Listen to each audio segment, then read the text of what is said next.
Everybody, welcome. What fun we're having already. And it's only 2 minutes into the show. And how are you? I promised I'd play this at the top of the show, Richard speeding up his voice when he made the phony phone call. Maybe I'll do a tribute to Richard and Sal. They do such hard work here. They were busy yesterday. They had half the office working on phony phone calls. But here's the classic one that we just played 2 times. This is Richard speeds up his voice and calls an old lady. Hello? Hey, what's been going on, man? It sure is good to talk to you. How are you? I've been doing good. How about you? Oh, I'm doing pretty good. Thank you for asking. You know, just been working a lot down on the farm, raising tomatoes and turnips and carrots and celery and whatnot. Other than that, I've been doing pretty good. Who is this? This is Rusty Tucker. I'm the one that drives the green tractor around. I go fishing over there. You don't remember me? I don't know Jeff Murphy. Yeah, we haven't talked in quite a while. I just called up to say hi, I guess you want that lawnmower stuff. Oh. Where do you live? I live right up here north of you, but I'll grab a load and take a right. We can get Red Barn. I'm going to have a cement pond in my backyard. Well, no, you can't hear me. I think there's something wrong with your phone. No, there's not anything wrong with my phone. I can hear you good. Well, I'm the one that's got a lawnmower for sale. You said you might be interested in buying a lawnmower. I'm curious if you still work. You work at Walmart? Yep. Well. Anything about this cold weather, man? I'll tell you what I'm fixing behind. I'll have some coffee for us to eat. I told you. Let's get warm up my radio. How about you? Uh-huh. I can't believe you don't remember me.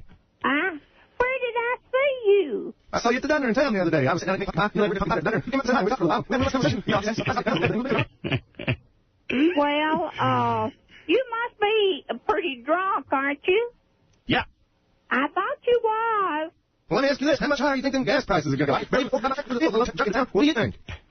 Now, what? Did you hear about Groundhog Day? I guess a little bit more. I think a little something came out of that home. Oh, shit. I mean, I know I'm just wondering. Man, it's cold out there, don't you think? I don't know. Well, let me ask you this. How do you think the soybean crop's good this year? I just wonder what you thought. I don't know. Let me talk to your wife a minute. Well, I better get going. I got to hop in the truck and down the field and pick out the horses and I'll see you later.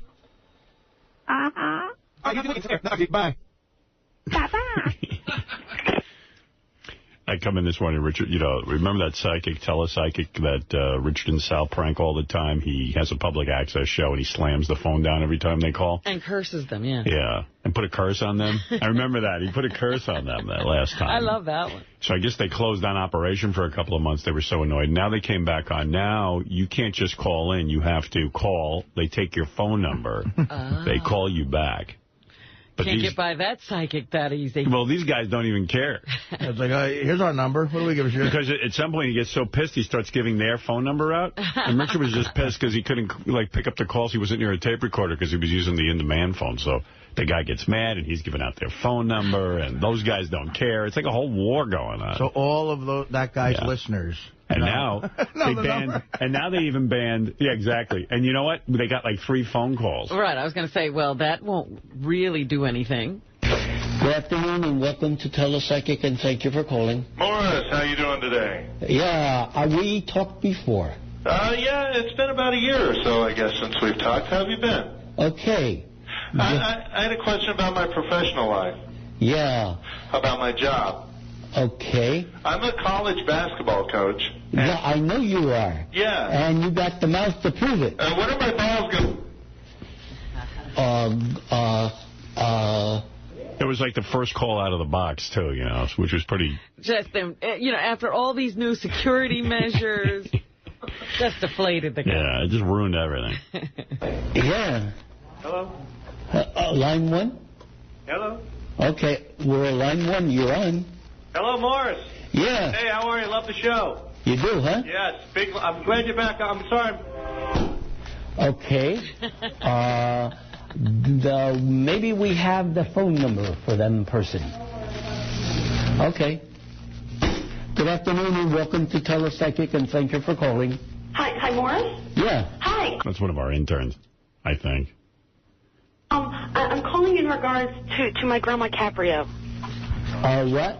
I'm calling in regards to my Grandma Caprio.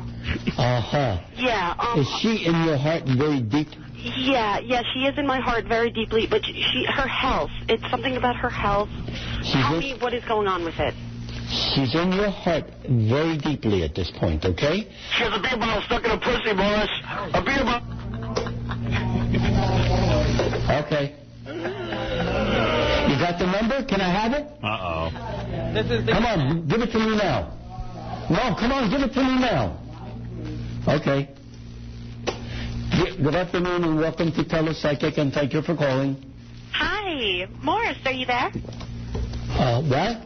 Hi, I have a question about my long-distance boyfriend. Yeah? I don't know if he's... What are you saying? Okay. I need the number, Jim. No. I want the number. I want to give it out. Uh-oh. Okay. Let me give it out. It's this? Okay. No, I'm not going to call 3 o'clock in the morning. He's going to get calls right now. Okay, this is 212. How do you like that? Can I do it again, Jim? Okay, 212. Do it again because we're taking your phone call. And people call that number because this is the number to the studio. Okay? How do you like them phone calls? Everybody call that number. Give him some happiness in his life because he doesn't have it. And the number for that idiot is 212. That idiot. Can we give the number out to the winner of the Tony? I like that number. Enjoy yourself. It's later than you think. And call that day, night, and afternoon. Tell your friends to call also. Contact me 24/7. And what? And they get a free psychic reading. And they get a free psychic reading and a tape to go with it. Wow. Okay? So the war is on. But wait a minute, can he really make those claims? Well, the 3 people who call were looking for... In fact, Richard was pissed because if he had the phone that he uses to tape stuff on, he could have gotten calls from people who wanted psychic readings and dick with them. Yeah. But that didn't, that didn't work out. What is this? Richard calls show. What is this? Respect about...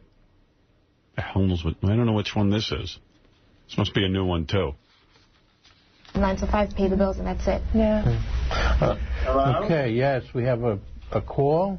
Yes, your name, please? Hi, Rusty. Okay, hi, Rusty. Hi, I'm 32 years old, and I recently had kind of a change in my life where I kind of felt my calling, and I changed careers. Okay. And I discovered I had a talent, and so I decided to take kind of a change in my life. I discovered that I can lick my own asshole. Oh, come on. And, you know what? I may have to just drop this stuff. We've got to do a lot better on this. This happened at the end. He seemed normal last time. I know. I hope he does get something from it. And you know what? Maybe if you're calling to make dirty phone calls, you'll find a career in that. Yeah. But it's not here. He did find a career. What is career out of that, the prank calls. Right. Hey, you helped him. He found his calling. I found a new calling. I can lick my own asshole. I'm going to turn that into a job. Oh, that's great. Those guys, when they make these phony phone calls, they got half the staff running around here like a military operation, because to get through and then... Yeah, on all phones. Yeah, it's great. All right, well, there it is. The boys are up to some hijinks, and they're at war with the telepsychic, and there's a whole lot going on. Eric the Midget wants to say hello. Boy, I got more hate mail about Eric the Midget. People hate Eric. Oh, dear. They find him boring. They don't want us to... Eric, I might have to stop... Realize. I might have to stop taking phone calls from you. The audience says... That should indicate to you that maybe people would like to see me get roasted. I don't think so. I'll read you what they say, and you tell me if they want to see you roasted. Okay, Eric the Midget. I can't take any more of that asshole, Eric the Midget. Stop putting him on the air. He sucks and is so boring. I have to turn the channel when he's on. No more Eric. Here's one that says, he is so boring. I got to change the channel. Please, no more Eric. Get him off the air. Boring. You know, I think you're interesting, but a lot of people are writing me saying you're boring. But that's only 2 emails. Were there a lot more, Fred, about Eric the Midget? Yeah, and it's usually that short, that sweet. I see. As he is. All right, short and sweet like Eric. Anyway, what can I do for you, Eric, real quick? Well, one thing is you could get your news team to stop calling up to my parents' house. I don't live there anymore. Okay. Not like they're going to reach me. And the other is I had a question to ask. Your girlfriend Bethel does the show Casino Cinema. Do you know, do they replay the episode like twice in 1 week? Because Diana DeGarmo was on Monday night, and I did not know that she was on, and I was wondering if they were going to rebroadcast it so I could catch it. Well, you know, Eric, I don't know. Yes, Beth is the host of Casino Cinema, where they show a movie on Spike, and her and Steve Sciarippa from The Sopranos actually interrupt the movie and play cards and stuff, play casino with you. It's But Diana DeGarmo, an Idol winner, or not an Idol winner, an Idol runner-up. Yes, Diana DeGarmo. You know what? I do remember Beth telling me that I didn't think to tell Eric. I really didn't. I mean, it's right. He's in love with her. How could you let that go? Yeah, Beth said she was very nice. Yeah, Beth said she was very, very nice, Diana DeGarmo. Maybe I could get you a tape of it. I don't know if they replay it, Eric. I would appreciate a tape.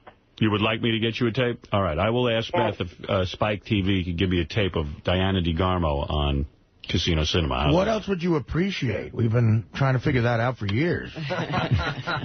Gary, make a note to ask Beth if she can get a tape, and we'll send it to Eric. Let's do that for him. We'll do you yet another favor. Yeah, I don't mind doing you a favor. Hey, Eric, there's a new voicemail, and I don't know if it's real or not. Can you tell me if this is you?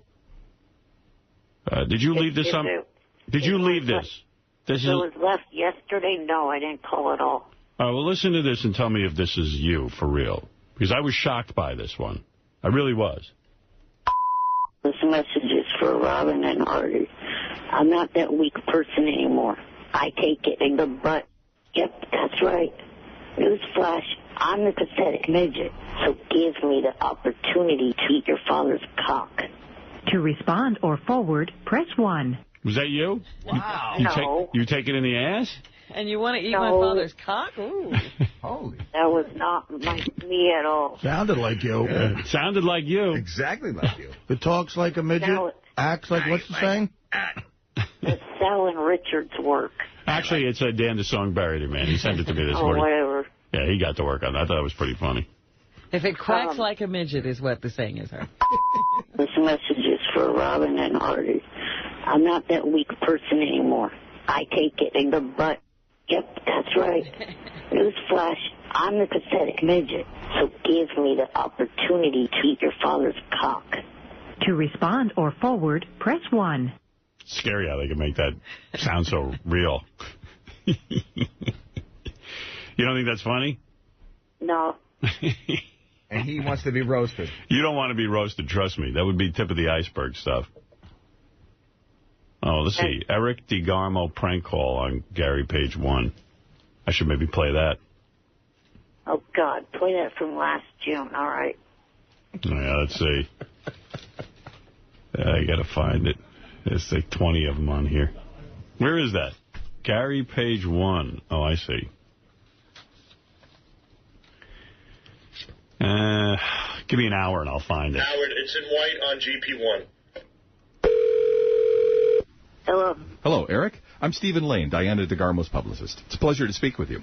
Yeah, now I know that's Fred. So, refresh my memory. What would you like to do with Diana? I would just like to talk to Diana for a little while, and I wanted to see if she was available, because my brother is getting married, and I was just wondering if she would be able to go to the wedding with me. Yeah, right now it looks actually looks pretty good. 18th. Cool. Oh, my goodness. It says here in my notes, you go by the name Eric the Midget? Right. Is that true? Well, that's the nickname they stuck me with, but I don't like that nickname at all. Well, exactly how tall are you? 3'5". Oh, so you are a midget. Well, that's fine. I think that would make for even a better publicity photo. Mm-hmm. So would we put your name as Eric the Midget? I much rather prefer, like, Eric the actor. Eric the actor. I would know. Okay. Let's move on. More importantly, let's talk about transportation now. Let's see. We'd like to fly you out for pictures. You don't have a fear of flying, do you? No. Okay, great. Fantastic. Now, in order to make this happen, I'm going to need to go through a checklist of information here. First off, what's your weight? 85 pounds. 85 pounds. So, let's see here. I think we'll use the child chair. Is that okay with you? Yeah. Okay, fantastic. And your height again, 3'5". Okay, 3'5", 85 pounds. That'll be 750. 750 what? 750 balloons! You know what? I'm getting you two back later, you shit. You fucking piece of shit. That wasn't Fred, by the way. That was Fred's voice. No, that's not Fred. Who is that? When after that call... Isn't that John Hunterlock? Yeah, John Hunterlock. Yeah, that was John. Yeah, you got it right. Oh. Hey, JD has a copy of Casino Cinema, which I could overnight to Eric, because I'm not sure that Beth can get it. I can overnight it to Eric, but JD doesn't like Eric, so he said if Eric says, I like Big Black Cock, he'll overnight it to him. All right, if you say I like Big Black Cock, I'll overnight the tape to you. I don't think I'll be saying that. I guess you won't be getting the tape overnight. What won't you be saying? You're not going to trick me into saying that. Just send him the tape. Thank you. Is there anything interesting on that tape? It's a pretty non-controversial show. Beth sometimes has good questions for people, but she's, it's not that it's not the Howard Stern show. Yeah. I'm not sending him the tape unless he says it. What? I like Big Black Cock. Eric, just say it so he'll... Just say it. JD? Huh? You do, JD? Yeah, that's a good one, Eric. We have JD and Gary on tape saying it. Just say it quickly and get it over with so I can send you the tape. I'll find another way to get it. I'm not saying that. All right, then. Right. Shit, JD has the tape. I want you to have it. It's right here. What's the big deal? Find a way to sneak it away from them. What's the big deal? What, are you homophobic? You can't say I like Big Black Cock? I just said it. We know you don't. You know they're going to figure out a way to make you say it anyway back there in the tape room. Right. All right, just say, I like black cock. Leave out the big. No. How about I like cock, period? How about I like cock? No, I'm not saying that either. With the stereotyping, black and fur's big anyway, so... All right, Eric. It's a little redundant. Eric, I'll get you the tape. Don't worry. Okay, Stern. Stern? Yes. You know how you guys don't really understand NASCAR? Yeah. Would you be willing to have a NASCAR 101 show? No. For you and the fans? No, they do that on... The people who are on the NASCAR channel understand NASCAR. I don't need to educate them. We understand it, Eric. It's people driving. We don't understand why it's popular. Hey, that's what I could help with. All right. Hey, thanks, Eric. The race is going to be in Fontana in a couple of weeks. Can you understand NASCAR if you've never driven? Have you ever driven a car? No, but I understand what it's all about. All right. Thank you, Eric. I've been a fan since 2000. All right. Thanks, Eric, and we'll speak to you soon. All right. By the way, if it makes you feel any better, Siobhan has been saying that you should be roasted. Is that right, Siobhan? Howard. Yes. Yeah, I think it's extremely discriminatory not to roast Eric. Well, I mean, we have creative decisions we have to make. It's not a matter of discrimination. We would do it, but we don't want to turn off people. Yeah, we feel it'll be too cruel. Well, then maybe you could have the Whack Pack do a roast on him, because then it would be a bunch of disabled people roasting another disabled person. Well, I don't think the Whack Pack is all that funny when they have to do stand-up. So I got a good one. Go ahead. Eric the Midget was so lonely that his parents decided to get him a kitty cat to keep him company. But they had to get rid of the cat because it kept trying to bury Eric in its litter box. First of all, when you say the word cat, it's not cut. Kitty cut, you said. Kitty cat. Kitty cat. It's kitty cat. It's kitty cat. All right, I'll work on my... Fucking guy can't even say cat. All right, Siobhan, thank you. And Eric, thank you. And hopefully you'll get that tape soon if we can find it, okay? Hey, Howard. Yeah. Howard, could I sit in on some of your creative meetings? No. Why not? Because it's not that kind of... I don't invite the public in on that. Yeah, but I could come up with some really good ideas.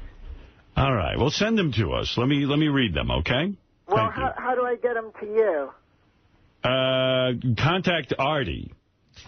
Okay, what's his email? My email, you ready? You got a pen? Yeah. It's Artie at... Uh-huh. Baby Gorilla. Uh-huh. /.org. /.org. /.org. Backspace. You got that? What's a backspace? That thing, that little underscore thing. Oh, right. The underscore. I'm sorry, right. He doesn't even know his own address. _ Jersey Boy. Uh-huh. Go ahead. /.com. /.com. Yeah, Backslash or slash? No, slash. Forward. This is /.com. So it's Artie at Baby Gorilla. Right. // underline. No. Before the underline, you have to put the word corporate. Corporate? Yeah. Oh, really? Is that necessary? You don't remember your address? Oh, I'm sorry. I didn't know that. I'm sorry. Corp or corporate? Corporate. CORPORATE. Corporate. Now, so it's Artie. Go ahead. At Baby Gorilla. Right. .org corporate. Right. Backspace. Jersey Boy. Not backspace.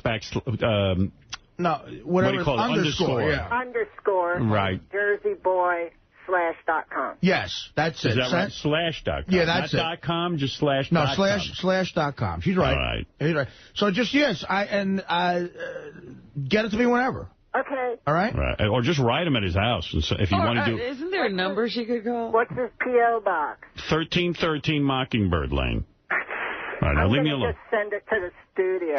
Just email it to me. I'll get it. Okay. Thank you. We got to get Jackie's joke line number again so we can recall it. What is it, Eric? Isn't it, Artie, you're a fat full of shit idiot? That address doesn't exist.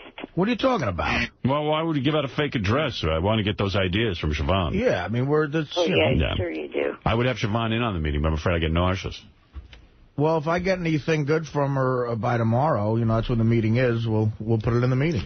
Thank you very much, Eric. Oh, bye. That's Eric the Midget.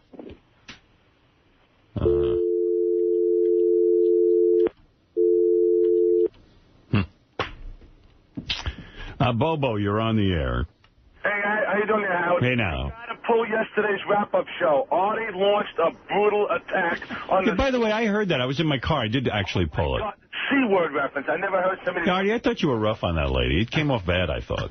Oh, you did? I thought he was... But he was trying to be sarcastic. He was like, look, I'm a very gracious, polite guy, and I'm always really nice to women. No, that's the joke. That's, of course, the joke I was going for, and I committed to it, so it's either bad... It's either going to, work or not. See, I tuned in, and all I heard was, you're a clit, you're a cunt, Oh, no, see, you missed the whole setup then. She called me inappropriate, and then I kept saying, how dare you call me inappropriate, and then I tried to say the most inappropriate thing I could possibly say. Okay, I must... Sweaty cunt. I'm a terrorist. Let's go to Terry in New Jersey. Hey, Terry. I have to say, shame on you, Artie. I don't think it's funny that you're literate and educated, and they're a little illiterate and uneducated, and you treated them the way they did. You talk about Eric the Midget. Why doesn't he use you as a helium balloon? How would you like that? I think that would be hilarious. If we could book it. Let's string Artie up. Listen, sweetheart, you're being a real cunt. I don't think I did anything inappropriate with Bigfoot, and I think you're talking like a slutty clit. See, I'm missing the joke there. He's building to it. All right. I didn't get it. I tuned in and I heard you're a slutty clit. Well, listen, all I can say is, whether it works or not, I don't know. But what Robin is saying is exactly what I was going for. I see. I mean, I definitely committed to it. Yeah, I thought you were like way...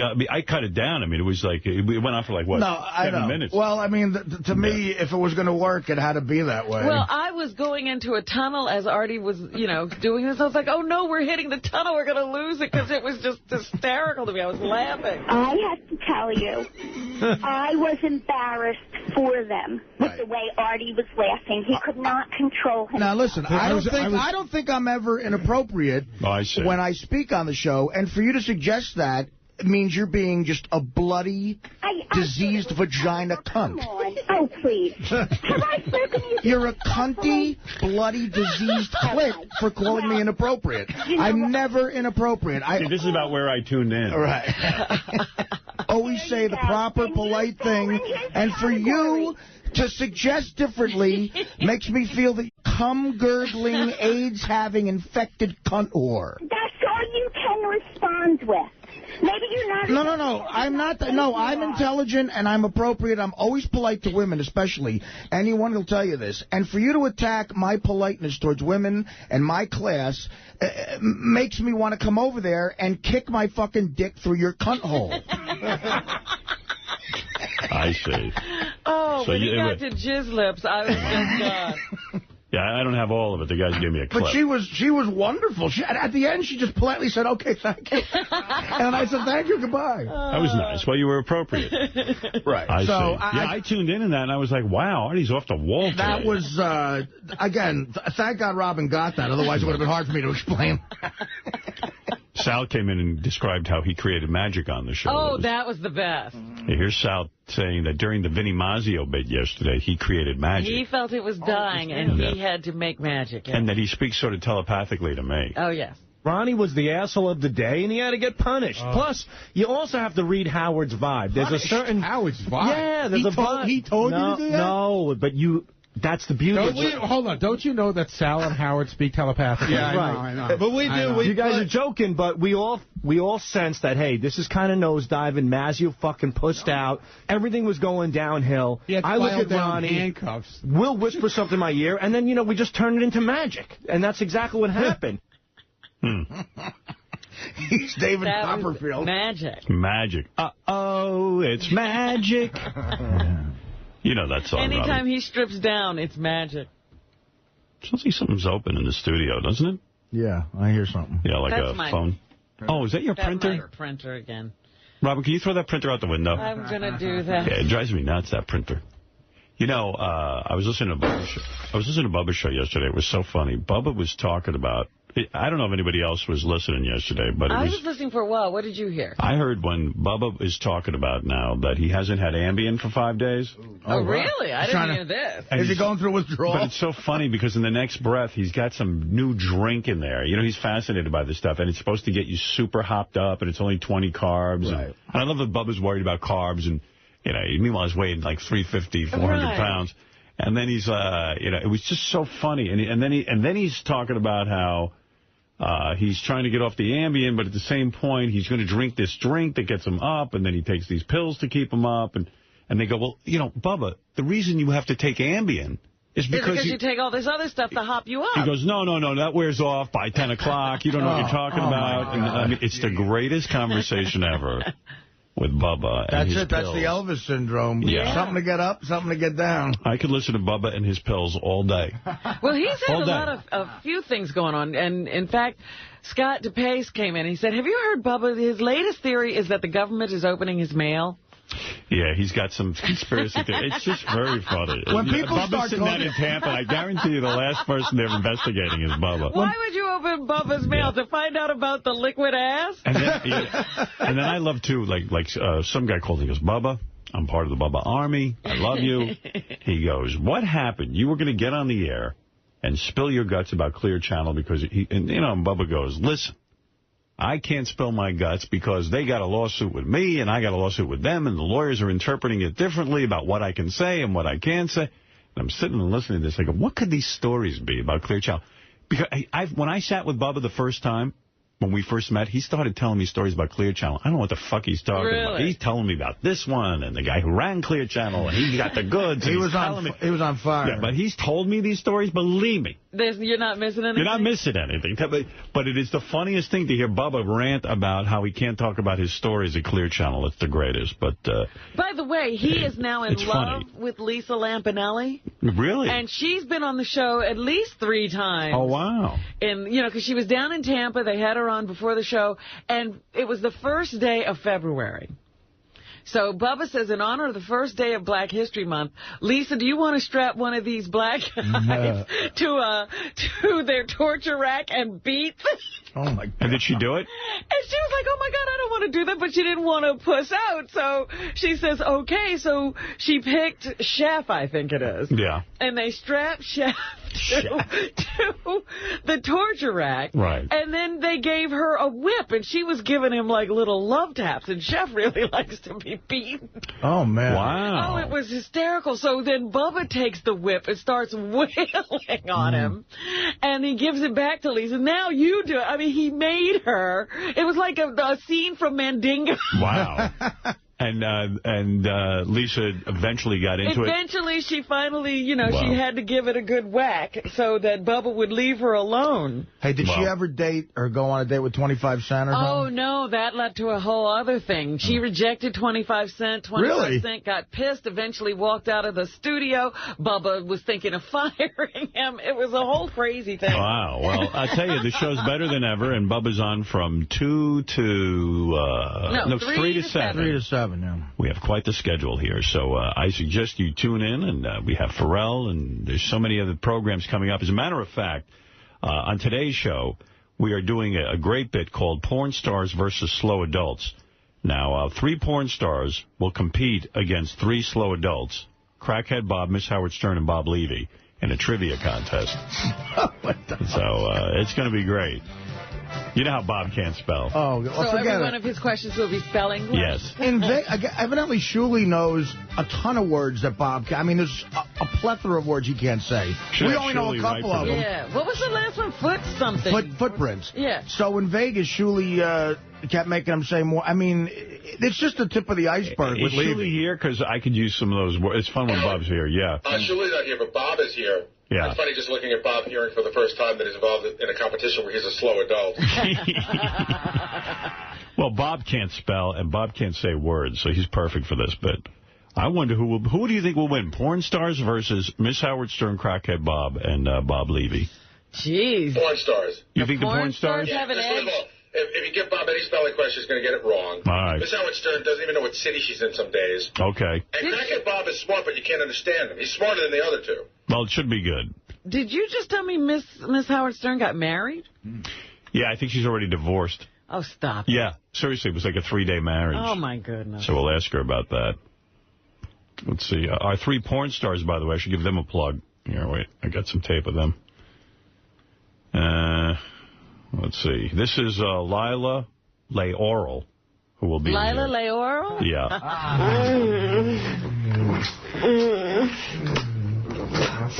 Get all wet.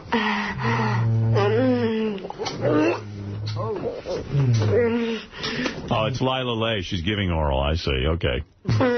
Oh, her name isn't Lila Layoral. I thought it was Lila Layoral. I think it was better. I was going to say, she should get an award for best name. Liv Wilder will be here. Here's some of her work. This is from Comfort Cocktails 5. Good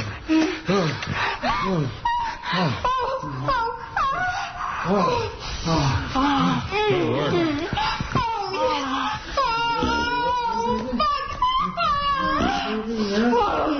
All right, and Trina Michaels. And here she is giving 2 guys oral.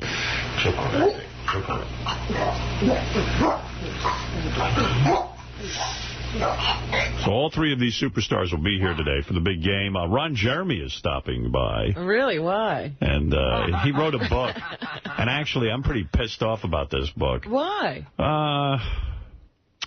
I got to straighten this all out. I had heard... Well, I'm going to tell you when he gets here. All right. But I'll give you a little hint. Remember there was a rumor that Cabby did a porno in our studio when we were at K-Rock? Yes. And I never believed it. Ron Jeremy wrote 5 explosive pages in his new book about shooting the porno in our studio, and Cabby did the whole thing. And I asked Cabby to call him because I'm really disappointed. Ugh. You know, that really, because I've really been a good friend to Cabby. Absolutely. I think. An exceptional friend. Yeah, and if it's true, he kind of fucked me over, so I want to get to the bottom of it. And denied it all this time. Didn't he deny it? Yeah. And I'm in there. I must say to Scott Greenstein at least once a week, come on, let's get Cabby on here full time. And the whole time he was in prison, I was talking to Steve Kingston. I mean, I've been, I don't befriend too many radio guys. Very good to him. Yeah, so I don't know. I want to discuss this on the air. Always giving him the benefit of the doubt. Right. Who's supposedly in the video? It's Cabby and who? Tabitha Stevens and Ron Jeremy. Now, Tabitha supposedly was told this was all cleared through us. And it's in our old studio. Yes. Oh, wow. Where are they? On the console? On my chair. And your chair. I'm fucking on my chair, and it's, like, disgusting. Ron and Tabitha are fucking on your chair. I think so. I don't know. I don't know all the details. I started reading the book, and I got really upset, and it was like, shit. And I guess I'm more upset with Cabby, but... Yeah, because they wouldn't have had access without him. Yeah, so... Is that the chair? Did you bring the same chair? No, maybe. Yeah, this might even be the chair. Oh, no. No, I think I changed chairs since then, but I'm not sure. All right. Yeah, so...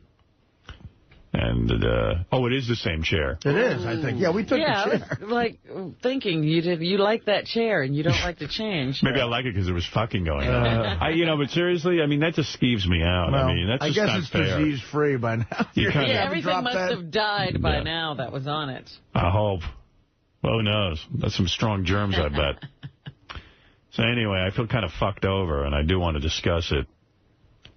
Tomorrow, Richard Simmons stops by. Nancy Sinatra stops by. Coming soon, It's Just Wrong. Justin Guarini's going to be in for Eric the Midget. I'm doing that. Mr. Skin's going to be by with his picks for, every time there's the Academy Awards, he does this Skinatomy Awards or something like that. Absolutely. And, it's a tradition. And we have a bunch of other things going on today, too. But I think it's the Anatomy Awards, he called it. Yeah, right, Anatomy Awards. Skinatomy Awards. I don't know. I knew it was something like that. Everything is usually skin with him. Yeah. Let's go to... Honest mistake. Let's go to Tim. Tim, you're on the air in Boston. Welcome to the show. Hey, Howard, how's it going? Hey, now. Hey, now. Hey, I got a question. Has Beth ever been approached by Playboy?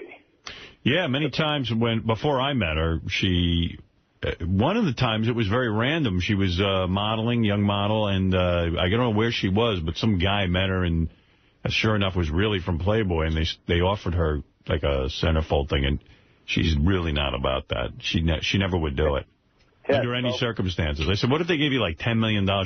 She goes, I just don't want to be naked in a magazine. What would you feel about it?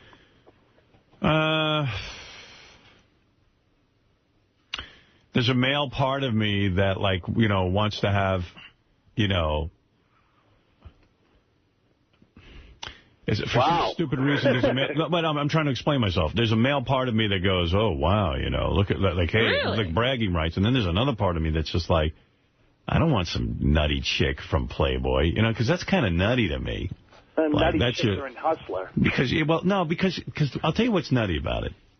Not that I have a problem with people being naked. Certainly me. I don't have any problem with that. But it's like, most of the girls I meet who go on Playboy think it's going to change their lives. Mm-hmm. And they think it's okay, maybe it worked for Pam Anderson, and maybe it worked for a handful. Like Jenny McCarthy. Maybe Jenny McCarthy you could point to.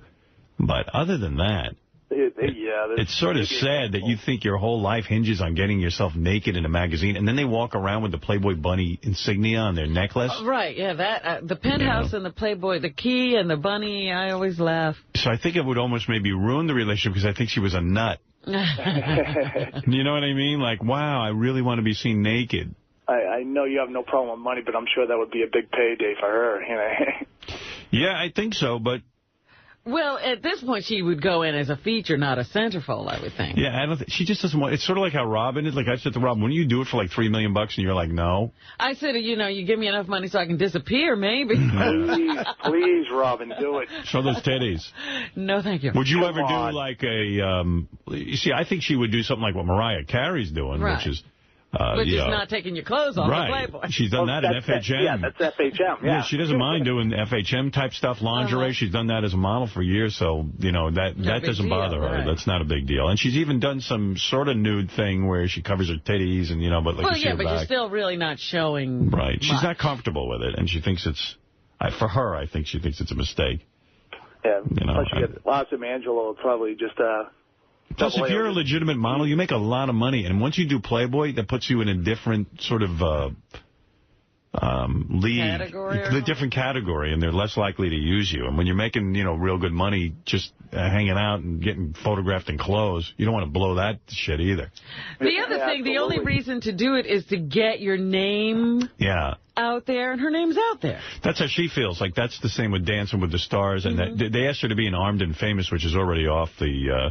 air, Armed and Famous, and she was like, well, it was like $50,000 a week, and she was like, man, that's a lot of money for me, but she goes, I just don't want to be in that group, Latoya Jackson. The concept for that, and I said, there's no way anybody wants to see this. No, and so Beth... That's the single dumbest looking show I've ever fucking seen. See, that's why I think Beth's so normal. She's a hot chick, but isn't, like, desperate to get on these shows.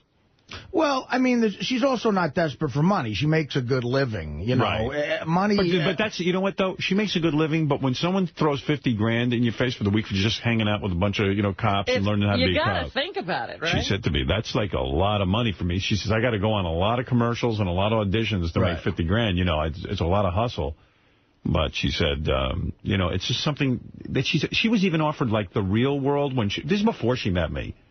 And she felt funny about it, I guess like the true test of someone's integrity, though, if you're flat broke, and someone offers you something like that, right? But she wasn't. And I don't judge people for doing that either, man. If money makes the world go round. If you need money, but she didn't. Someone need like money. Beth has a legitimate modeling career, I think she made the right decision every time. And when you see these auditions for these reality shows, the level of desperation. Oh yeah, no, you're sweating it.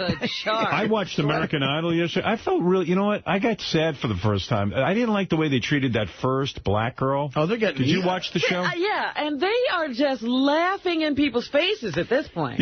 This really fat, kind of sweet black girl. I saw a clip and she was being pushed forward by her parents. She didn't even really want to try to do it. She was very shy. And she was wearing, like, these really incredibly tight strap pants, so you know that she's a little off. And it almost seemed like she was a slow adult. Yeah, she was a slow adult. And she had, like, major camel toe. And major ass. What do you call it when the asshole can be seen? It's not camel toe. No, that's not a camel. Camel ass? It's a camel ass, if you want to call it. If you want to term a new phrase. What is that? And I don't know. I mean, she was a sweet girl, and I guess she didn't even know what the fuck she was doing, and they were just laughing in her face. I thought that was, you know what? I kind of agree with Rosie O'Donnell that it was sad. Absolutely, because now they're just laughing at people who are deformed, mentally challenged. It's ridiculous. Yeah, by the way, don't miss Porn Stars versus Slow Adults later in our program. Yeah, can I get on that show? Yeah, I mean, that's our category. Well, I always say we're the idiot. Right. Hey, Gary.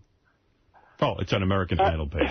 It sounds like a network executive might even said to them, look, obviously this is a big hit, the part where the people suck. Right. So maybe you could, turn that up a little bit. But Paula, who's supposed to be the nice one, is even snickering at people. Paula's disgusting. There was another example of weirdness on that show. There was this contestant last night at the very end. Came in and was a pretty good singer. If Simon doesn't give his opinion first, the other two idiots don't know what to say. Right. They don't even know how to vote. Did you see Randy? Yeah, Randy goes, I don't think so. And Paula goes, I don't think so. And Simon goes, well, I would have let you in. Yeah. You're good. And 2 seconds later, they call her back in. And then they go, yeah, she's good. You want to hear some clips? Or do you? No. No? All right, forget it. No clips. I'm with the guy from Boston. On this. All right. I pulled them if you want them. Some of them are funny. I got to go to work. All right, thank you. Hey. It's not funny to hear. Signed Artie Beer Fest? What? I don't know what he wants from me. This guy's just Beer Fest. He's into something else. Oh. Hi. How are you? Good. How are you? I'm fine. Right on. They're already laughing. So tell me about yourself. See, listen. One of those days. Are you a little shy? Yes, ma'am. Yes, ma'am. Oh. Yes, ma'am. Paula Abdul, meanwhile, is one step away from being that girl. I don't think she can sing. And B, her career was totally in the toilet till they tapped her for this. Yeah, you'd think that, she really had something going on now. Hey, you know who's going around talking about me a lot is Mariah Carey, because she's doing Playboy, but she's not. She's in her clothing. And, man, she's really Bringing up your name a lot? Yeah, she's really going with that story about how Howard Stern ridiculed her and said she was fat, and that's what really drove her over the edge. And, oh, you made her crazy. Yeah, wait, I can read it to you. I don't even know what her fucking point is. That's great. You gave her a nervous breakdown. I'm the only guy who said she looked funny in her clothes. Her husband at the time was telling her not to wear those fucking clothes. Well, he never let her wear those clothes. Yeah, he was the only smart one, Tommy Mottola. Hold on.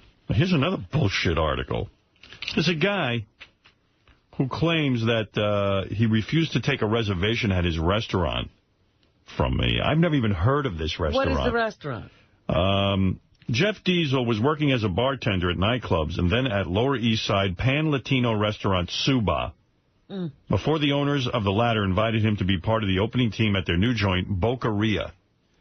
He brought with him Suba's infamous beer sangria, but found that working at a straight-up tapas bar had a flavor all its own. We asked the bartender and server how local diners, including Ed Koch, are responding to no reservation rule. So there's a no reservation rule. You have to, it's first come, first serve. And then he says, I once answered the phone, and this voice was asking stupid questions like, what kind of food do you have? Is it good food? Do you take reservations? I said, no. And he said, not even for Howard Stern? I said, not even for Howard Stern. In the background, I could hear, not even for you, Howard. Well, asshole, I never fucking called your lame restaurant. And I don't care. I don't know what the hell you're talking about. It could be some crank. A lot of times people use other people's names to get into restaurants. It might have been Ralph. And here's Mariah Carey. Howard Stern said a lot of mean stuff about me that morning, as he does about everybody every morning, and I think it really got to me. So I gained 5 pounds. It's not the end of the freaking world, but I was exhausted. I did collapse later, and then everybody blew it out of proportion. I mean, she's got, first of all, I guarantee you these pictures in Playboy are airbrushed. Come in here and prove that's you, Mariah. Yeah, come in, take your clothes off in front of me, and I'll tell you what's going on. Radio getting more and more desperate. I'm talking about terrestrial radio. The New York Market Radio Association, Nimrod. They are Nimrod. Is knocking off an outdoor billboard campaign to increase radio usage in the New York metro area. The organization will tout that we wake up 93% of every New Yorker every morning. No, you idiots. You don't wake up. 93% have radios that could potentially be reached. Your problem is they're all leaving you. Why would you have to tell people that if 93% were waking up to radio? We wake up 93% of New Yorkers every morning. We reach 2.4 million New Yorkers every 15 minutes. Oh, good. That isn't that impressive. Out of 93% of New Yorkers, you reach 2.4 million New Yorkers every 15 minutes? You should be doing better than that. Everybody and his mother's got a radio. What the fuck's the problem? Oh, by the way, on our phone is a psychologist, a TV psychologist, Dr. Keith Abelo. Hey, Dr. Abelo, what are you, a psychiatrist or a psychologist? Psychiatrist, Howard. All right, he's an MD. All right. And just so we can get this over with, Dr. Keith Abelo, also a TV host. He hosts... the Keith Abelo Show, I think. Dr. Keith Abelo Show. You can look it up at drkeithtv.com. What is he, Gary? And he's Oprah's buddy, too, right? Yeah. You Oprah's buddy? Well, I've gone on the show a couple times. That's always good for a doctor. When'd you get the kiss from Oprah, man? That's it. I thought that they say that about you, not Oprah, man. I thought that they almost asked him to sort of fill the Dr. Phil slot. Is that what you do on Oprah's show? On Oprah's show, I did render, psychological thoughts about people, and I'm a little different than Dr. Phil, though, a lot different. You've done Tyra Banks, too, right? Tyra Banks, absolutely. Yeah. What's wrong with her? What's wrong with her? Well, there's nothing wrong with her. She's just so pretty, Howard. Yeah. Do you think she's fat now? Did she gain 60 pounds or something like that? She gained a little weight, but the bottom line is she's so pretty that sitting with her, I'm telling you, I was distracted. And I'm trained to concentrate on people's thoughts and feelings, and that's the trouble there. I can read between the lines. What you're saying is if she doesn't get up, she's really hot, if you sit with her. Dr. Phil is a horrible person, right? I'm not going to call him a horrible person. What I'll tell you is, listen, I get into what I think are the truth about people's thoughts and feelings that go back to the earliest chapters of their lives. I don't know how you go home and just be a better husband, be a better parent, unless you've looked at what kind of father you had, what kind of parents you had.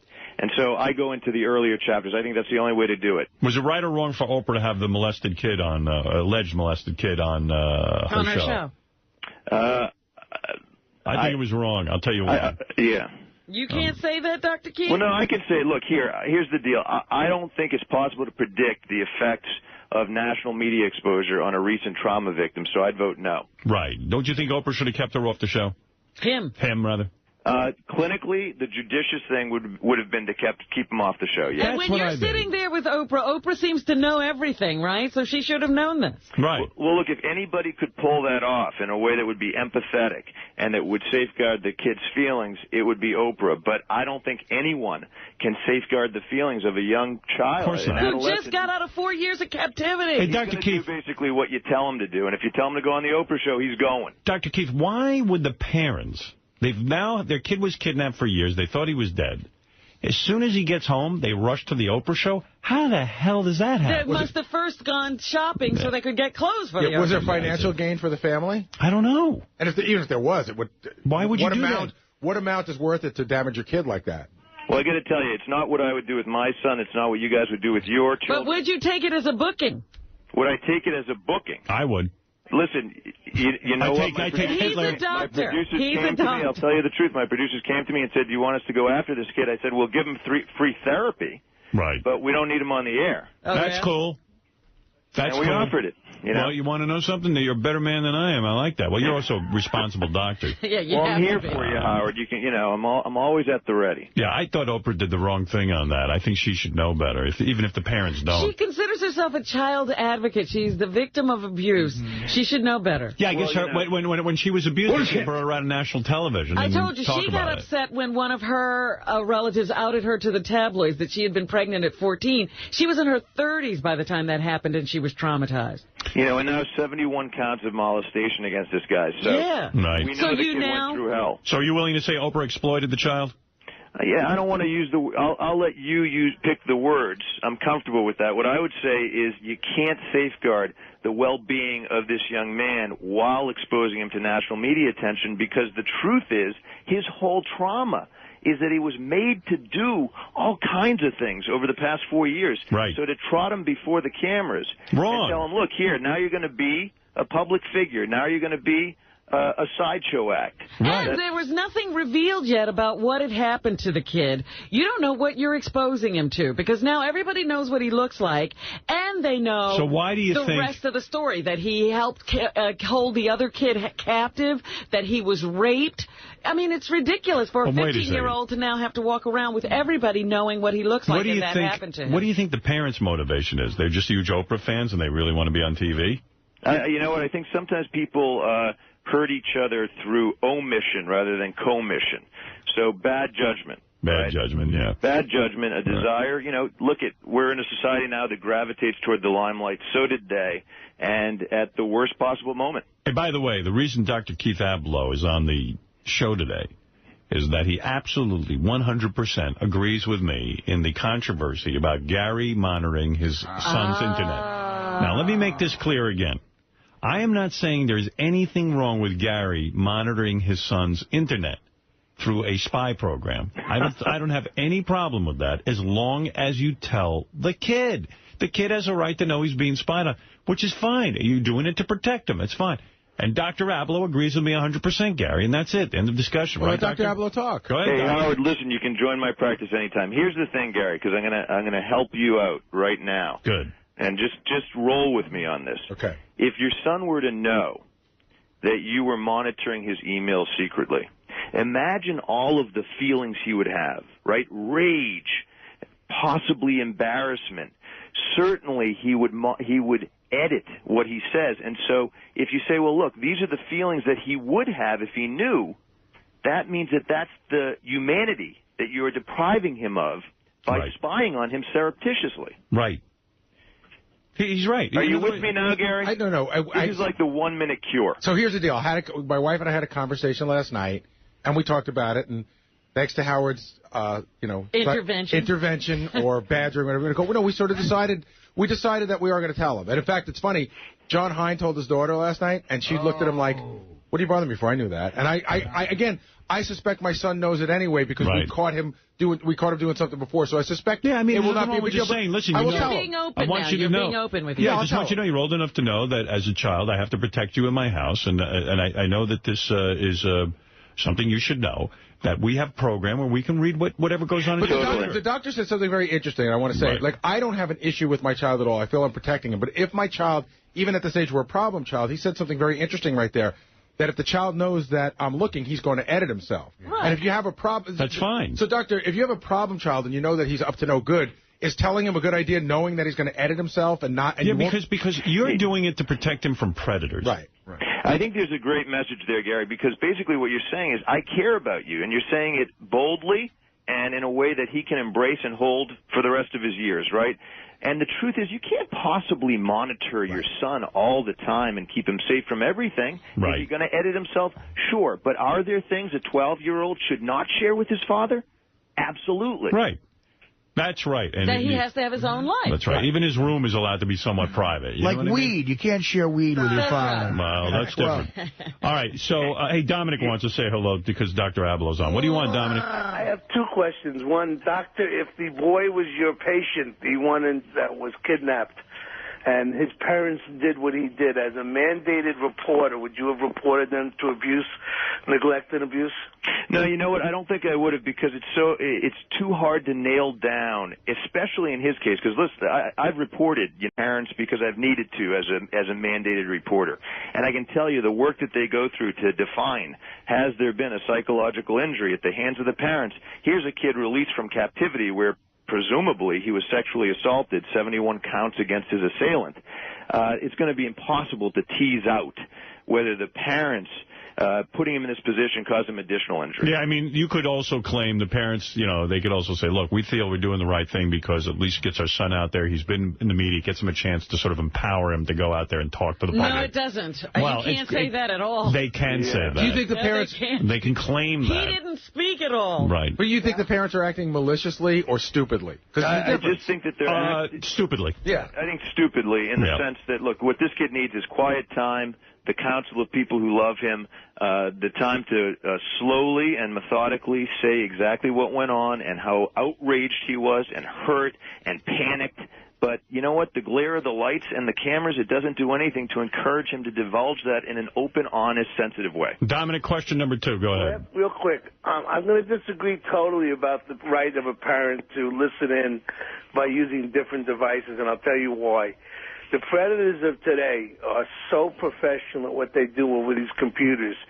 You put something on your son's computer to listen in and see what's going on. That gives you a warning if someone's trying to take advantage of him. I'm not right. And it's fine to do. It's fine to let the kid know. Why shouldn't you want to let the kid know? Except for one problem, Doctor. Yeah. The child leaves the house after being contacted by a predator, and he goes to his friend's house next door, and then the conversation takes place that ends up... Well, I mean, I can only do so much. How can you do? Look, that's my point. You could put a computer chip in your kid's head, right. But that's not appropriate. And Gary said he was still angry about his mother's intrusiveness. Of course. There's a way... Listen, it's not going to prevent your son from being contacted by a predator. And you can't shield him from the entire world. You're going to be, and you're telling him, I'll be aware if you're contacted by a predator. He'll probably welcome the interruption. The doctor brings up a good point. I'd love to sit on his shrink's couch one day and ask, but I wonder why I am pissed off that my mother did it to me, yet I'm doing it. Like, I should not be doing it. That's what you think is appropriate. I'll tell you, here's the short psychiatry lesson on that. Everybody wants to believe that they were perfectly loved by their parents. And one way we do that is that we reproduce their behaviors as loving people ourselves to say, well, look, you know what, I'm doing it, and I care about my kids, so certainly my mother wasn't crossing any line, didn't show any lack of sensitivity on her part. But you know what, Gary? It did. So now you're on the couch with me, man. Yeah, that's true. Beautiful. Eric the Midget wants to say hello to Dr. Keith Ablow, if you can imagine.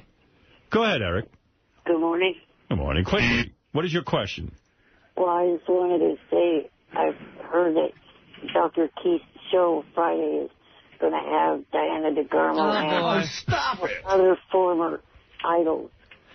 Well, Eric is one-tracked. Is that true, Dr. Abloh? You're going to have Diana DeGarmo and other former American Idols on? We did. We taped the show with former American Idols. Yes, we did. Well, Eric the Midget will be masturbating to that show. Yeah. Are they traumatized? No, I don't think that they were traumatized by the experience. Eric, are you excited about this? Well, unfortunately, I can't find his show listed for the Sacramento area. Well, go to drkeithtv.com and you'll find it. Here we had Catherine McPhee on. Oh, Eric. Oh, a knife through my heart. Oh. Eric, can you imagine a show where Catherine McPhee is sitting not more than a foot away from you and Diana DeGarmo? Who else did you have on, Dr. Well, that was a separate show. Oh. Say it slower. All right. Listen, Doctor, thank you. We will all go to drkeithtv.com and look up your show and air times. It's a pleasure. Thanks. And thank you for taking my side. Thanks for straightening this out, because it's been several days of arguing on the yes, show. I knew I was right. I've read enough books. I've been in therapy for 9 years. Yeah, but I know. The one thing you were wrong about was saying, I'm trying to protect you from pornography. I don't think you need to introduce that when you're telling your kids you're just trying to protect them. I'm not wrong about anything. Thank you, Doctor.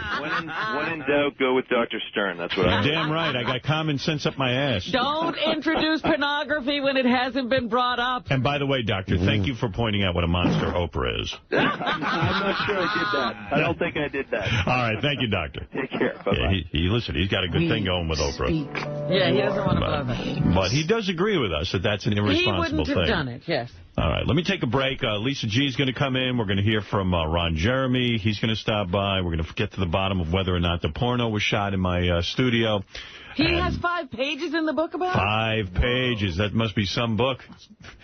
5 pages on that. 5 whole pages of the encounter in the studio. Probably the biggest chapter. Porn stars versus slow adults as well. So much to get to this morning. Also, Lisa G will stop by right after these words.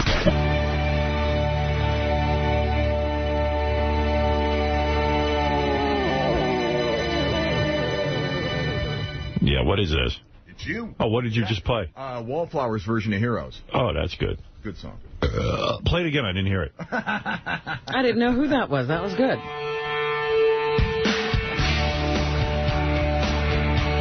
Oh, we could be heroes.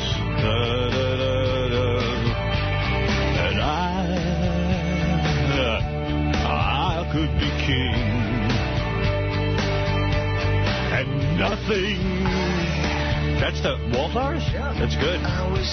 What happened to those guys? Bob Dylan's son. You like the Wallflowers, Artie? I thought they were pretty good. They had 1 or 2 really good songs. Yeah. I really liked this remake. This is cool. Yeah. Did we ask him to do this? No, this is a studio version. Oh, it's studio. Yeah. I thought this was from our studio. He never did this version for us. Heroes. I think I should make a version of this since I like this song. Maybe the next time the Losers. I think I could sing this. Maybe it should be your next karaoke. Yeah.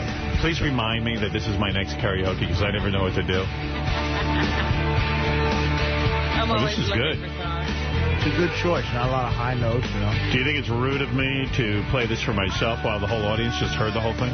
No. Yes, it is, actually. Yeah. You're a host of a show. Good. You're supposed to be doing this for others. No, I do it for me.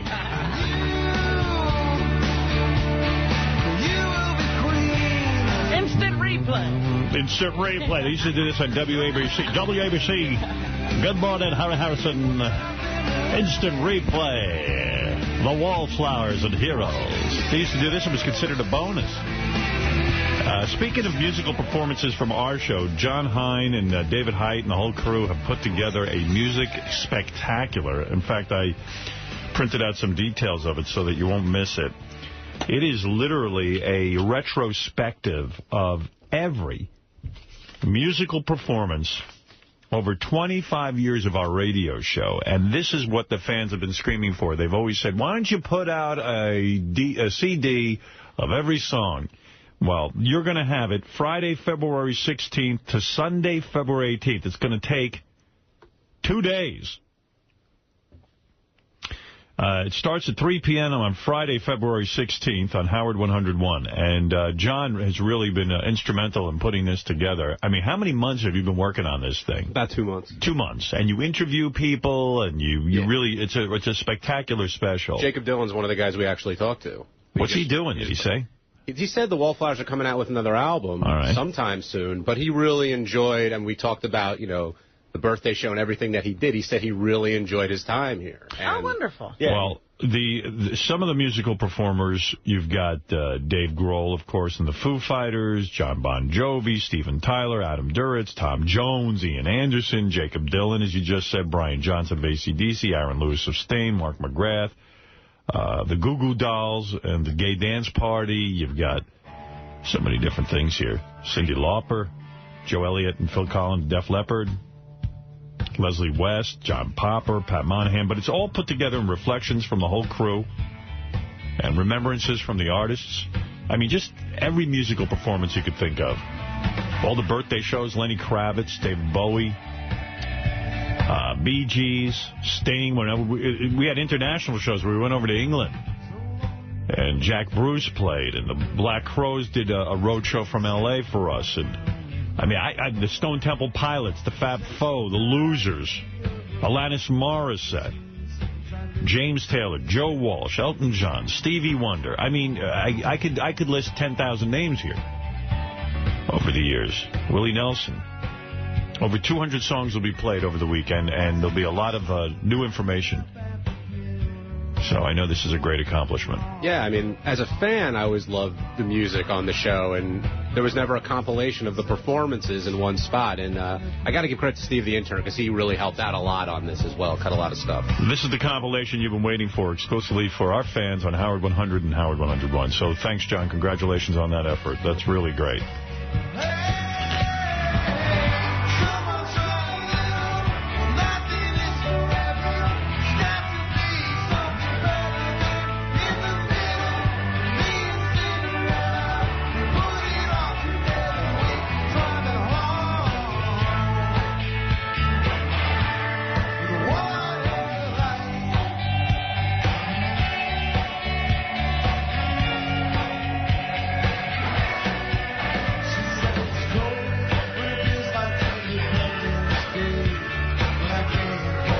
Good stuff. I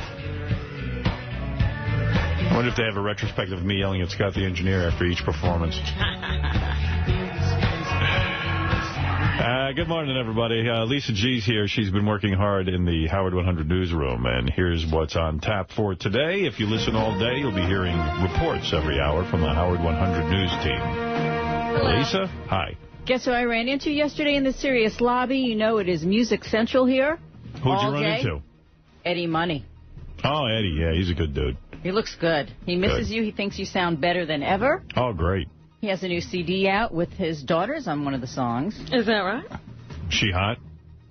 She's cute. She's cute. Yeah, she wasn't here with him. Oh.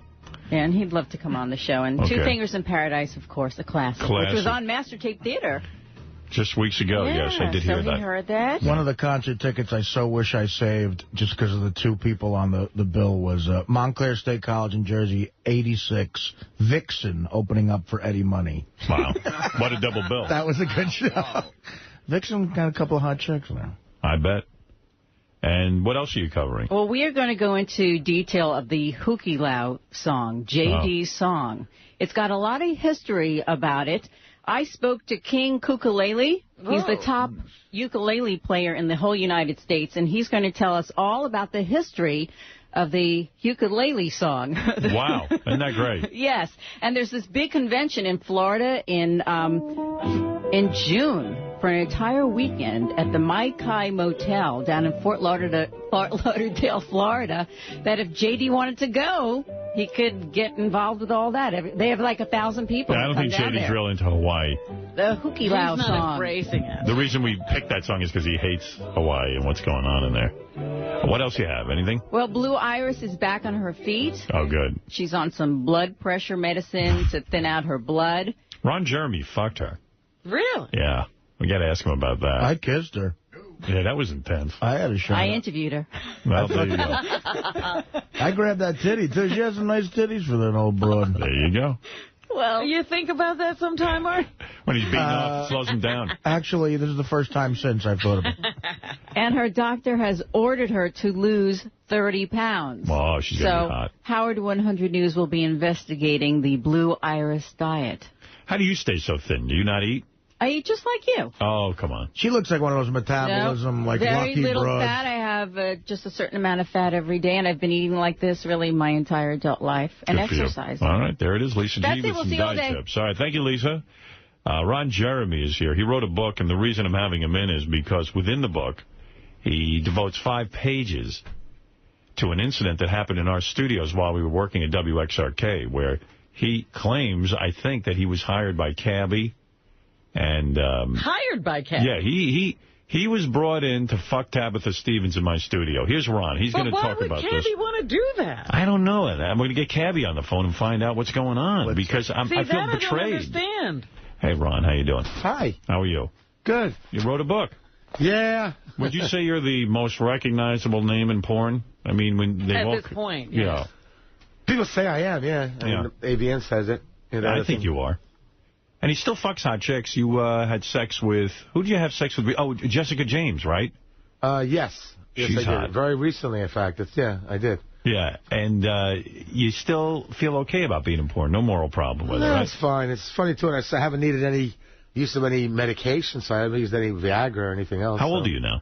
50, as of next month, 54. 54. March, no Viagra. 54. And You know, I was reading one of the porn stars was saying that the new guys in porn, they really don't know how to do it. They're all reliant They all on take Viagra. on And it the makes me drugs, laugh yes. because these guys are taking Viagra at age 20. Do you think a lot of them are gay? Is that why they need to take Viagra? No, they want to make it easier. They don't want the pressure. You know, we'd have to go, in the old days, we'd go into the bathroom and spend some time, like in the movie Boogie Nights. Yeah. You'd see Mark Wahlberg in the mirror, So I think...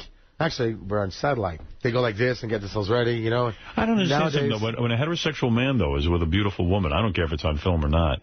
If it was Jessica James, who I think is very attractive, I don't think I'd need help getting it up. I mean, if anything, I need help slowing down. Well, this is where we used to pull that joke. I used to call it the Kennison.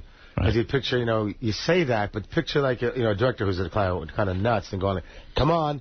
Picture if you're trying to get excited over a girl like Jessica, you got a cameraman this close to you going, come on, Howard, get that thing up. We're losing daylight. Come on, move it. Get that thing hard. Come on, you got to go home. Oh, God. That would be a little... that is hard. It's not quite that bad, but sometimes you get directors who are just that bad. Wow. Come on, guys, we're losing daylight. We got to get out of here, guys. Can't you hurry that thing along? You always appear to have like a lot of money and a good lifestyle and stuff. It's not all from porn, though, right? There's other ways of making money. Well, for me, it's been like a lot of marketing. Right. My name was on rolling papers, hot sauce, skateboards. Anything. You'll license your name. Yeah, the company in Canada I'll use my name for... Are you a hero to young people in some way? Did they look up to you like, wow, there's Ron Jeremy. He's fucked every girl I'm on on a Ron Jeremy skateboard even. Yeah, wow. I get that sometimes. Also, a lot of colleges have seen a lot of stuff I've done, from not just the porn, the music videos. Well, let me get to the controversial part of and your cult book. film like Boondock Saints has done well in colleges. The book is called The Hardest Working Man in Show Business, hard being a play on the hard penis. Hardest man in show business. You're 10 inches, I think, your penis? Oh, thank you for that, but it's 9 3/4. 9 3/4. You've even sucked yourself off for real. It wasn't like a fake thing where they put a dildo. Not the completion, but I did a couple of strokes, yeah. Yeah, you actually were able to kiss your own penis. Was that enjoyable? Nah. In fact, I made sure to wear a rubber because I know where he's been.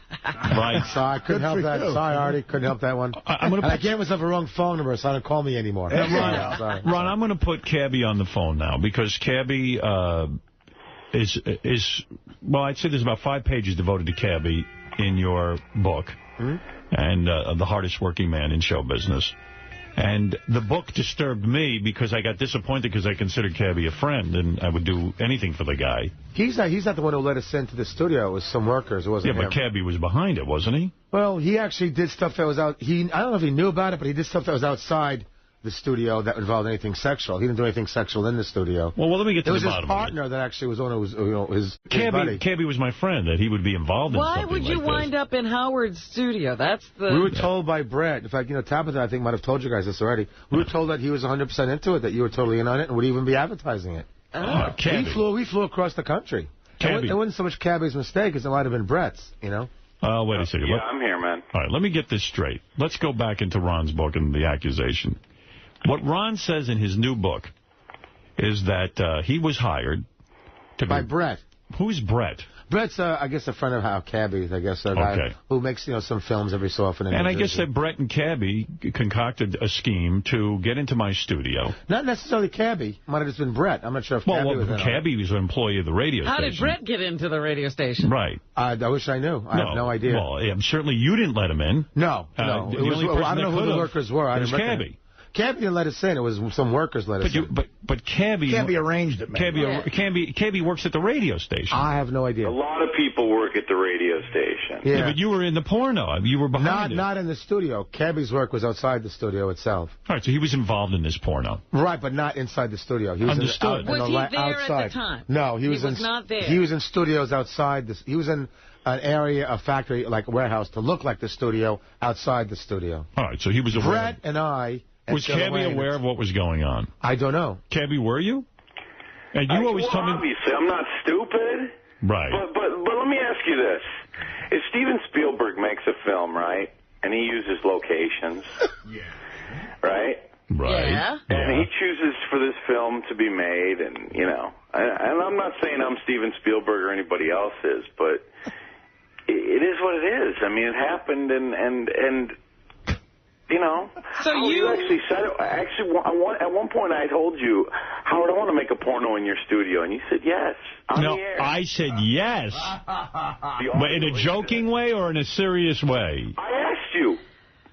Oh, stop it. Sure, man. You're being silly. You're being silly. No, you did. You did. Yeah, I'd like to hear that. Do you recall anything like that, Robin? No. Where I said, yes, go shoot a porno? No one asked me. Knowing you, I don't know that you could ever say yes to that. I asked you, and you said yes. Oh, Cabby, come on. Exist. Don't insult my intelligence. I'm not insulting your intelligence. You are. But anyway, I'm just a guy, man. That's all I am. I'm just a guy. What does that mean? How are you a victim in this? I'm not saying I'm a victim. So you lined up a crew. No, I didn't line anything up. It wasn't him. It was it was Brett. Brett admits it. Out there. I don't know what the fuck is going on. What was Cabby's involvement in this? Cabby, why don't you tell me what your involvement in this film was, and let's come clean on it. What do you mean my involvement? What is this? You guys shot a porno in my studio. Ron Jeremy fucked Tabitha Stevens in the chair I'm sitting in right now. No, Taylor Wayne. Oh, Taylor Wayne. Tabitha Stevens was in the green room. Okay. And Cabby was not there. But he worked on scenes outside the studio. Right, you had Tabitha in the green room? That's correct. I wore a Gene Simmons mask. And Gene Simmons signed off on it. I got Gene Simmons to give me a model release so I could use his face in the scenes. Was Brett there? Brett was in charge of the movie. How did that happen? Brett did scenes also in the studio. Cabby was not actually there. Cabby did stuff outside the studio. Why was Brett there? Because Cabby set it up.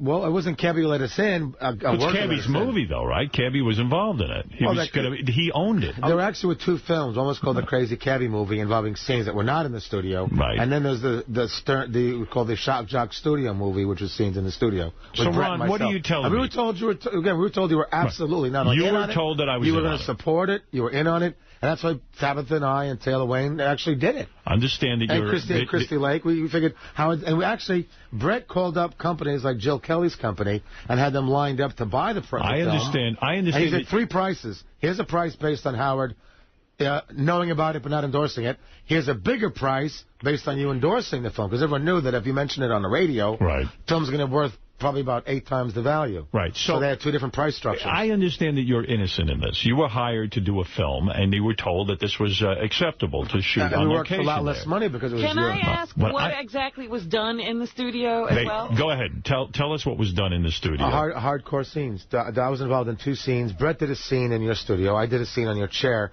Didn't involve any finishing up. There's nothing. We didn't. No finishing. No ending. I keep thinking I'm on regular. No climax. You fucked a girl in my chair. On your chair. No ending. We made a joke like, here comes the ending, and we didn't end it. Right. We're but going did you cover the chair at all? Or yes, it was, with towels. With towels. Yes. Where do you end? You never used your microphone, by the way. That was someone asked me that. And someone suggested that. So it was at my console. It was right on your chair. At my private studio. We made jokes. There's an O.J. Simpson mask. We made jokes about too. Now you know my studio was locked, so someone had to have a key to that. Of course. Someone got a key. We figured you were totally behind it, so it didn't surprise us there was a key. And then we did another scene in the green room with Cabby, how'd you get the key? God, I didn't get a key. All right. Cabby, what was your involvement? Let me me tell you this. Your studio wasn't always locked, first of all. It was supposed to be. And everybody in their, and I'm not saying I was one, but everybody and their brother, when I used to be working, would come up, and it was like, what do you call it? I don't know. It was like the fucking Niagara Falls of radio, man. I mean, people would walk people through. It was pretty much wide open. Right. Okay, so fine. But what is your involvement in this film so I can understand the amount of betrayal here? What? My involvement in it? Yeah. What were you an owner? What was your involvement? Let's come clean. Steven Spielberg is what? A producer? Director. Come on, Gabby. He can produce any. Did you produce the film? Spielberg do. Steven Spielberg is a director. He's the guy behind things, right? Well, he's a director. But he's also a producer. And who is a little Steven Spielberg in the whole thing. So you're the producer? Yes. And so you put up money, or you just got the money people together with all the porno people? Right. And you guaranteed them you could get them into my studio? Never guaranteed anybody anything. Right, but you managed to get them into my studio. Well, I wasn't the one who got them into your studio. But you made it possible. This whole thing and decided there should be. You know what? I was there a couple times, but I was never the one. Yeah, but whose idea was it? As Ron said, I was never the one who let anybody in the studio. But Cabby, that's a semantics. If you're the producer, wait a second. If you're the producer of this, it means you were in on it. There was other producers too. Well, Brad, but you're my friend, and you worked at K-Rock. I am your friend, I guess. Yes, I am your friend. Now you're guessing. Now you're guessing. Well, gee, I thought I was a friend when I was writing to you in prison, and I thought I was a friend when I go to Sirius every day and beg him for a job for you. Well, I thought I was a friend. Well, Brett is the one who actually, from what I understand, the producer of the film was Brett.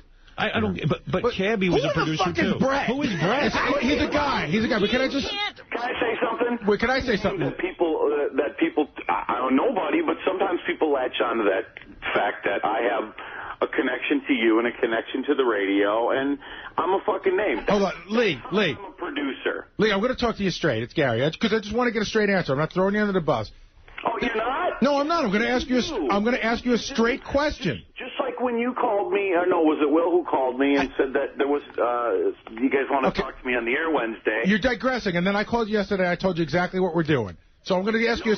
You told me that you wanted to talk about how people got paid or didn't get paid. We wanted to talk about the film being made. Ron, Cabby, we're going to get to it. We're going to get to it.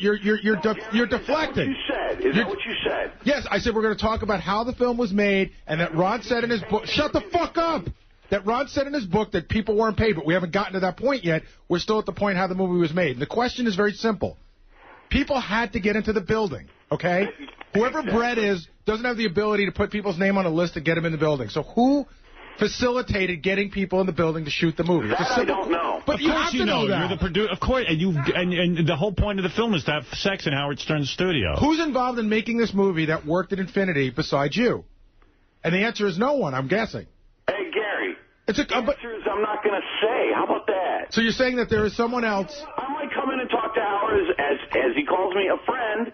I might come in and talk to Howard as a friend about that, but I'm not going to throw someone under the fucking bus like you say. How honorable. What you want. You threw me under the bus. How did I throw you under the bus? You used my studio. Without permission. And you had people having sex in my chair, and you know that if that's not your right, and that's not your business, and that's not something you do to a friend. You don't do that stuff. Okay, well, can I say this without throwing anybody under the bus? Many people had sex in your chair, Howard. And it wasn't, I'm not saying on film or off film. Cabby, I don't know about that. I know about this because it's in Ron's book. Okay. And I know about you. I don't know why Ron had to put it in his book. It was something that happened, and I guess he felt he needed to sell a book. So he put it in the book the same reason you shot it in Howard's studio, to sell books. He put it in the book because he felt ripped off. Has the movie ever come out? Not so much. Has there ever been a porno out shot in Howard's studio? Will there ever be? Probably not. Right. Yeah. Steven Spielberg makes a film. Does he necessarily ever put it out? Hold on a second. Can I hold on, Artie, 1 second. Let's get rid of the Steven Spielberg thing very quickly. When Steven Spielberg makes a film, he gets permits and permission and pays people to use their locations. So that whole Spielberg thing is ridiculous. In other words, Spielberg went to... Well, you know what? Listen. Why are we entertaining his Spielberg analogy? I'm sorry, and that's what I can say. Well, Cabby, I don't still understand what it is that you did other than use me. You used me, right? No, actually I didn't. How do you figure you didn't? If I used you, I would be out promoting this and selling it, and but you had sex. You snuck people into a room that I trusted you. I trusted you as a friend. We were pals. We hung out. We hung out a couple times. Yeah, we did. I don't do that with many people. So the way I get paid back is let's fuck them over? Now you're not even really a friend. You say you're a friend. I'm really shocked at this questioning even if you're friends. I know. I mean, how many radio guys wrote you in prison and how many radio guys sat there and lobbied to get you jobs? And Robin waited online for 3 hours to come and see you in prison on her day off. I mean, we're all friends. You know what, Gary? It is what it is. No. I did something, and I was a part of something, and like I said, it's never going to see the light of day. I'm not selling it. I'm not out. Yeah, Cabby, in fairness to Cabby, he had it shelved. He had the thing. I understand he had it shelved because he would have lost his job. I said Cabby had it shelved. He had the film shelved. Yeah, right. I'm saying in fairness to you, great. I mean, you know, canceled. But I think that was in fairness to Cabby. Cabby would have lost his job. Cabby was worried about his job. I think he had it shelved. And Cabby, if I'm wrong on this, let me know. I'm not going to say things that I don't know for sure, but I think it was shelved because word got back to higher-ups at Infinity, and you were told, if there is a film, we don't know that there is, but if there's a film and it's released, you will never work in this business again. It's not why it got shelved. Why did it get shelved? It got shelved because it got shelved. Bad lighting. Why did it get shelved? Bad acting? Because I chose not to put it out. Why? Many reasons. I would say primarily. You can give us the top three. Yeah, why did Spielberg change his mind? You want the top three? Yeah. Because I didn't want to put it out, and that's the top three, all in a fucking nutshell. Because you came to your senses. Maybe, pretty much, yeah. Yeah, pretty much. It feels pretty bad to me. You're one of the guys I really like in the business, and I got to be honest with you, it hurts. Well, you know, this is part of his... You know what? I'm sorry, but you did say I could do it. No. Part of his self-destructive stuff. It's on audio. It exists. Cabby, this is Artie. You know, we're all friends here, man. And I can't stand by and watch you make yet another life mistake here. You have to come clean and tell Howard the truth. Saying that he okayed it is total bullshit. You know that. And ask and apologize to him in a real, honest way like a friend would. Admit to him. You're lying and you're digging the hole deeper. He can never You're be a digging pal. the hole deeper, If he just came on one time and said, you know, man, I made a dumb fucking move. Right. I mean, that's it. We've all done dumb things. This was coming up. He could have. You know how dumb the move was? That's why it never fucking came out and never would. But see, a guy like Ron Jeremy, who needs to get out there and fucking promote himself so much, even though he's Ron Jeremy and everybody on the whole fucking planet knows him, has to put it in his book that he did it. But I guess Ron has grievances. But why shouldn't... Well, no, I don't have any grievances at this point. I thought you were mad initially that you never got paid. But what we got was basically just to cover us flying across the country. That was basic minimum. We did it because we figured it'd be... Look, Cabby, Ron is not John Grisham. He's not selling books on how he writes. Ron, how many sex scenes do you do for free?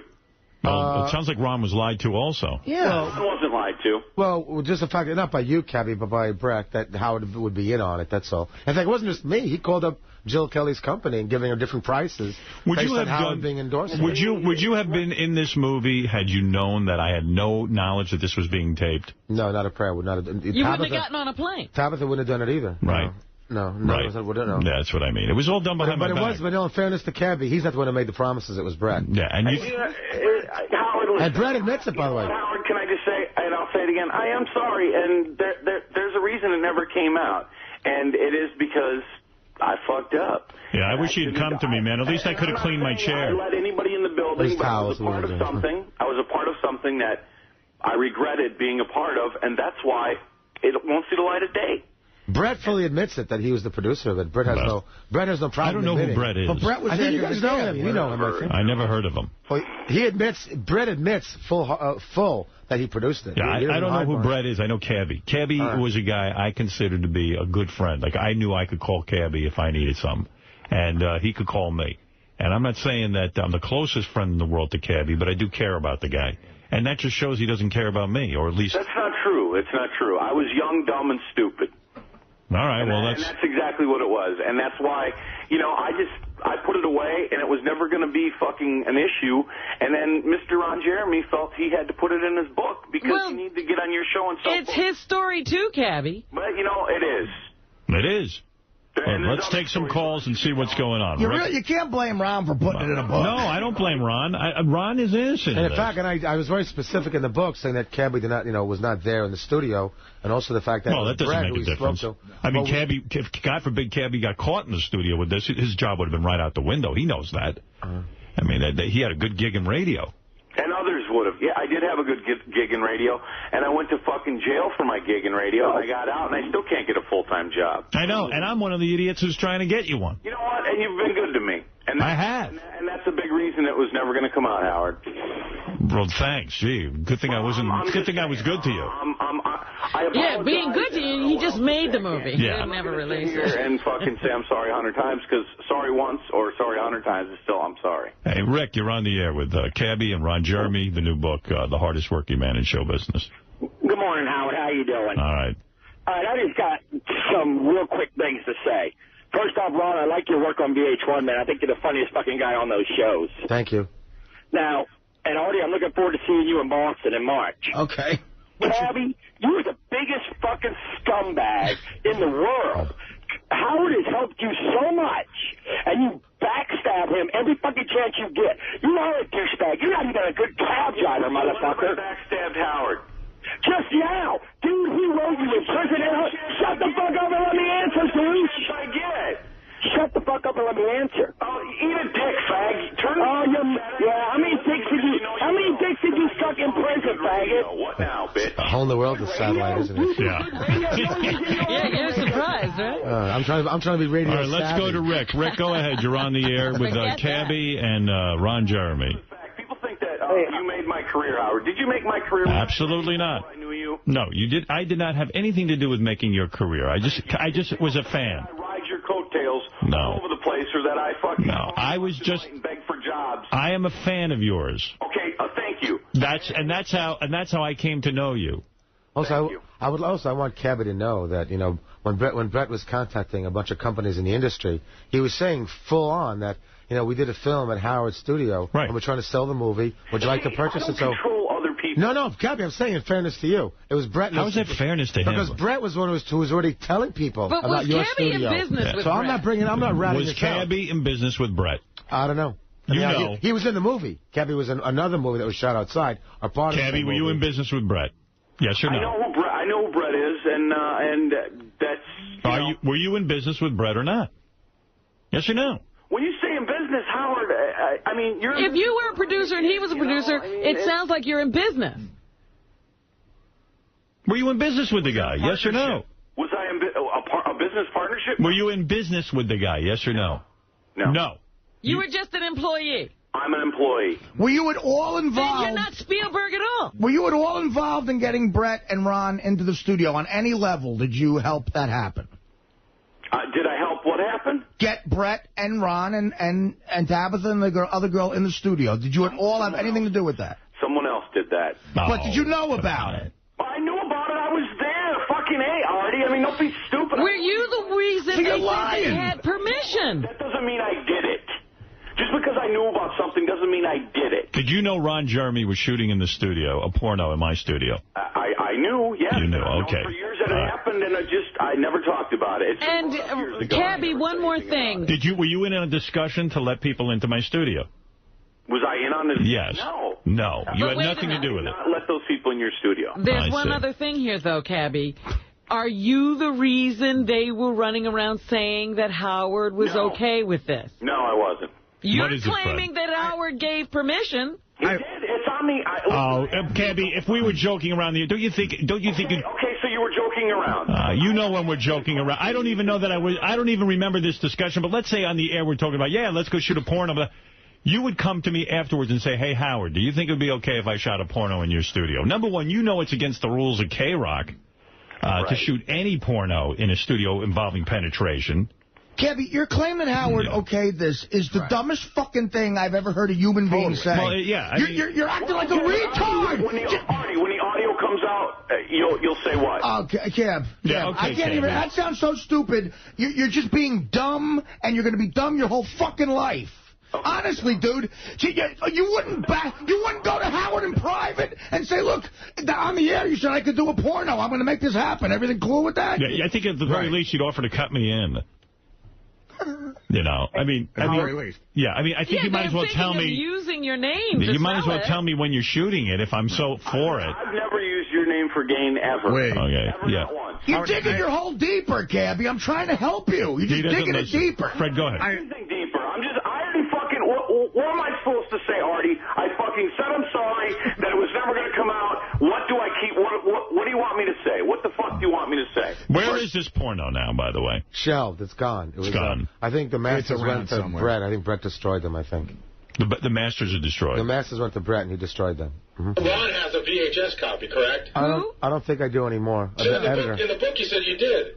Either I or my editor might have a copy, but or else none of the masters were destroyed. You see, Ron's sort of reeling it in, because in the book, Ron's whole rap is that he feels sort of ripped off, and that he said that he's got this VHS copy, that the only person that got paid was the editor, that he feels that his actors got ripped off, and that maybe just to piss everybody off. Because I know for a fact the females got paid. Yeah, but they all took, like, basically very little because it was your thing. They got paid. Yeah, I say in the book that they got paid. Some girls come to Jersey and shoot and get paid nothing. I said in the book they got paid something, and that they got their expenses, to go across the country. Fred? I have two questions for Cabby. Whose idea was it to shoot in Howard's studio, number one, and when did you agree to it? I'm not speaking on those things. Mm-hmm. It's an honest question. I speak to Howard in private, but I'm not the guy. I don't ever want to talk to you about this. It's out in the open already, Cabby. I mean, whose idea was it? It's not. You know what? Listen, I'm taking the fucking heat round right now, and that's where it ends because other people don't need to fucking. I don't want to talk to you about it. I'm not sure I understand your rationale. The only conversation I want to have is right here. See, I have a loyalty to keep my fucking mouth shut when somebody says something. When I called on the fucking cell phone from prison, did I tell on the guy with the cell phone? No, I took the fucking heat round, and I spent 90 fucking days in the hole because you don't fucking tell. There's some things you don't tell, okay? And I fucking was part of something who was fucking... Hey, I guess you don't tell me when you're shooting a movie. Yeah. I said, you know what? What about that? We shouldn't do it. I guess you don't tell me. By answering Fred's questions, who are you protecting? Right. You're not. Just be honest about your involvement. We're not asking for anybody else's shit. I've been honest about my fucking involvement. It's just not really a question about an idea. No, I have. Answer Fred's questions. I'm going to toss somebody out there. What was your question again, Fred? Okay, was it your idea shooting? Whose idea? It was a general question. Whose idea was it? It's not my idea. Right. But were you in on the planning? I mean, was everybody sitting around in the production of this film? Robin, I'm not in on anything. I'm just me. I don't believe it. No, but he started off as Steven Spielberg, and now he's nobody. In the face, Howard. I wasn't in on the plan. Yeah, but I don't believe that for a minute. I mean, the fact is, of course you're in on it. Well, you had to be because you asked Howard the question on the air, which you says is on video, on audio tape, saying, would you mind if I shot a porno in your studio? And according to you, Howard said yes. Spielberg knew they were shooting Jaws at Martha's Vineyard. You're a master audio vault guy. Find the audio. Well, Spielberg needs another location. We have it. And believe me, you're in on it. For you to deny that you're in on it. Now he's a key grip. He was Spielberg, and now he's holding electrical. Now he's craft services. I wasn't in on the planning. That's what you asked me. Yeah, okay. You weren't in on the planning. You weren't part of the movie. I was a part of the movie. Yeah. Wait, so what was your role? The whole appeal of the movie was shooting it in my studio. You never sat down with anybody before they started filming. What? The appeal of the movie was me in a porno. No, the appeal of the movie was doing it in my studio. No offense. No, the original appeal of the movie was me in a porno. You asked me what the appeal of the movie was. Well, according to Ron, the appeal was getting into Howard's studio. That was important to the film crew and the producer that if I endorsed everybody to move. But Cabby's scenes were outside the studio. We're not talking about Cabby's scenes. Okay. We're talking about the movie. Talking about your scene in my studio in my chair. If that ever came out, Ron, all over the cover is going to be Ron Jeremy fuck such and such in Howard Stern's chair. That's the hook. All right, let's go to Irish John. It's not going to come out. Well, if it we know. Now we know. Irish John, you're on the air. Hey, Howard. Tabitha, who's a very good friend of mine, dated my brother, said that Cabby brought them up to the studio, Tabitha and Ron, wanted some guy to film them in the studio having sex on your console. Right. And Tabitha refused because you're a germaphobe. Right. So her side of the story is she never had sex in your studio. They did. There's 50 different stories, Howard. Tabitha was in the green room. Ron agrees. He said Tabitha never came in. Taylor Wayne was on your chair. On a towel. On a towel. Tabitha protected me more than my friend. And he's going to claim he wouldn't know that this would bother you. No, that wouldn't bother me, people having sex in my chair. Yeah. See, and I don't even remember that happening, so I wasn't there when that happened. So, I mean, obviously things happened when I wasn't around, too. I mean, that's just it. Your film got out of your control, Steven Spielberg. Everybody. Well, maybe you should have been there. Maybe you should have protected me a little. That's just it, Howard. You know, Did you think I'd be upset? That's obviously why the movie didn't come out. No, I didn't. I didn't think you'd be upset. Wow. Tabitha said Cabby planned the whole thing. What did Tabitha say? She said that Cabby planned the whole thing. Well, of course he did. With some other guy that was there producing. That it was them too. I believe that. That's Brett. But Cabby, of course you did, and you don't have to lie to me anymore. And I'm not going to sit here and say I did, because I didn't. Okay, well, whatever. I'm telling you I'm sorry it happened, and that's... I am too. I'm really sorry it happened too. I'm really sorry it happened too. That's what happens when you do a benefit for a transient. Yeah, Artie, thanks for doing the benefit. Listen, I love Cabby, but, dude, right now, not coming clean right now is officially burning a bridge that you probably are going to need in life. And being dishonest about it right now is making it so incredibly worse. You don't straight up every time I've ever come on that show. And just like I'm being straight up now, you know what? It never needed to come out that this happened. It never fucking needed to come out. It was a fucking mistake, and guess what? I was a part of a mistake, and that's why it was put away and burned forever. I'm surprised it took this long. You were lucky it took years for this to happen. Really?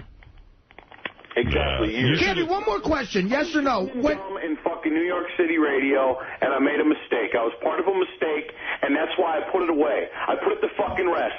But for some ungodly reason, I don't know why, someone wanted to sell their book, and God bless you, Ron, I love you.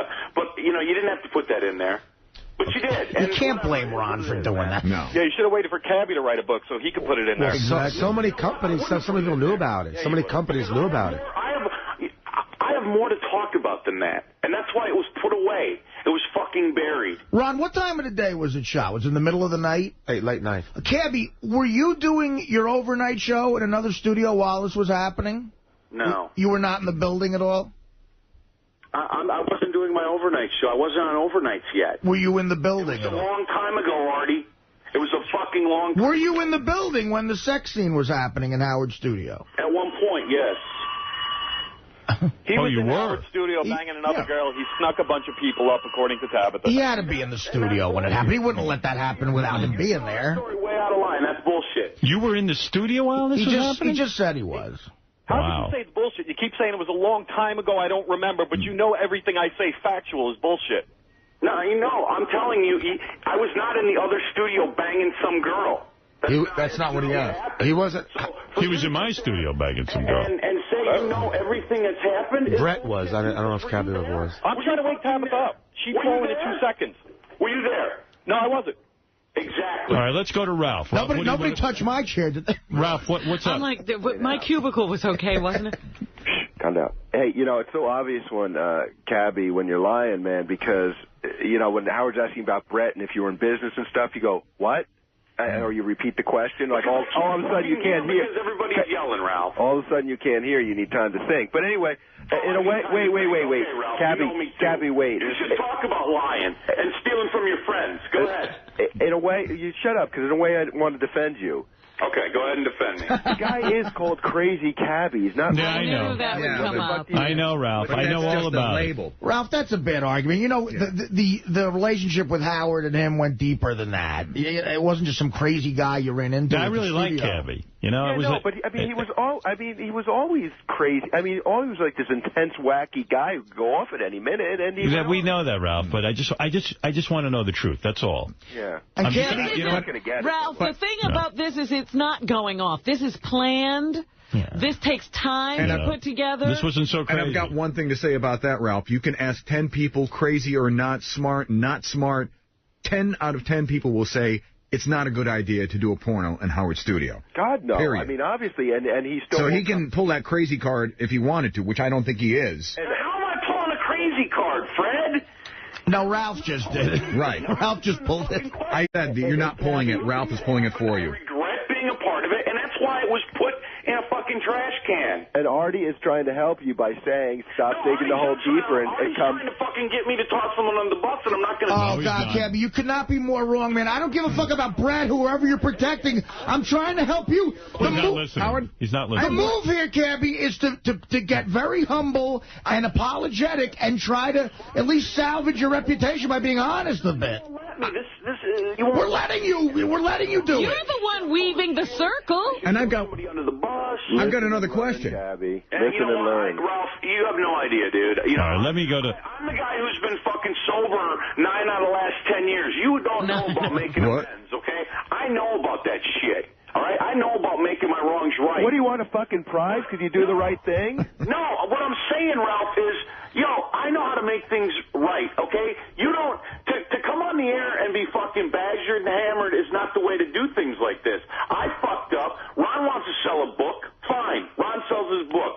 I fucked up. I put the shit away. I put it to rest. It was never, ever going to fucking see the light of day, and that's the way it was supposed to be. And if I ever came to Howard and talked to Howard in private, that would happen. Yeah, but again, Cabby. Hello? Where's Ralph? Cabby, you don't... I'm here. Hello? Cabby? Yeah, I'm here. You don't get it. Ron still has a right. That's part of his story, too. He could say what happened to him. Some evil, crazy shit happened when I was in fucking war, and guess what? I don't talk about it. Cabby! That's your choice. Listen, See, you don't get it, man. Because others don't want to talk about it. Just because you're a fucking story doesn't mean the whole world needs to know about it. Okay? Some shit happens in life, and some things you talk about, and other things you don't. And sometimes you put a mistake to rest, and you never talk about it. Okay? I didn't break the story. I mean, when Brett was hiring the talent... You didn't break the story. You and Tabitha have been trying to break the story for years. Yeah. You kept saying, please keep your mouth shut. Please keep your mouth shut. Yeah, but listen, Cabby. Try to sell it, Ron. Cabby, Brett was mentioning the studio when he was hiring the talent. You've threatened to try to sell it. You've threatened to say you're going to release it on a fucking documentary, and guess what? Well, when my editor wasn't paid, I said we're going to release it for free. You didn't get paid, Ron. No, my editor. I said my editor... Do you ever do a sex scene for free, Ron? This was just for expenses, but I was okay with that because we thought Howard was involved. But now all of a sudden you're bitching about not getting paid? No, I didn't bitch about it in the book. I said we got expenses. No, you bitched about it before. No, what I'm saying is, first of all, I'm saying that Brett had mentioned the studio when he was hiring the girls. Brett mentioned Howard's name when he was trying to sell the movie to 3 different companies. Okay. So hold on. People knew about this years and years and years ago. I've never fucking mentioned Howard's name. I didn't say you did.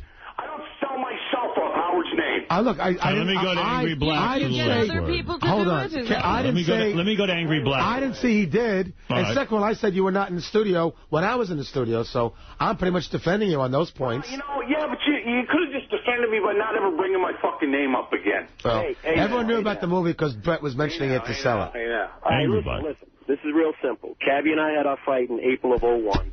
In October of '01, I went to the Adult Video Convention down in Atlantic City, and Ron was there, and Tabitha was there, and so forth. I met Brett, okay?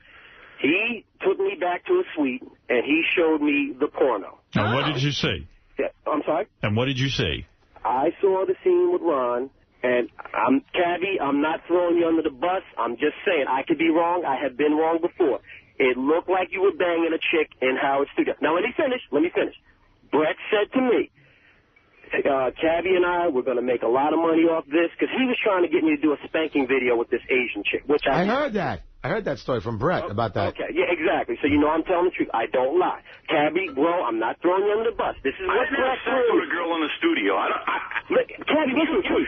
Cabby, listen to me for a second. Show me that film. Cabby wasn't there. Show me that film. Cabby, I'm not throwing you under the bus. Cabby wasn't there, Angry Black.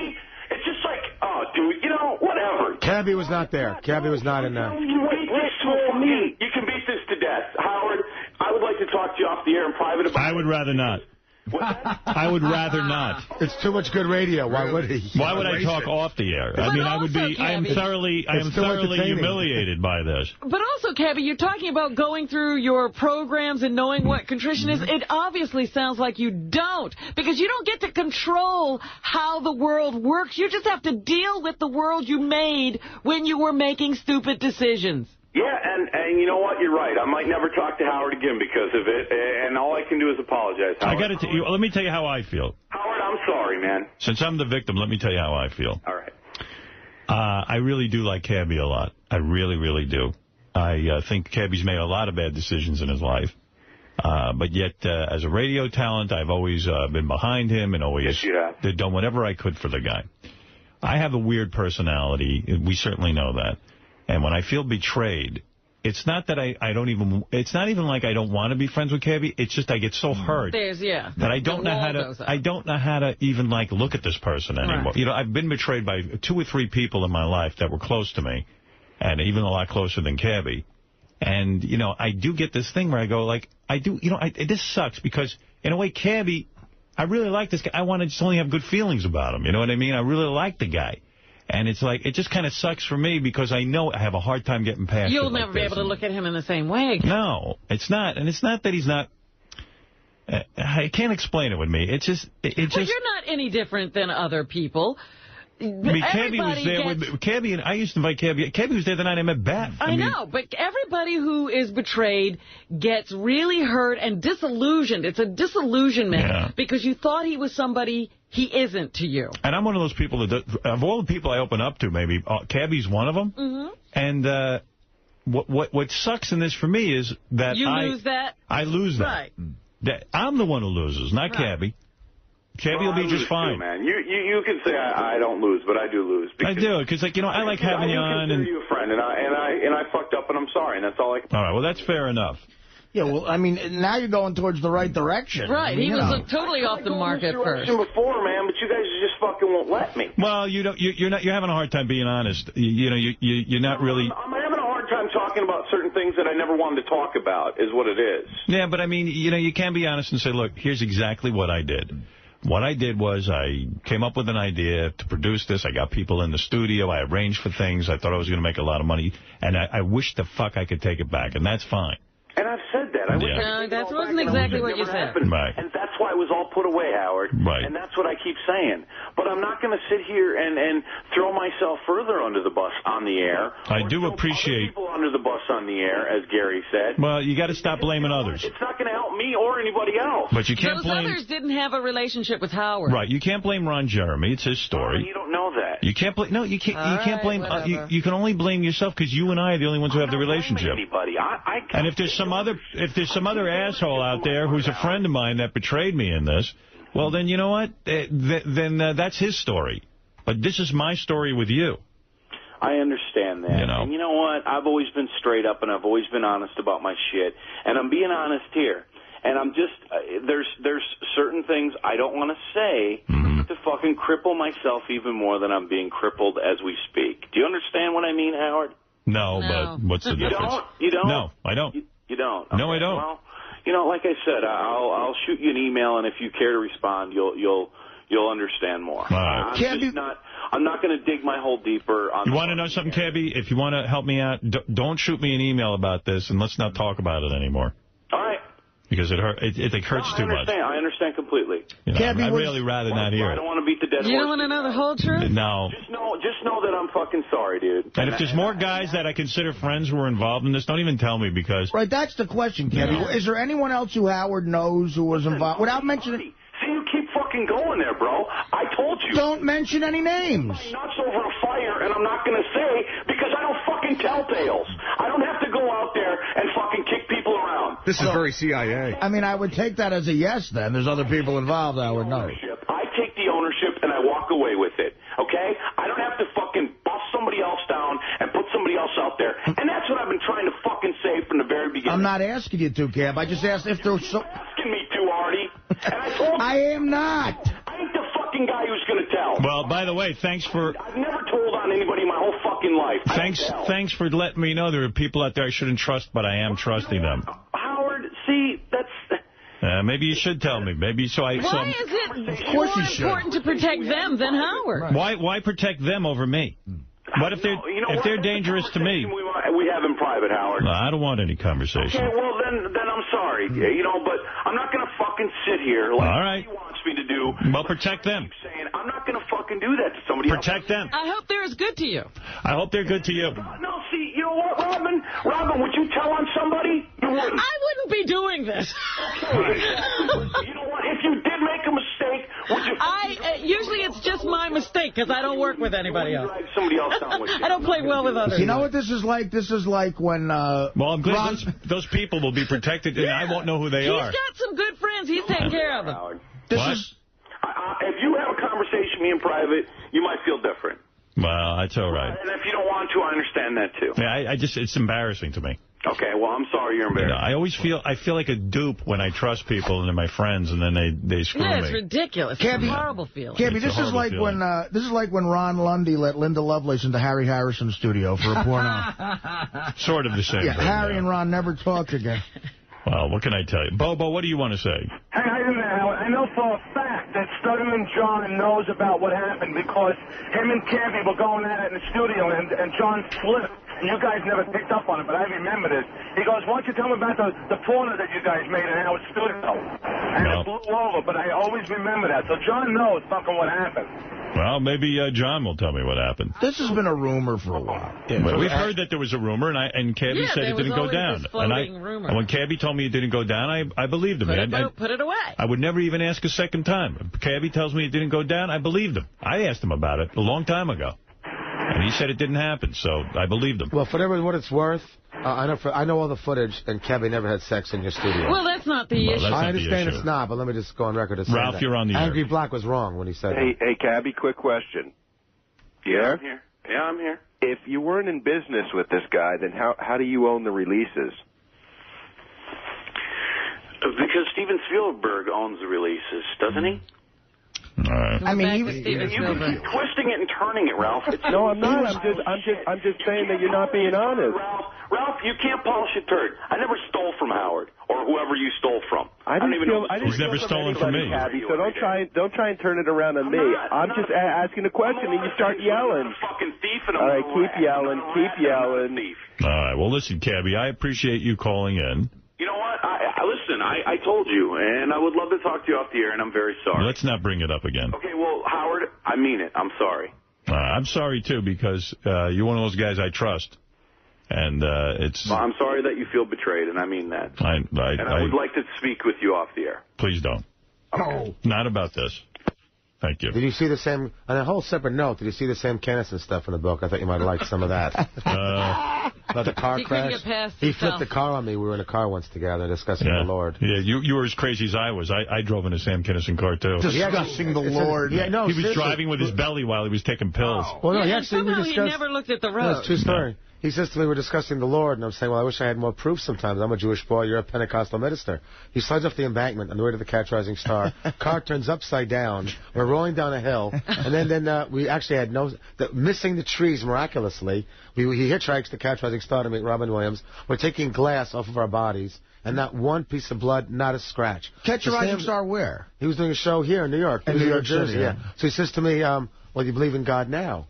I said, well, you go to great lengths to prove a point, Sam. And then Carl LeBeau and Bill Kennison said to me, Sam wasn't the one proving the point. Hey, did you get to bang a lot of famous chicks? Do you talk about that in your book? I never discussed that. I've hung out with gone on a lot of dates. I mentioned some of the women in the book. Who have you dated? Well, I took Fairuza Balk to the Larry Flint Christmas party. Who'd you take? Fairuza Balk. Took her to the premiere of Boogie Nights. Who's Fairuza Balk? Fairuza Balk. She's been in, she's the chick in The Water Boy, the Sandler movie. I mentioned girls I've gone out with. She's in a bunch of movies. She's hot.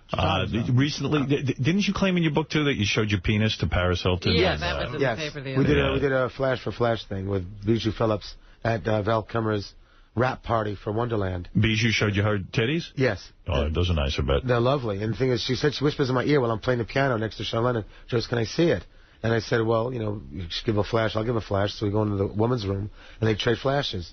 Wow. Unfortunately, nothing else happened. But the lady in the bathroom told that story to the Post, and I denied it, saying I can't acknowledge it. But then when Paris admitted it a year later at the Hard Rock Hotel to Fred Durst, so now when the Post calls, I can say, yes, it happened. Did you put in your book the incident with Sal? Sal's such an asshole. Ron was taking a picture with somebody one time, and Sal was standing behind him, and Sal took out his balls and put them on Ron's head. I didn't mention that. I didn't even know what was going on. And Ron was going to kill Sal. Oh, and Sal was like, gee, but you're in porno. I thought you'd like that. I go, Sal, what makes you think Ron Jeremy wants a pair of balls on his head? I didn't know what it was. I'm facing this way. He's above me in a staircase, and I feel something in my hand. That was his hand. And I don't know what the heck that was. Where was this? They were doing a comedy show in Hollywood. It was a bar in L.A., and I can say I've known Ron for a long time. He was fucking pissed. Yeah. Really pissed. Because I said, he did what? Like, I didn't even know what it was. Yeah, he had his balls and cock on your head. Was that the cock too, Gary? Was it the cock too? Yeah, because Sal was going around telling everybody. Later on in the night, he was bragging, I gave Ron Jeremy a Roman helmet. That's a... Wow. That's what that's called. Not quite. I see the visual. I get it. Ron, did you know anybody involved with those Wonderland murders? Did you know anything going on? I knew John Holmes, that's all. Yeah. What is it, Sal? Can I show you real quick how I did it? Like, if I stand behind, can I just show how I... Oh, yeah. Well, don't do it. Sure. I was on the stairs, right? No, look at Howard.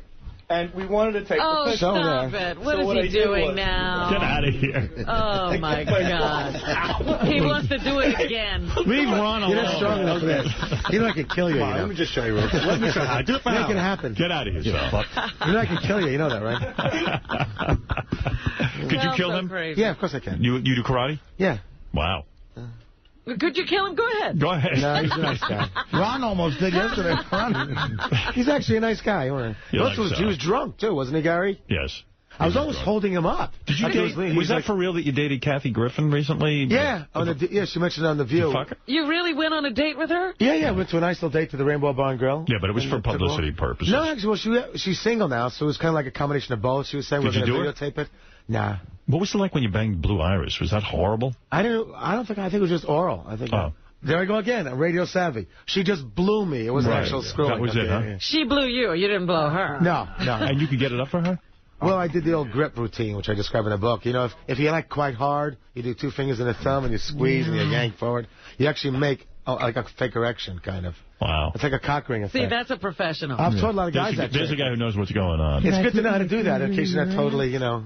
How do you measure your penis real quick? Do you start from your balls? From the back of the room. On the back of the room. No, but you push your stomach in. You get a little extra quarter-inch out of it. Right. Right here in the stomach. Yes. And you go right there, and there's your longer shaft. Up on the top. If you suck in your gut hard enough, you can get an extra quarter-inch out of it. Well, Ron, the book is very controversial, as you can see. After all, it inspired about an hour conversation on this show. Yeah. That's a good sign. Ron Jeremy's book is called The Hardest Working Man in Show Business, stories about women, about the porn industry, about making a porno in my studio. I mean, he lets it all out. He talks about nights with Sam Kinison. And he's known them all. And he's known them all. It's quite a fascinating life, and it's called The Hardest Working Man in Show Business. It's in stores now. And you can check out Ron at myspace.com/Ron Jeremy. And there's also great, I got to say, also great Dennis Hoff stories in there, because you know you're friends with the Bunny Ranch. Right, dude, those guys. Great practical jokes he pulls on me, and that's in the book as well. All right, Ron. Good. Hey, Howard, how long did you work in like a regular job in life? You were a teacher. I was a teacher for about a year and a half. Before you realized, look, I got this thing that I got to put to use. I got a gift. Yeah, like I was a maitre d' up in the Catskill Mountains all through college. I did some comedy up in the Catskills. I was a school teacher, taught skiing, substitute teacher. But when did you say, fuck, I got this? I was 25, 1978. I did a picture. Did someone discover you? A girlfriend sent a picture of me into Playgo magazine. I was in the October issue with John Ritter on the cover.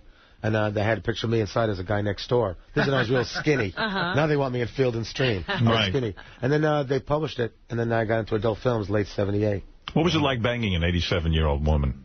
That idea, it was difficult, but it was the old grip routine. It was more like just to be entertaining and to show that you're never too old to have a good time. Wow. You know, no. No, actually, oh, that's funny.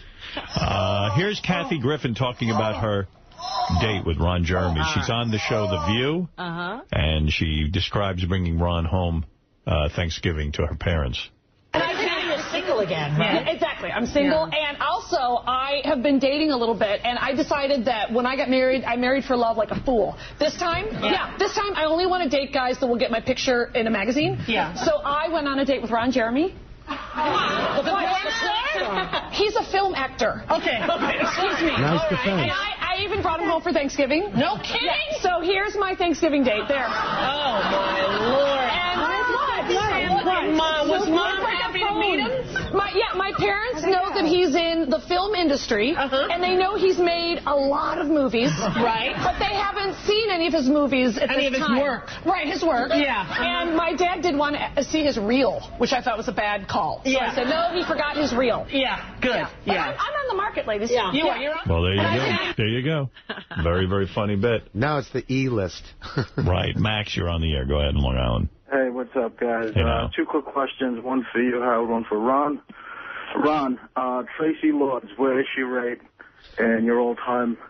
Yeah, Tracy Lord. She was terrific. But see, I worked with her later on. Not when she was a kid. She wasn't quite 18, but I know it was right before we found out. So I wasn't one of those who worked with her in the very beginning of her career when she was 16 and 17. I was like, she was 17 and a half before she went to Europe. And she was phenomenal. She was terrific. And what was the other question, Max? The other question is for the Miss Black Howard Stern. Does the winner have to drink and do drugs and have sex with white people to qualify? It's so funny you bring this up. You know, we're having a search for Miss Black Howard Stern. So, you know, you have to put up... Did you hear this story? No. You have to put up rules for, you know, so people who go on the website can understand what it is. They know what the rules are. So the rules are pretty much boilerplate for every contest. So they stick up the rules, and a woman calls us and says, I want to complain about your Miss Black America thing, you know, Miss Black Howard Stern thing. Oh, really? We go, what's the problem? Gary describes this to me. She goes, in the rules it says, Miss Black America has to be able to prove that she is a convicted felon. So she was incensed that why would they do that for a black woman? And what it was is those are the leftover rules from our contest. Remember, we looked for America's Hottest Convict. So we said, no, ma'am, you don't have to be a convict. She wrote a letter calling us a bunch of racists, and she's telling all her black friends to never listen to the show again. Yeah, so anyway. See, now we have a campaign going on out there we have to fight. That we had nothing to do with, but there you go. So if you're looking to be the Miss Black Howard Stern, and you must love watermelon. $5,000, that's right, $5,000 in the coveted title of Miss Black Howard Stern, and you have to go to... ClipsForSale.com. They're our sponsor on this. The #1 downloadable clip site for buying and selling adult video clips on the net with over 300,000 clips to choose from. ClipsForSale.com, and I bet Ron Jeremy's in a few of those clips. Ron, good luck with the book. Thanks, Howard. The book is in stores now. The hardest working man in show business. Ron It's actually Jeremy. hardest man in show business. Hardest man in the show parentheses, like a little joke there. You know, Right. Harper Collins is funny. MySpace.com/Ron Jeremy. We'll be back right after. Oh, here's Marianne. She's very upset. Quickly, Marianne, go ahead. You know what bothers me? I hope Cabby's listening, Howard. When he was in jail during all the holidays and stuff, you were the only one who spoke about him. You thought about him. You said send stamps and self-addressed envelopes and magazines. And I did that, Howard. I did it because... Well, I do. I like the guy very much. But I don't understand why he has no respect or regard for someone, especially like you, Howard. Well, he claims he made a mistake. And I don't know, Howard. We were all backing him up because you were on the air talking about him. And I also, in my own little world, was thinking about him and felt sorry for him. I'm getting tired of him, Howard. I hope you're listening, Cabby. I'm freaking tired of your nonsense. All right, Marianne, thank you. I love you, Howard. In Cabby's defense, he says it happened a long time ago. He knew he made a mistake and tried to cover it up by getting a hold of this tape and never releasing it. So, you know, but it was a hell of a story, and it's in the book. And that's good. Mike, you're on the air. Hey, man, it's a pleasure to talk to you. I wanted to ask Ron, hey, did you bang that chick Trishelle from The Real World? Tell me you did. I wish I could tell you that. Everyone got frisky and flirty, but we saw each other naked in the last day of the show in the nudist camp. But and I had Tracy Bingham sitting on my lap in the jacuzzi, which kind of pissed off her fiance. But no one did any banging. No, there are cameras there. Who was going to bang in front of a camera? Who was on your season of Surreal World? Wasn't it the midget? It was myself. It was Tracy Bingham. Yeah. It was Trishelle, Eric Estrada, Vanilla Ice, my pet tortoise, and Tammy Faye. You didn't bang Tammy Faye, did you? No, that's sacrilegious. You can go to hell for even saying that. It wasn't Mini-Me in that? No. He's in the one I'm on now. Okay. Now we're on the new one. Vern's in that one. The one's now it's called the Fame Games. Right. We're on every Sunday and Thursday for the next few weeks. Real good. All right. And get the book. Hardest Man in Showbiz. Thank you. All right, Ron Jeremy, everyone. We're going to come back. And by the way, don't miss Porn Stars versus Slow Adults. We have a big contest coming up. Who is going to win, Robin? Slow Adults or Porn Stars? Reverend Bob is out there saying, I just found out I'm a slow adult.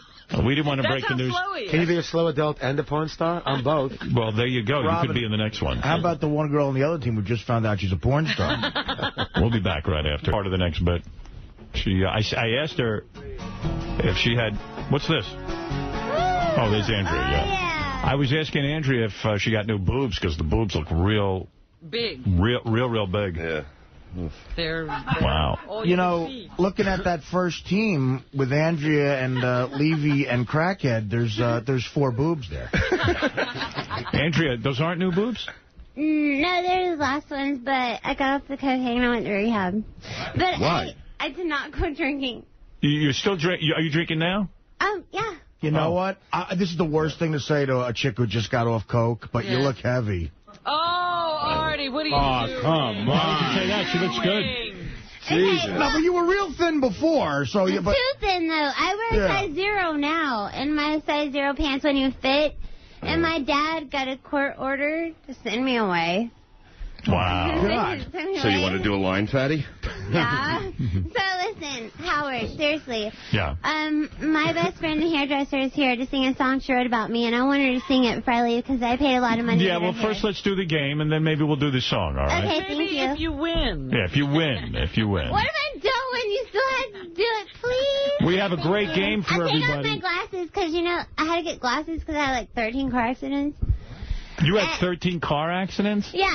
So my dad paid $7,000 for the last one, and he said, you know, if I get glasses, I can have my car back. But I figured out now I can drink and drive with my glasses, but now if I take them off and drink, I can't see shit. So here you go. What the hell was that? I don't know. I think we're going to lose. She couldn't see. I'm going to the other side. I don't want to wear glasses. Right, you're not wearing glasses today. All right. Well, you look great. Artie says you gained weight. I think for the better. Your titties are bigger, and you look nice. I did, but it's either this or the cocaine, Artie. So No, what do you want? stay that. Or do you want a date? Do you want to go on a date? She wants Of course I would. But listen, you don't look fat. I'm just saying you look heavier than before. So Look at her. She looks no, good. stay off the coke. Pull You're your a great pants way. down. Let me see your ass. I'll know if you're too fat. Are you kidding me? You No. want to do that? Let me see. Let me see your gut. Let me see your gut, and let me see your ass, and I'll know right away whether you're too big. Let's take a quick look. Let's see. Pull it down. No, you're fine. Oh, yeah, no, you're fine. No, that's nice. Stay off the coke and stay like that. That's a perfect life. That's what you need. Hey, Howard. That looks good, yeah. Go ahead. I was going to let you know that, so Andrea, some of the things she's been up to, she went to rehab, right? Yeah. When she got out of rehab, first day out, she celebrated by drinking, where she then got into a car accident, knocked all her teeth out. Yeah. Oh, no, You knocked all your teeth. Are those No, all... I knocked out a 2, but I don't fix. Oh, all right. Jeez. 2 teeth. I'm Two sorry. teeth, sorry. I went to rehab the same day, but that doesn't matter. I graduated. How long were you in rehab? 8 weeks. And it seems to me like you're drunk now, so how did it work? Not too good. Because I went to rehab for the drugs, and I told them I didn't have an alcohol problem. They didn't believe me, but I still graduated because I went there every day drunk. Artie, sound familiar? You know? drink and you were in rehab, right? Some of us are stronger than others. She's Howard. no Tara Connor. You know, So maybe you should fire Miss Howard Stern. No, because I still graduated because I have it in me. All right, so when you graduate from rehab, is there a graduation, like a capping down graduation, or is it No, different? you just get to eat and a bunch of crap. So There's try to make it fatter. They hand you this bottle. Yeah. How soon after? How soon? You mean the second you left rehab, you got drunk and then drove a car? And, Exactly.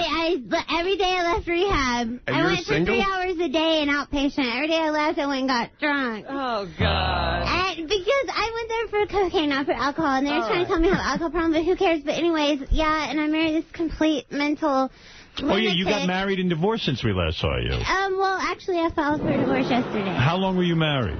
I got married January 10th. I filed for divorce yesterday. When did you file? When did you get out of rehab? September 12th. And you got married in January, and then how soon after you got married was it over? I just filed for divorce yesterday. But when was it over? How long did it really last? 3 weeks it was good? Yesterday. Yesterday. What went wrong in that short? Actually, it was over the day after, but I see. you know what I learned? He was a complete mental case, and it so happened to be that he I knew did not know exactly that. who I was, and he was a complete, total obsessed fan. Oh. And he married me and trapped me into this marriage, and he knew exactly who I was and all this crazy shit about me. Wow. And he was Yeah, but like, you must have loved him at some point. I never loved him. I didn't think it was serious. I just did it because I wanted a ring. So then there was like, he was completely obsessed.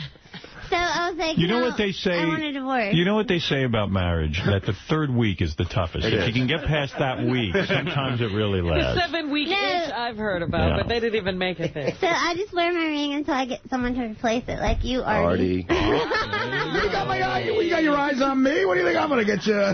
Oh, maybe I'll get your ring. Artie is trouble, I tell you. I'm trouble. He's a great lover, but, you know, He can be wild. How am I trouble? No, you would calm down if you were with Artie, right? Yeah, right. Yeah, right. Yeah. I'm never going to calm down. All right. Well, Don't see that coming. Andrea's here, Miss Howard Stern. Now, she's playing on the team with Bob Levy and Crackhead Bob. Bob, good to see you. Good to see you, brother. Bob has a lot of trouble with spelling. Shirley has a whole list of words you can't even pronounce. Yeah, that's a lot of them.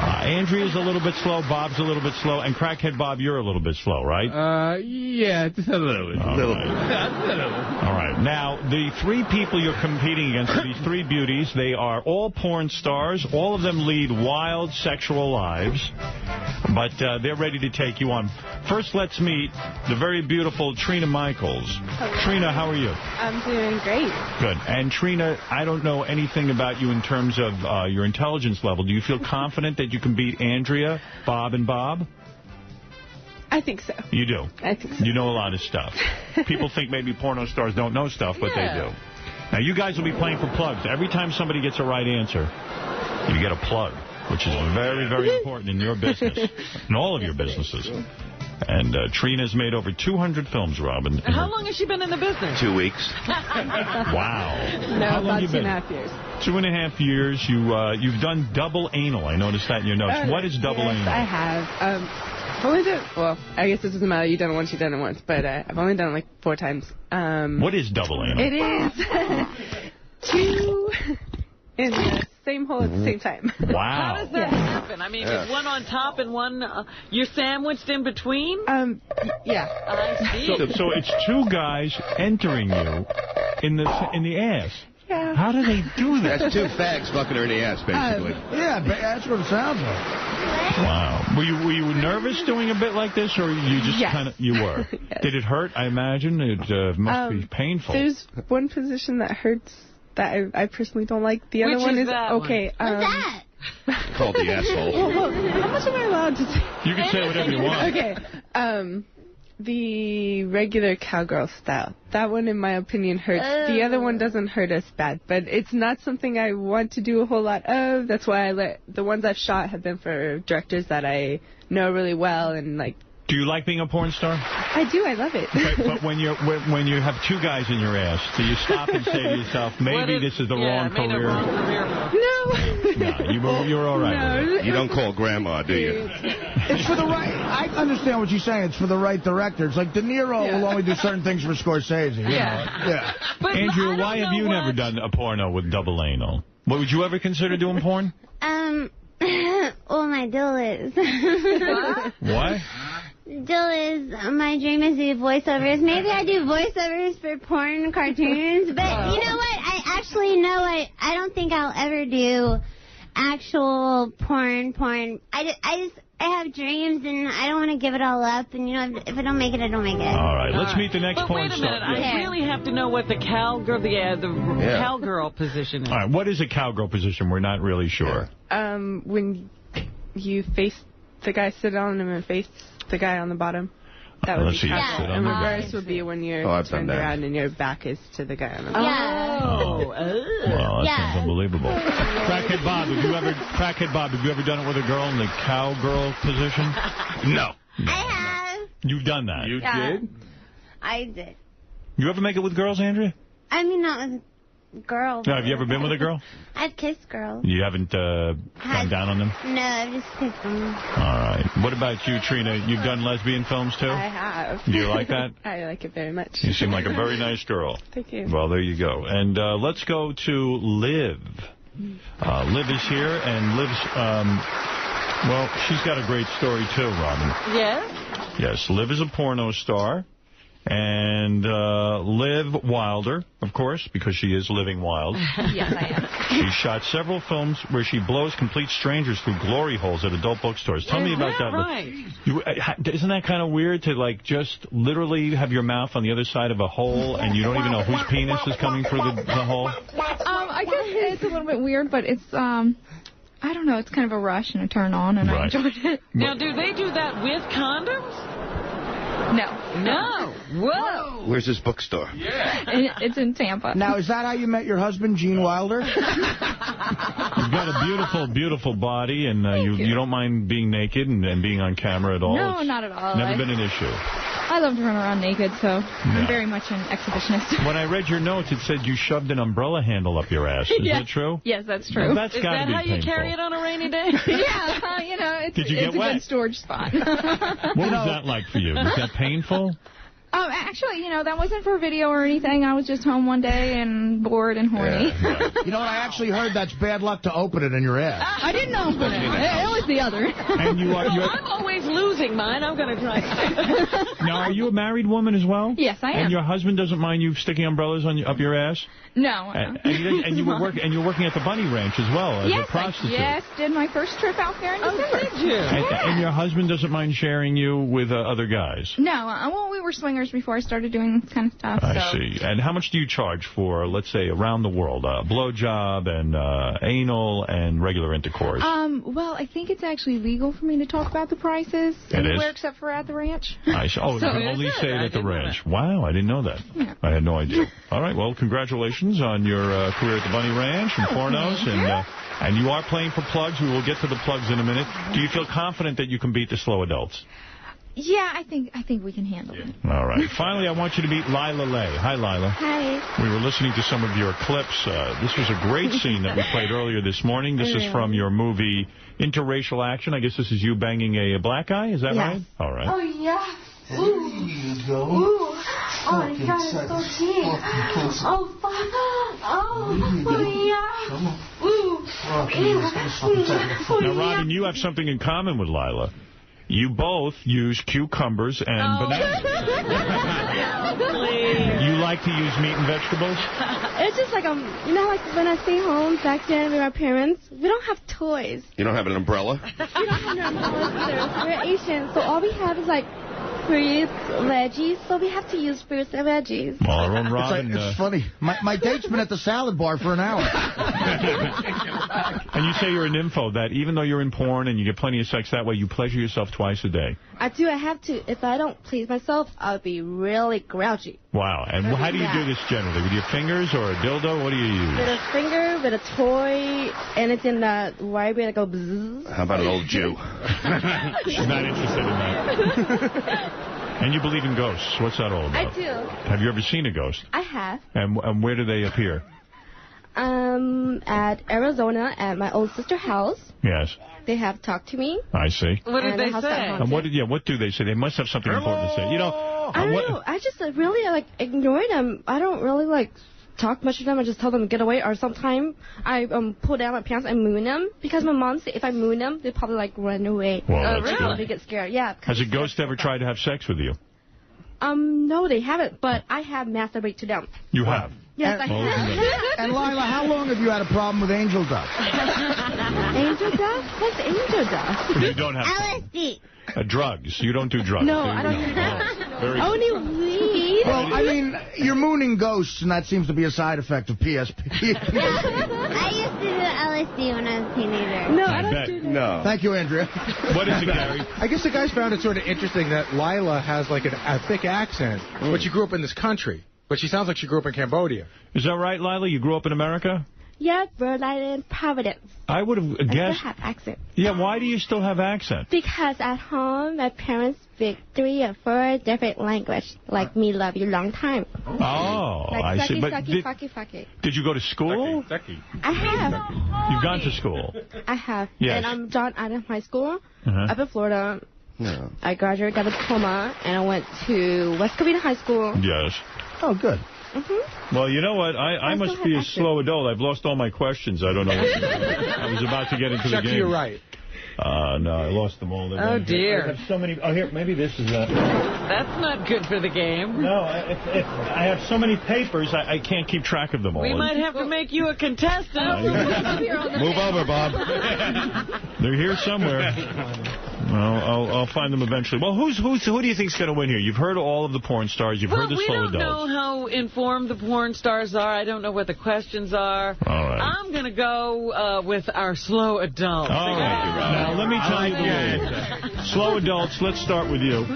And Gary, I'll need copies of the plugs, too. I don't have those. The new name for yes, I do. I apologize. The new name for the slow adults team is Two Boobs and Two Bobs. I like that. On our slow adults team, Bob Levy, everyone knows Reverend Bob Levy, Crackhead Bob, and Andrea, Miss Howard Stern. And, of course, we have 3 beautiful porn stars who really are ready to take them on in the feud. Now, let me just say, I'm going to each ask of you individual questions. You cannot help your teammates. If you help your teammates, you are disqualified. Yep. All right. Do we all understand the rules? I understand. All right, Andrea, I'm going to go to you first since you understand. Okay. Now, this is a point for your team. If you don't know it, Bob and Bob can't help you. Okay. All right, here we go. Here's they're all easy.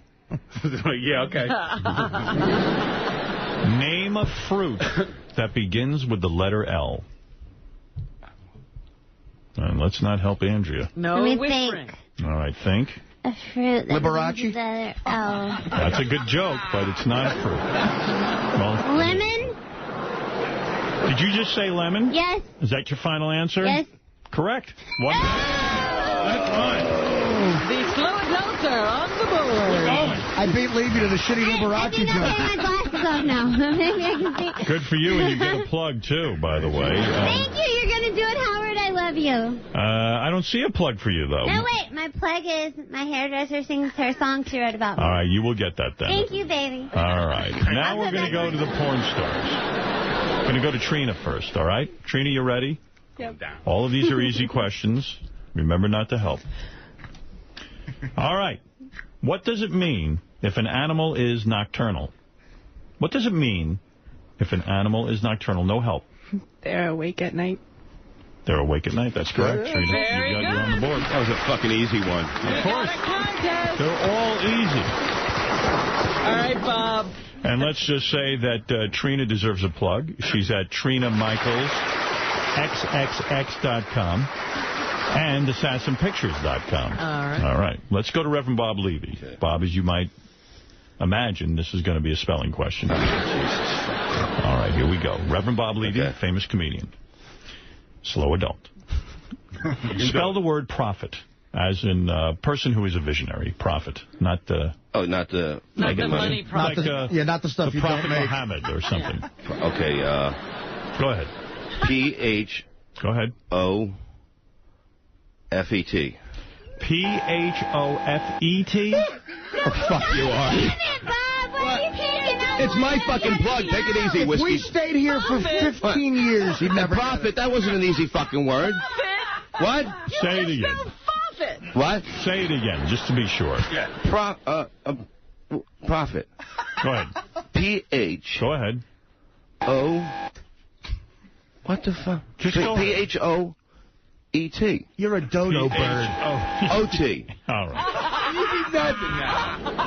I got these fucking retards laughing at. What am I? That's wrong. I can't give When you the a fuck do you function in this world? I don't know. Yeah, it's a trick word. It actually starts with a P. All right, I'm going to go to. I'm going to give this one over to the girls. If the word was phobia, you would have won. Right. I'm going to go to Liv Wilder. Liv, spell the word prophet, as in the Prophet Muhammad. P-H-R-O-E-T. All right, you got it wrong, too. Dumbass.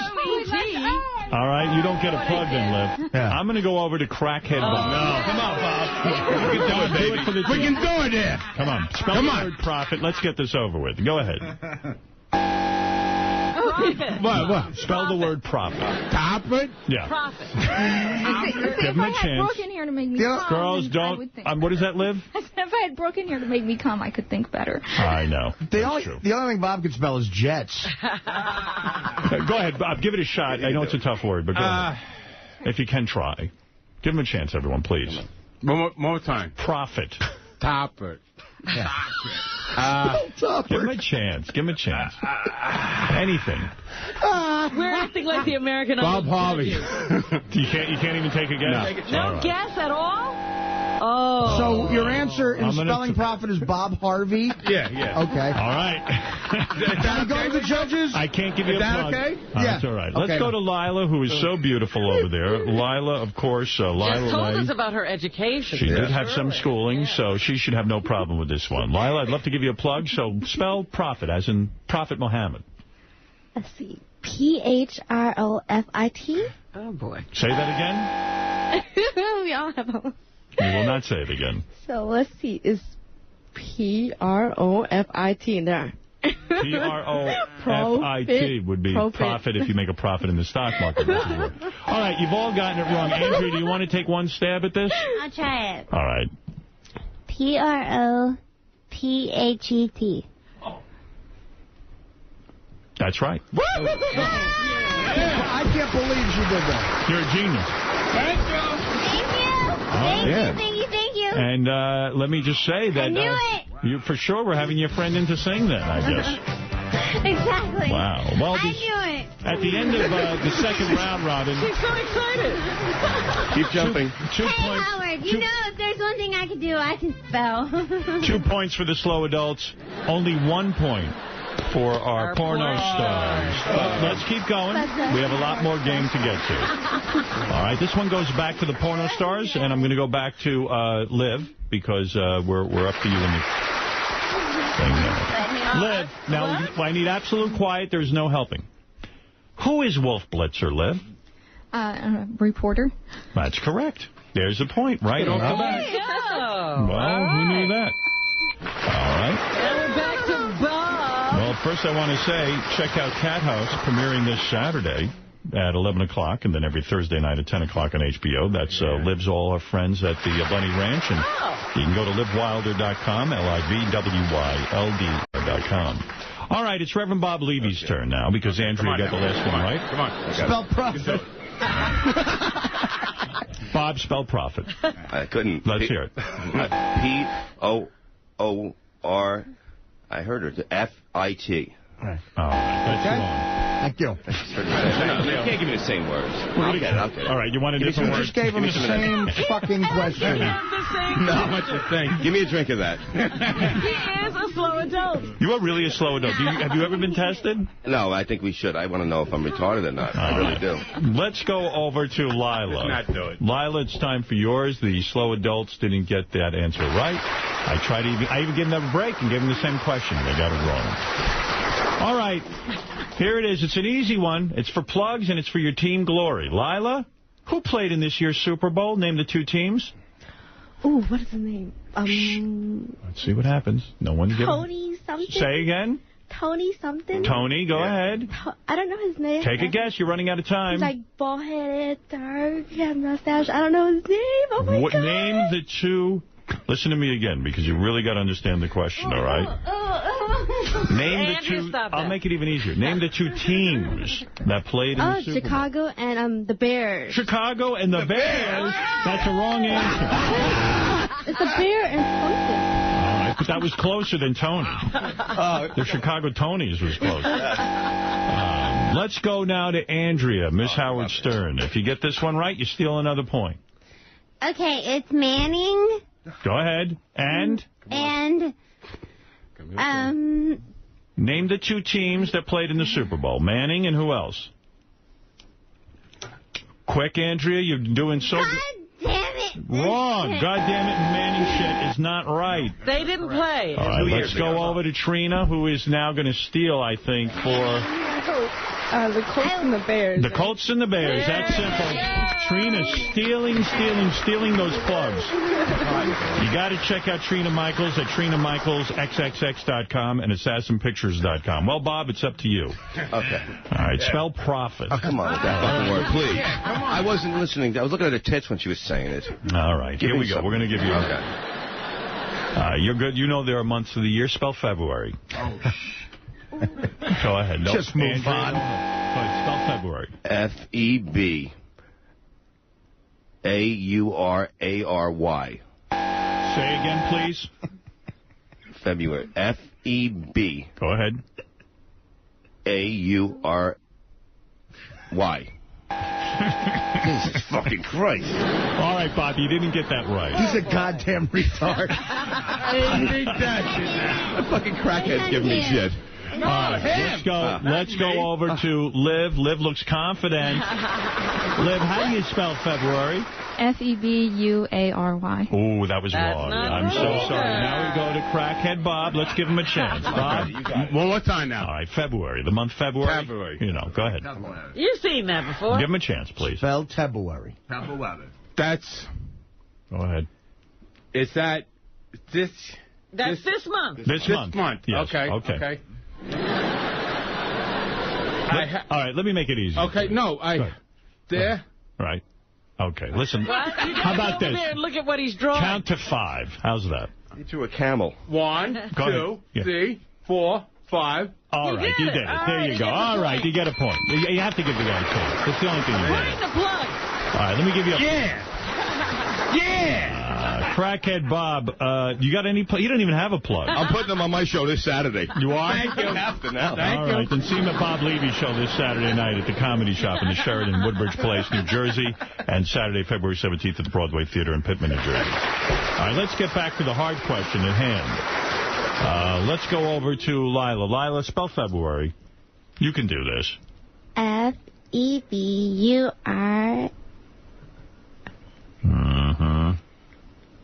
E-Y. E-Y, did you say? A-Y? E-Y. E-Y, that is no. not correct. F-E-B, you are wrong. All right, Lila. That's not a good one. And let's go to Andrea, who's been waving her hand like she's in 3rd grade. Let's go over to her. Well, I don't know, but my birthday is in February. Go ahead. 28th. So let me see. F-A-B-U-A-R...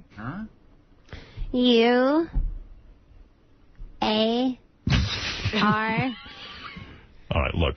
The whole bunch of you. I'm going to spell it. U-A-R, idiot. M-O-U-S-C.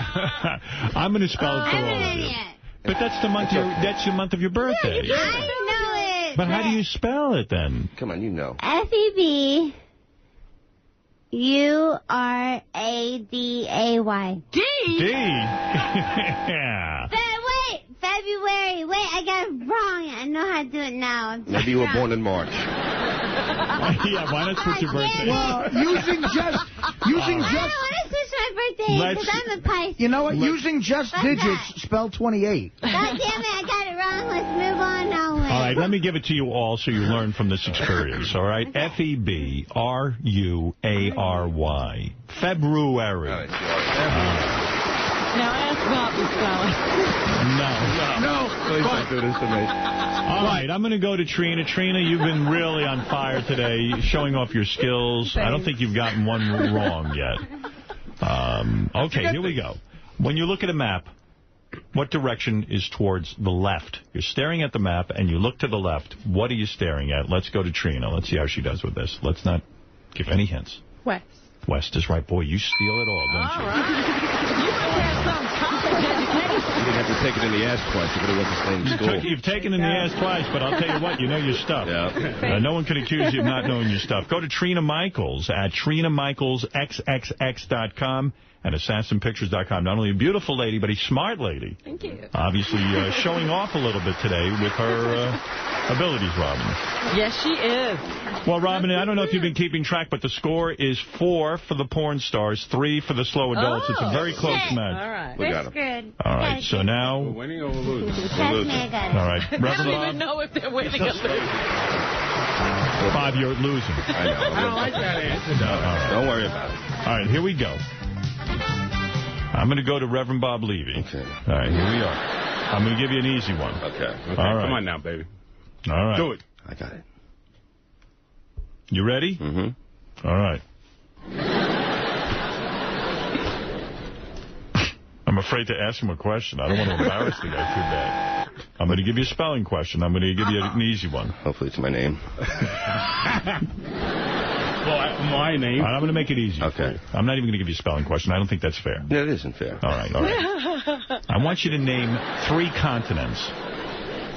What are those? Now, they're not there vowels. are 7 continents. Am I correct, yes, Robin? Yes, there would be 7. I'm only looking for 3, Bob. If you can name 3 continents, I'll give you a point and a plug. Go ahead. Bob Levy. Asia. Asia, go ahead.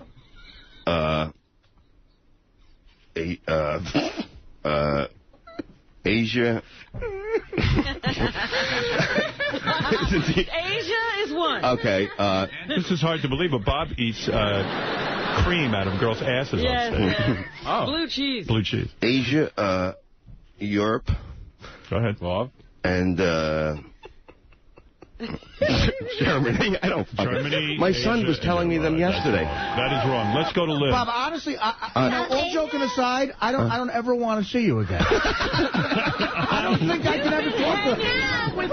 Right now, they're pulling my son out of school right now. I already quit that shit right now.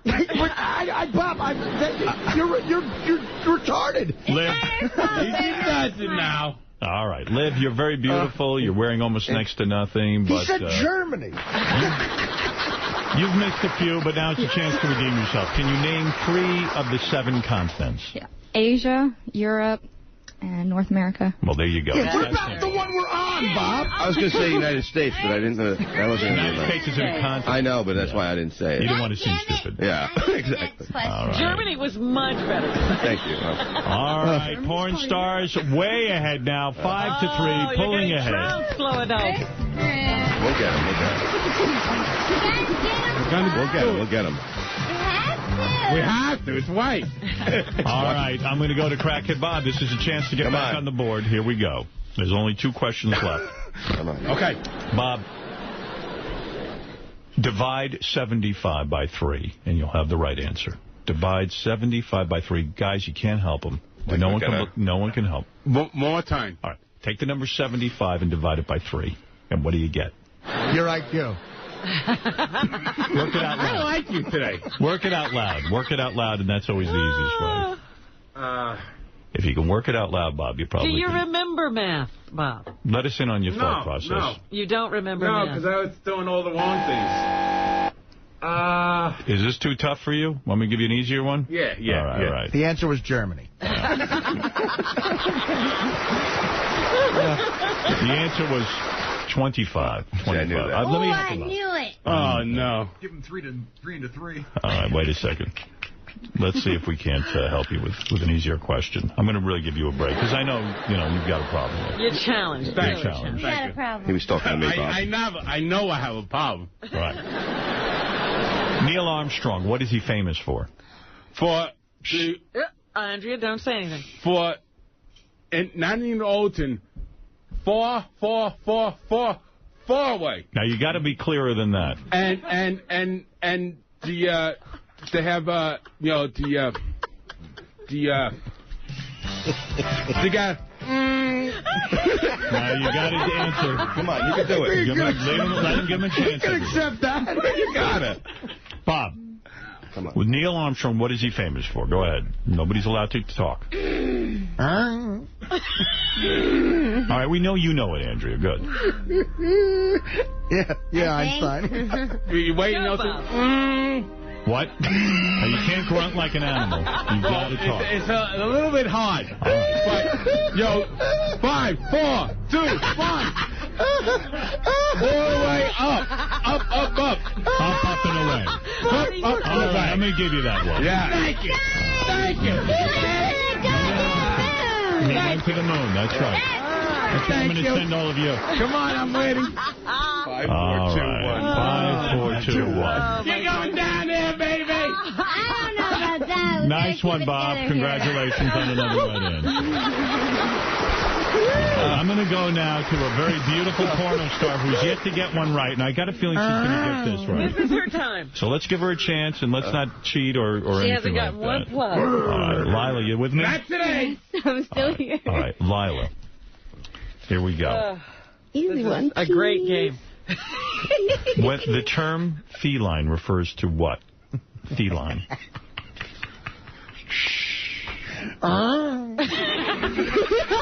Lila, go ahead. This is one I think you're going to get. What does the term feline refer to? You got to do that, I know.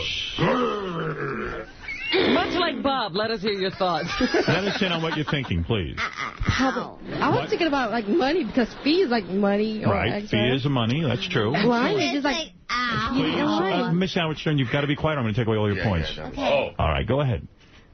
So you're getting in line for money? Sorry? You're getting in line for money? Getting in line for money. That's a good guess. Feline. Feline. Yep. Lila, I can't give you a plug for that one. It's a little bit off. She's dumber than me. This is great. I don't know about that, Bob. I'm going to marry her and have a kid. And all right, Miss Howard Stern, you've been anxious to blurt out the answer. What is a feline? A female dog. A female dog is wrong. I'm going to go over to. Oh my God! I think you guys are going to score here. Trina, what is it? It's a cat. It's a cat. That's right. Jeez, Andrea. Well, the score. I have 2 goddamn dogs. All right, the score is 6 now to 4. I have to call an end to the game. Waiting on line for money is the greatest answer in the history of the show. Trina, you get. No, it was wrong. Trina, first of all, let me give you a plug. You just got that right. You knew that feline was a cat. I tell you, you should be in college. You shouldn't be getting double. Hey, Howard, as a last bit, can we see how long it would take the 6 of them to set up and play a game of Scrabble? But by the way, what's the new? Where's Shuli? What are the new words Bob can't say? There's a whole list of them that Shuli has. Shuli is a crazy man. Open up the dictionary and throw a rock. Check out Trina Michaels at TrinaMichaelsXXX.com and AssassinPictures.com. And I tell you what, I want to mention, because Lila didn't get one right, let's check out Lila Lay at LilaLayXXX.com. And you spell that LYLALEIXXX.com. I wonder if Lila can spell. It's probably wrong. And GoldStarModeling.com. Why did you give yourself the name Lila Lay? It's a very exotic name. Because I like flowers. And I like to get laid, so Lila got laid. Wow, she's very literal like that. Flowers turn me on. Blending words. You turn us all on. And Liv Wilder, let me give you another plug. Liv Wilder, WYLDER, LivWilder.com. And check out Cat House, which is the TV show you're on, featuring all the girls from the Cat House, which is the Bunny Ranch. Yes. And that's on HBO. And the girls from the Bunny Ranch wanted me to tell you hi, Robin. Oh, I always say hi right back there. It's almost Friday. I have to go wait in the feline. See Bob Levy this Saturday night, by the way, at the Comedy Shop in the Sheraton in Woodbridge Place, New Jersey, and Saturday, February 17th at the Broadway Theater in Pittman, New Jersey. I know he can't spell Pittman, but I'll tell you what. Just ask him to spell anything. The motherfucker's funny. I'll give him that. You got to say. And for more information, go to RevBobLevy.com, and he has a lot of fans who all go there. Crackhead Bob, you just came in here out of the goodness of your heart, so I want to thank you for participating. Everything going okay with you? I'm doing okay. Yeah, you got a girlfriend? Anything? No. When's the last time you got married? No, but maybe, because me. Which one? You want the dumb one? Yeah. What's the matter, Bob? You can't find it. What's the matter? You can't find a chick who digs a $3 chain and a Jet sweatshirt? Liv, let me ask you something. So. When you're a prostitute and a guy like Crackhead Bob walks in, do you charge a little extra because of his attitude there? His intelligence level? Do you? Oh, no. No. Yeah. Liar. You would have if the guy is an asshole or a little bit rude, then I'll charge him more. Or I just won't do him. But you like Bob. You would do Bob. As long as as long as the person's a nice guy. So and me and they're Artie will pay clean. more. I got a feeling. You must shower before you come to the ranch. Howard, I got a feeling. Bob, you shower? Every day. Yes, Artie? Every day. I got a feeling if Bob walks into the ranch, the prices go, If I walked into the ranch, the prices go, Have you actually done a retarded... Liv, have you actually had sex with a retarded person? Not that Bob is retarded, but have you ever actually had sex with a retarded person? No, I have not. But you would be open to that? Yeah. Hi, my name's Bob. You've never had sex with a retarded person, but apparently your mother or father did.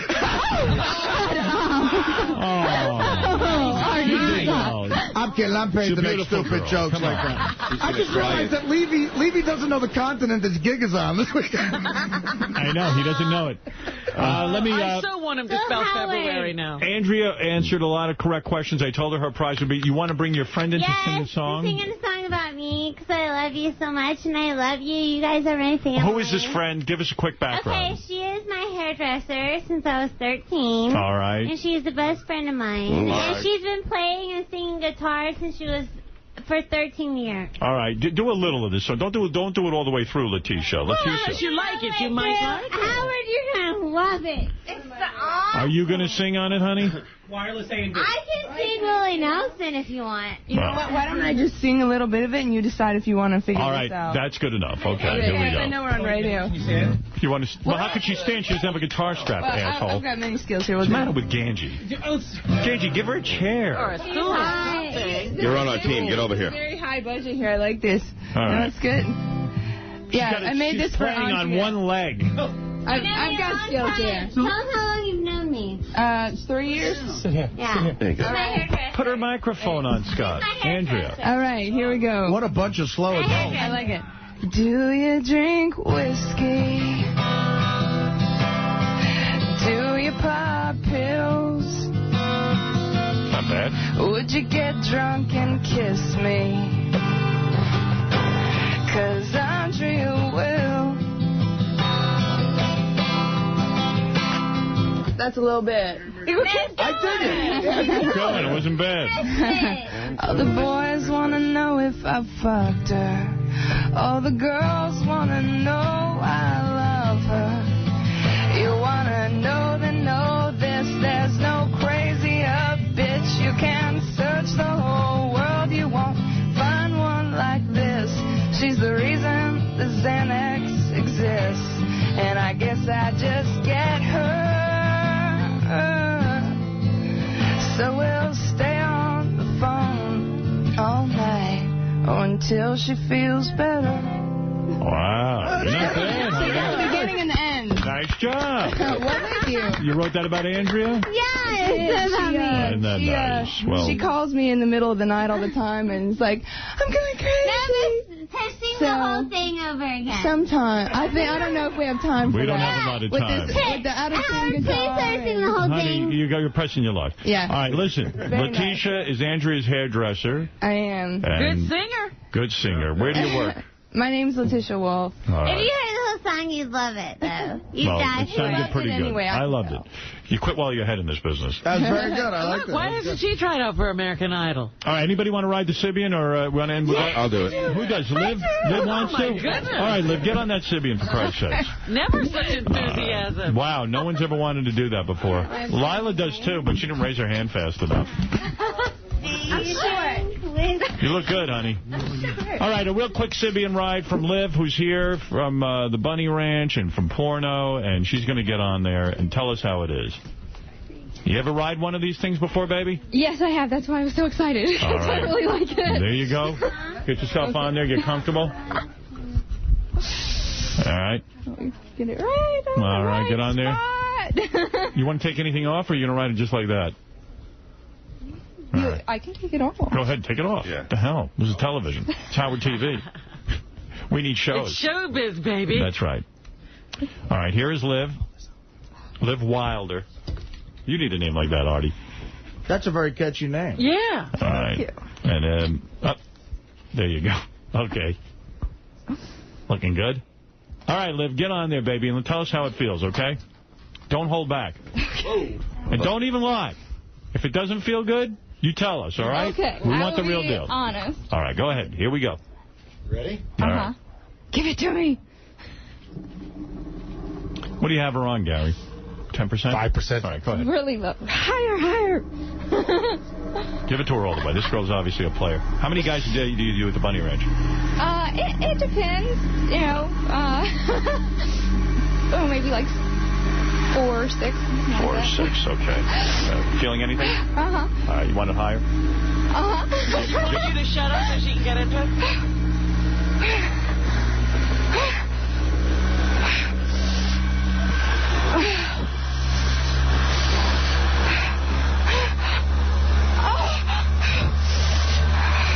She likes it.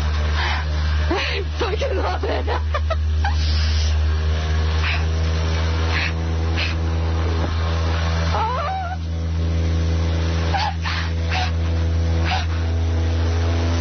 Oh, hell yes.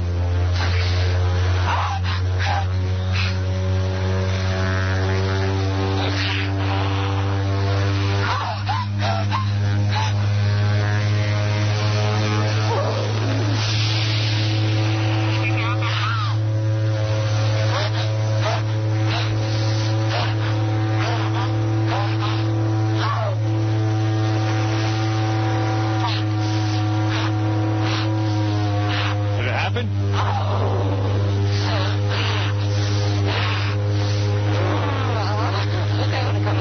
All right, come down. Wow, that was amazing. You were shaking. Mr. Crowley. Wow, you were shaking on that thing. Yeah. She actually rode the Sibian. Legs were off the ground, and she was holding on like it was a fucking bucking bronco. That was great from back here. Wasn't that great, Bob? I even came. That was great. That's great for me. Bob came, too. Well, thank you for that. That's unbelievable. Well, thank you. Yeah, that was really good. I need to get one of these at home. You certainly do. I can see that that's your best friend. Look at that. Yeah, I bet you that's the right piece of equipment for you. I think it was built for you. Well, that was fun. Lila, next time you come in here, you ride the Sibian, all right? Okay. All right, baby. All you need to do is get one question right, you can ride the Sibian. All right. So, thanks, girls. Thanks, porno stars. Thank you, slow adults. And we'll see you next time on Porn Stars versus Slow Adults.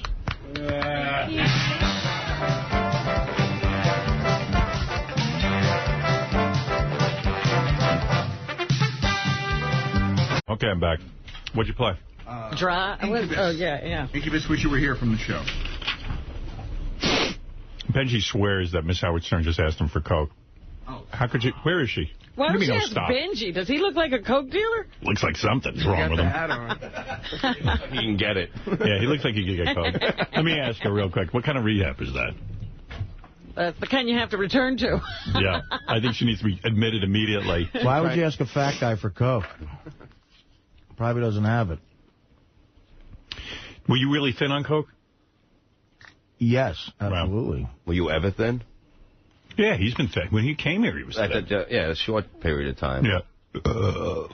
What? What? I don't know. What are you trying to say? I thought you're... Benji said you just asked him for coke? And yeah, Benji said that. Ask Benji for that? Did you ask anybody for coke? I don't think so. I think it was just his joke. You asked him for a joke. A joke? I don't want any. I went to rehab. I don't need any. I don't want any. Are you sure? Because I have some. What did she say to you, Benj? Well, she said... Well, stay with her. She looks a little wobbly. Yeah. Andrew, this is... fine. I can hold up to myself. I don't need your babysitting. Andrew. Remember how you said we're your family? You are my family. So this is your intervention. You asked me... I've had an intervention. I went to rehab. Okay. You pulled me forward, right? In the green room. I did? No easy feet. Which I never see. You get super strength from coke. And you said to me... Wanting it. Can you get me some weed? Right? Weed is different. That's what you said first. And I said, no, I can't. I said, I can't do that. And then you said... I don't know if I asked you or not. Now I'm saying is, I don't want coke. If there's weed, that's fine. If there's alcohol, that's fine. Wait, Andrew. After that, you said, what'd you say to me?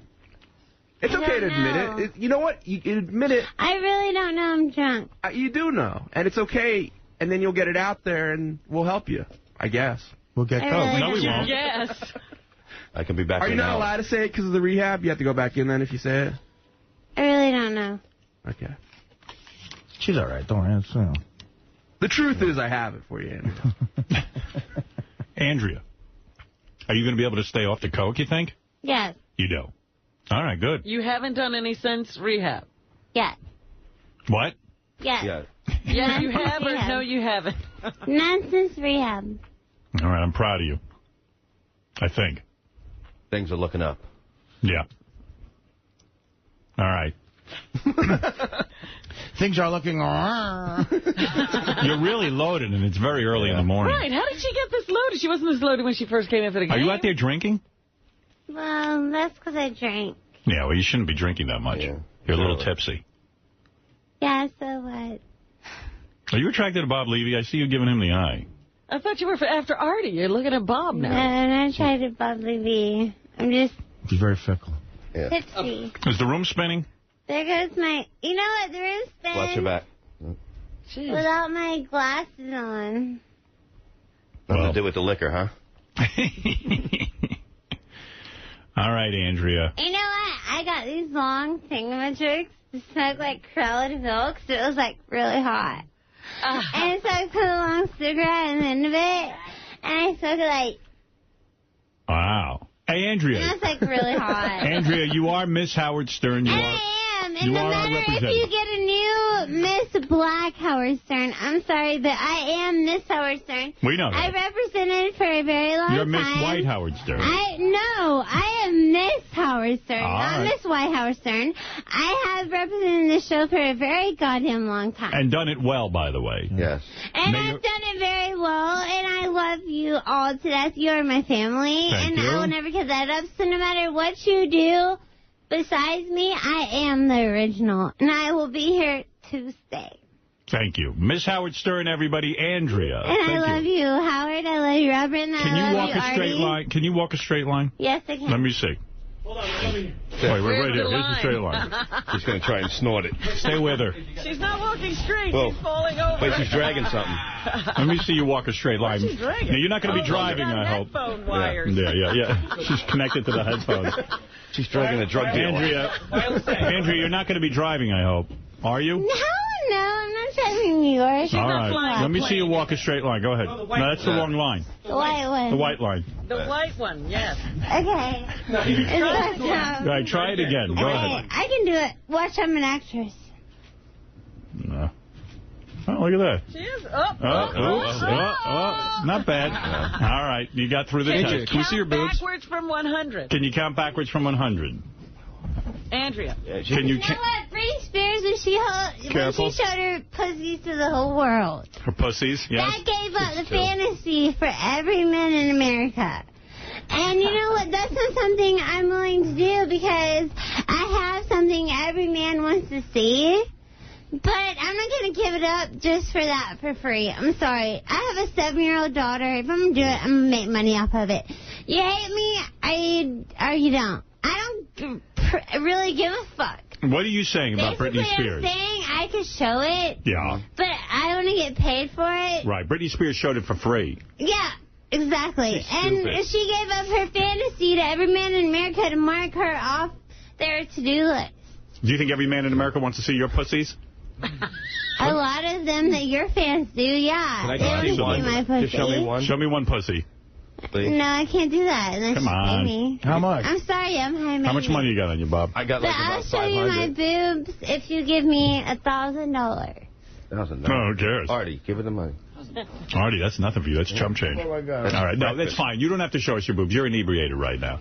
You go home, you sleep it off, and thank you, the reigning Miss Howard Stern. No, not raining. Stay Miss Howard. Well, you're reigning. You're reigning. That means what it means. You're the reigning That Miss means Howard I'm Stern. staying. I'm not going anywhere. No one can replace me. No one is Let me replacing try. you. No one can. Can't happen. All right, thank you. Andrea. I love you, Howard. Love you, Miss Howard Stern. And stay off the cocaine. Yeah. That's the message for today. All right, That's there the you problem. go. The All right. I got it. Let's go. Bye. Even though Andrea broke the rules of Miss Howard Stern by getting married, No. I am still... Well, she's divorced. What is that? What? I filed for divorce yesterday. All right. I filed for divorce yesterday. Because they almost had to strip you of your crown, but thank God you're divorced. Oh, hell no. I filed for divorce yesterday. He's a complete maniac. All right. Next time, there's much more to hear, but we've run out of time. And thank you. I'm just sitting there thinking, you know, Tara Conner, we would have loved her as Miss Howard Stern. Yes. She couldn't be Miss Universe with those answers. No, Tara Conner was much too crazy. Well, that was fun. That was a lot of fun. Bob, thanks for being a good sport. Thank you, brother. I didn't ask you to pronounce shrimp, so. Thank you. That's always nice. What about, what is the one, footprints you can't say? Footprints you can't say. Yeah, foot sprint. Yeah, they go together and they just throw me off, you know. How do you say it? Foot sprints. Foot sprints. Wonder what that is. Do you ever get diagnosed in school? No, that's probably why I'm saying it. Yeah. It's dum-dum disease. Yeah, you know what Chris Rock says? Whatever happened to stupid? Yeah. Everything has a How do you say volcano? Volcano. What? Volcano. So you can't say that. Volcano? I just say it because it's from, like, growing up in New York. Everybody talked like that. How do you say it? Volcano. Oh. Say Robitussin. Robitussin. Robitussin. Yeah. What? Robitussin. Robitussin. Is Sal feeding me this shit? He knows the words. He said Robitussin. Robitussin. Robitussin. Okay. All right. Discussing. Discussing. What? Discussion. No. Discussing. Discussing. What? Discussing. I should be put to sleep. What about rotisserie? Rotisserie. Oh, he says it. Says that. I got it because you said it. And but if I just said it's rotisserie, I would think that's the word. Airy, huh? Mm-hmm. All right, whatever. Yeah.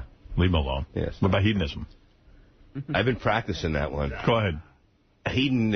Hedonism. I haven't been practicing long. Artie loves this.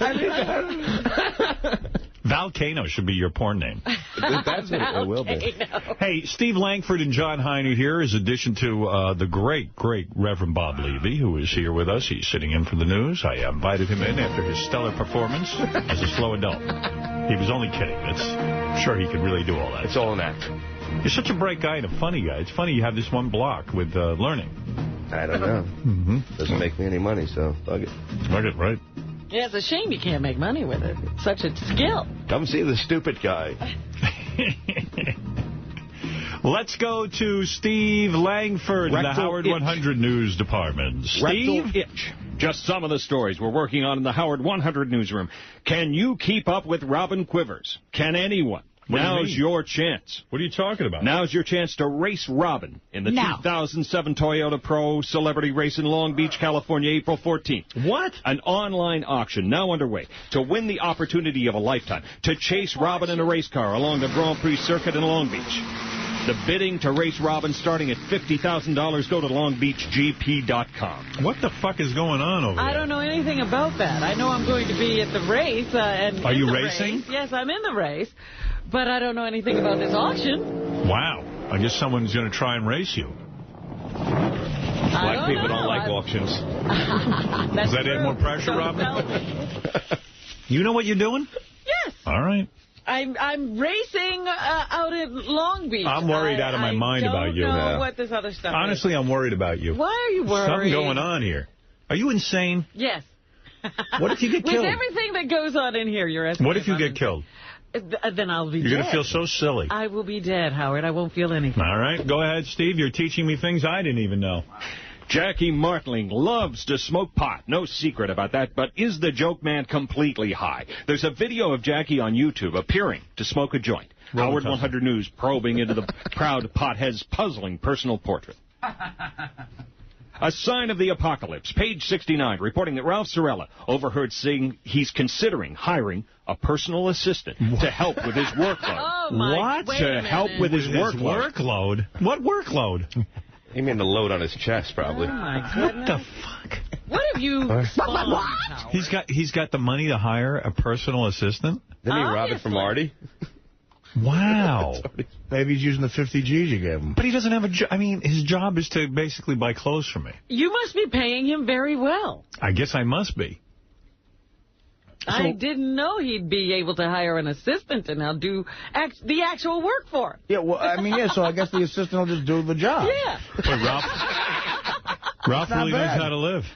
I mean, that's not a bad idea because you figure I'll get maybe 75% of my salary for doing nothing. Right. Wow. You know what it is? Ralph hangs around with like a lot of wealthy people, and he sees them all with assistants, and I think it's like giving him ideas, but he certainly has all day to do his own thing. That is part of the celebrity culture, the assistant. Yeah. You know, and you see that you hang out with people like that, and it's like fuck. Sam Simon's got like 14 assistants. He does. Yeah. Let's go to Steve Langford. Is there anything else? Tonight, 7 Eastern, The Intern Show, Howard 101. And remember, when you see Stern News happening, call us now on the Howard 100 News tip line, 877-33-SIRIUS. Choose Channel 100. These stories and much more coming up on the Howard 100 Noontime News, weekdays, noon Eastern, updates every hour. Steve Langford, thank you, and the whole Howard 100 News team working endlessly to bring you the news. And let's go over to John Hein, who hosts something called The Wrap-Up Show. Johnny? The porn stars defeated the slow adults, and we learned how to spell profit, that Germany is a continent, what Neil Armstrong is famous for, and that a feline is a line you wait for to get money on.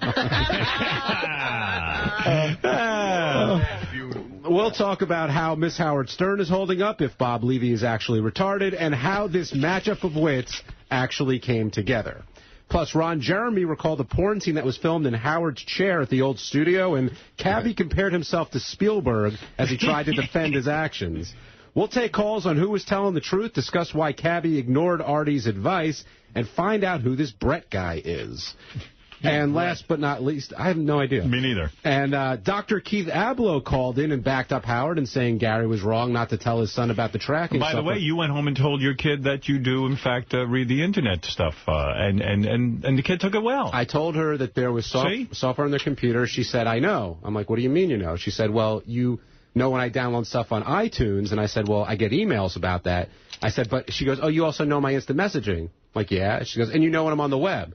I'm like, yeah. She's like, can I go play now? And that was it. Exactly. You did the right thing, my friend. So she could tell what you were doing, but it was better to say, even though you know it, I know you know it, and I want you to know I know it. Everything's out in the open now. So good. I'm proud of you.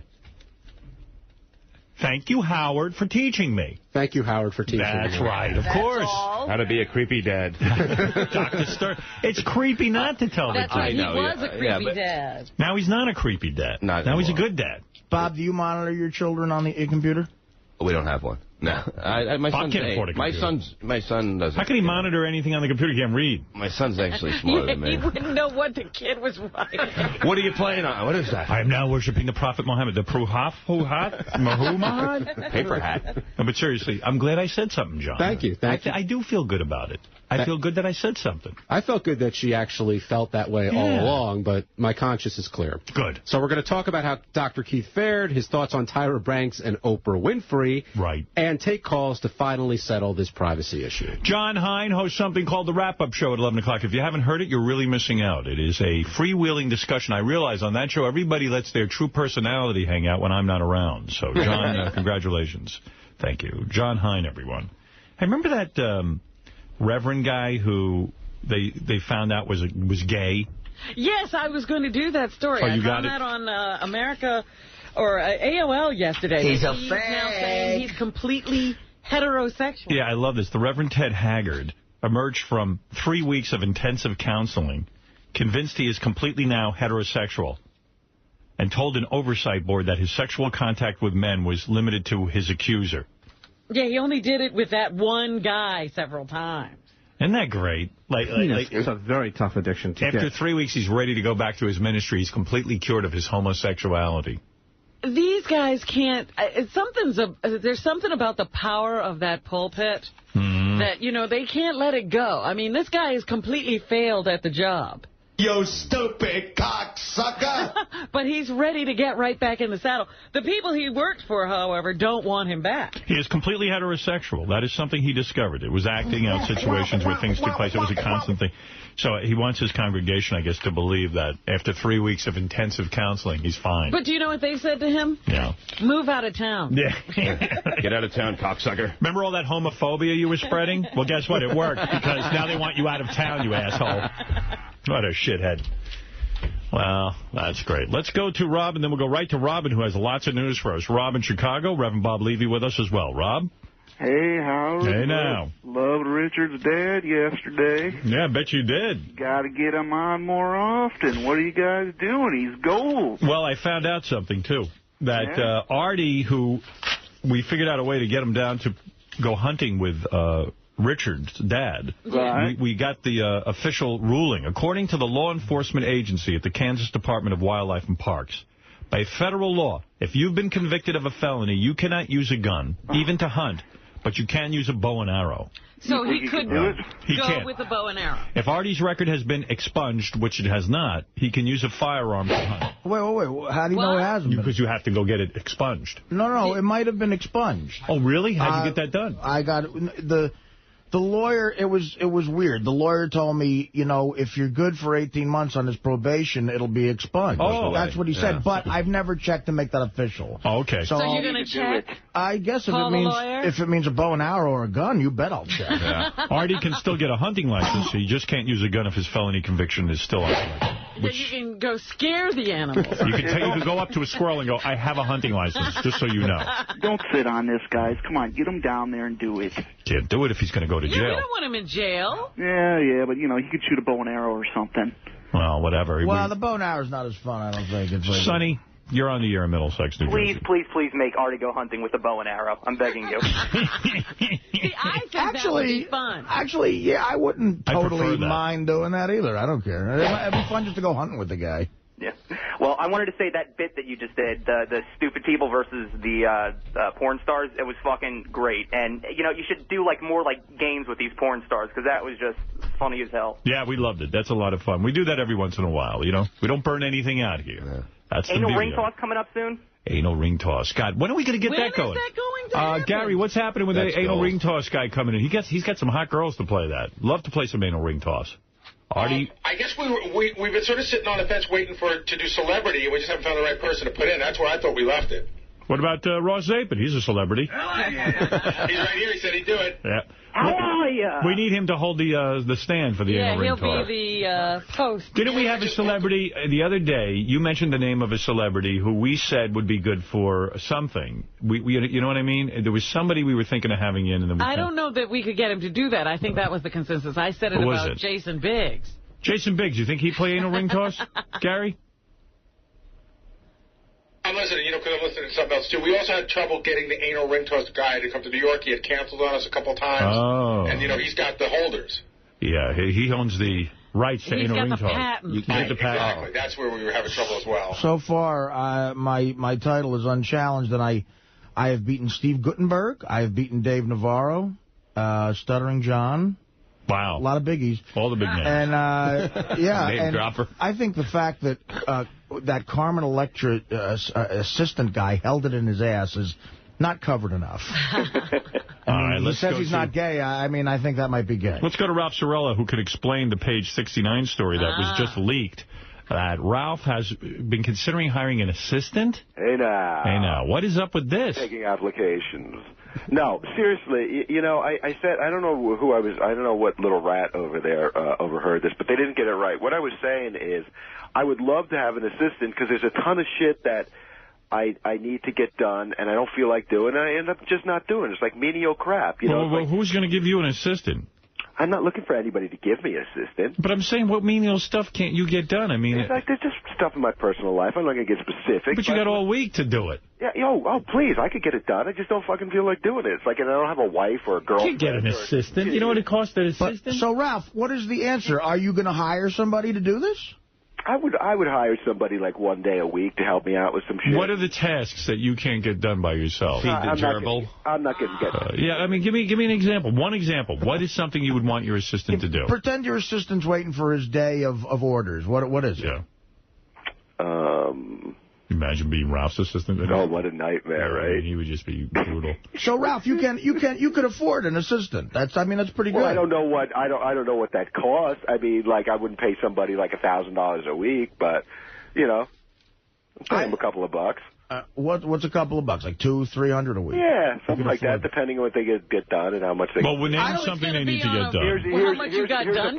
Here's a perfect thing, Howard. I got a ton of like.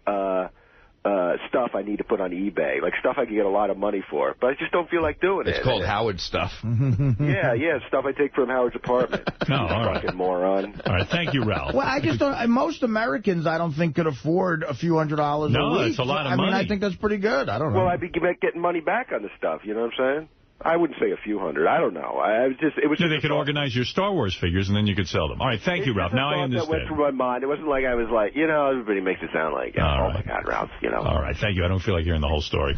Okay, let's go to Robin Quivers, who has some important news that is breaking all over the world. Robin? Music? Oh, does her show in the fish tank. Big tits quivers, got big nipples and a pussy that stanks. Big tit quivers.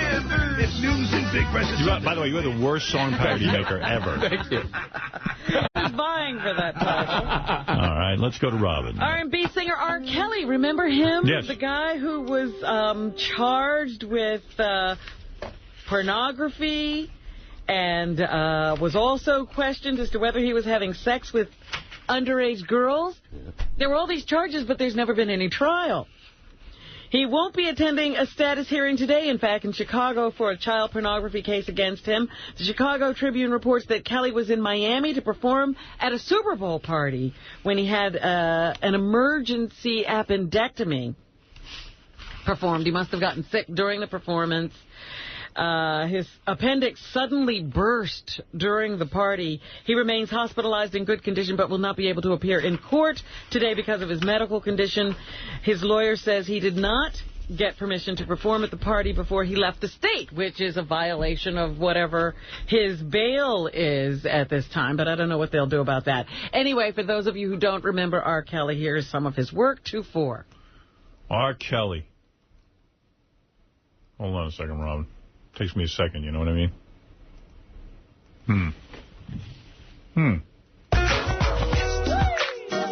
Is that it? That's R. Kelly. Here's another one. I used to think that I could not go on. And here's another one. You remind me of... Love his music. Hey, by the way, did you see the story that the Snickers company pulled the ad that they ran on the Super Bowl because they were accused of homophobia? Yeah, that was a funny commercial. I thought that was a real funny commercial. Yes, and why is that homophobia? Because a lot of gay groups were saying, you know, you're showing two guys who accidentally their mouths come together, and then they're so disgusted that they have to, like, start doing manly things, and it was leading to stereotypes. They didn't say they were disgusted. Oh, come on. They were ripping their hair out of their chest. Are you kidding me? They didn't say they were disgusted. But that was it. Hey, as long as you're playing music, here's your top 5 songs. I love how we have to pretend in this country that straight guys are not grossed out by homosexual behavior. We're all grossed out by it. It's gross. Here's your top 5, Artie. I Want to Fuck You is number 5. That's number 5? Yeah, that's a real song. It was number 1 for a while. I want to fuck you. You already know. What has happened to music? Really, what is going on? It's Not Over is number 4. And that's the guy from American Idol. Yeah, that's the rocker. Chris Daughtry. Hey, good for him. I'm not a big fan. I want to rap song. Nelly Furtado has the number 3 song. Nelly Furtado. I'm getting a little tired of hearing this one. I don't know this one. I just know she's hot as hell. Really? Yeah, oh my God. I think she has the most beautiful face. Really? Yes, I do, really. You don't think she's hot? You ever see her move? I don't see the pictures that you're seeing, I guess. Ever see her dance? No. Fuck, man. She looks like she's having sex right on the stage. This Ain't a Scene. It's an arms race. Fall Out Boy. That's number 2. And number 1 is Irreplaceable by Beyonce. I love play. I did. I kind of liked it. It wasn't so bad. A little gay, but... I feel a little gay. In the musical theme, going to talk about Gary Glitter. Gary Glitter is in prison in Vietnam. Why is he in prison? Because he tried to have sex with some underage girls over there. Didn't he do that in England, too? Already gotten into trouble in England because they found a bunch of child pornography on his computers. Boy. So he got out of England, decided he was going to, Asia, where these things, I guess, are a little easier to accomplish. They're not frowned upon. He is such a mess, Howard. He was evicted from Cambodia. Yeah, I mean, Cambodia. They had every sleazebag in the world. Permanently evicted. Yeah, he's something else. But so he now, they're thinking of reducing his sentence for some reason or other. He could have faced a firing squad if he had gotten the maximum sentence, but they sentenced him to 3 years in jail, and now they have decided to reduce it to 3 months. You know why? Look at the song he wrote. The decision Listen by to a this. panel of judges. I mean, he's the greatest. Means that Gary will be released in August of 2008. He was like, listen, you Vietnam bastards. I wrote this song. I didn't even have to put lyrics in. I got a hit. Did he ever write any other good songs, Fred? No. 2-7 is supposed to be another one of his songs. I think his second single was I Like Fucking Kids. I don't know if he wrote this, but this is another song that's a Ooh Ma Mau? No. Oh. It's a familiar song. If you're a Joan Jett fan. Oh, yeah. Oh, yeah. That's that Gary Glitter sound. I love his Joan Jett song. Oh, yeah. I don't know this song. What's the name of it? You'll know it. Do you want to touch me? Do you want to touch me? That's what he says to the little girl. But the Joan Jett one is way better. Yeah, right. No, he wrote this one. If you could stop this for a second. He wrote this one according to Rob. Ooh Ma Mau. Ooh Ma Mau? No, it's not the one you remember. tour. I don't know any of these. This is something, he probably had more hits in England than he did here. Rock and Roll Part 2 is really his claim to fame. Was there a Rock and Roll Part 1? I don't remember. We know of. Hey, speaking of music, I'll play you this. I just have to correct myself. His 3-year sentence was reduced by 3 months. He'll get out in August of 2008. He has denied molesting the girls while living in the southern resort town of Vung Tau in Vietnam. I gotta tell you, this guy's involved in a lot of cases, but, he better mellow out. This is just music-related, as long as we're on music. Mm-hmm. So, some guy wrote me a letter informing of this, and thank you. It says, "Hi, guys. Howard was going on about how great the solo was for Purple Rain, and he mentioned how gay Journey was on another recent show. Interesting note. The solo at the end of Purple Rain that Howard loved so much was lifted from the solo at the end of Journey's Faithfully." And I was like, oh, yeah, bullshit. Are you serious? Well, at first I was like, well, this has got to be bullshit. Prince realized he did this and wrote Jonathan Cain, the keyboardist of Journey, who wrote Faithfully, a letter of apology. Jonathan took it as a compliment. This musical homage has been mentioned in a few Journey interviews, and I've read online over the years and could be researched. So here it is. And you know what? I got to agree. Let me hear this. This certainly does sound a lot like Purple Rain's guitar. Purple Rain?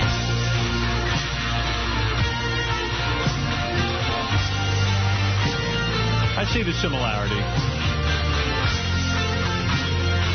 I mean, it's not exact, but there is a similarity to it. There is similarity.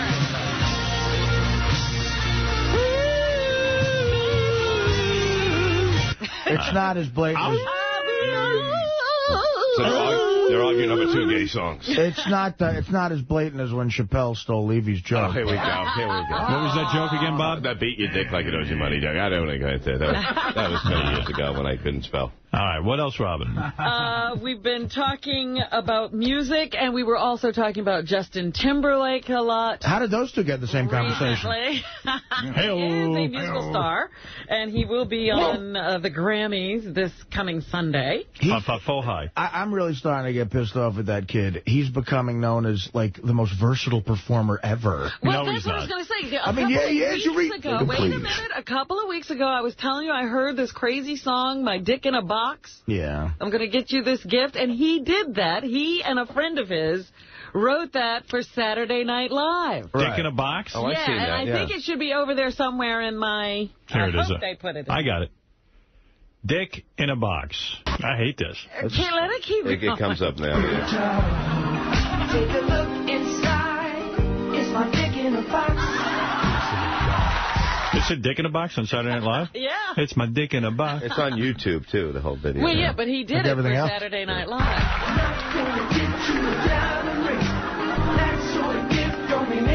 What? JD's here, everyone. It's an uncensored version, actually. Oh, so it was censored on the show? Yeah. But he's now saying that he's going to take it on tour. What do you want, J.D.? No, that's all I was going to say. He's going to take Dick in a Box on tour? Well, he's going to bring that guy along, and they'll be performing it at some of his live shows. He's going on tour, so... Robin? Showing his versatility. He's a triple threat. He's funny. There's a news bulletin. Yeah, he's hilarious. That song's hilarious. Shuli is here with a story about Bob throwing up on stage last week. Is that true? Probably, yeah. All right, here is Shuli. Shuli. What do you got for us? So... we're in Akron, Ohio, as Bob calls it, Akron, and and he does his famous, closing bit, the blue cheese thing. And there's this drunk broad that's been running up on stage and like attacking him the whole night, the whole time. And she's a little older, let's say. Bob made a comment that he wants to do lines of blow out of the wrinkles in her face after the show, and the woman drops her pants with no problem. And her lips, like, literally hung down to her, like, her calf. She was a mess. I thought she was carrying a bag. But Bob didn't get a good look at that angle at first because he's so loaded and he's playing to the audience. And I pour the blue cheese there because that's my job on the show. And Bob goes in, and as soon as he went in, he pulled out right away. Like, I've never seen him drop back so fast. And he took a look at what he just put his face in. And I saw his cheeks, like, puff out like he was ready to vomit. And so I just start yelling at him. I go, do it, pussy, do it. And he just turns around and vomits right there on stage. Oh, what kind of show is that, But people, he goes, you want to see him vomit? And the audience is like, yeah. And I was just like, I was disgusting to look at it. Well, go see Bob. Yeah. kind of entertainment, we can No, tell you it's where a to great get show up until then, whether you either love that or you hate that part, but I'm good. See Bob Levy this Saturday night at the Comedy Shop in the Sheridan Woodbridge Place, Are New they Jersey. ready? And Saturday, February 17th at the Broadway Theater in Pittman, New Jersey. And you can go to RevBobLevy.com. Thank you, Shuli. Let's go back to Rob with more news. Yeah, so, you know, you're going to have to live with how successful Justin Timberlake is, Artie. I'm sorry. He's going to be sleeping with every woman you want. You're right. And he's going to get all those jobs. That's right. I was kind of hoping he'd have Joey Fatone's career. The Kim Kardashian tape that I was talking about a couple weeks ago, Kim Kardashian is one of these little celebutantes who runs around Hollywood. She's a friend of Paris Hilton, the daughter really good of Robert Kardashian, who was one of O.J.'s lawyers during one of his accomplices. His case. And she is the subject of one of these sex tapes that's been floating around. She was dating Brandy's brother, Ray J, for a while. Good. And they made videotapes of themselves having sex. Got big tits. Somehow it fell into the hands of some internet entrepreneurs, and now Vivid Video has stepped up and paid $1 million for the rights to the tape, and they're going to start selling it on February 28th. They say it's 30 minutes of explicit sex that the fans of erotica will find very appealing. Wow.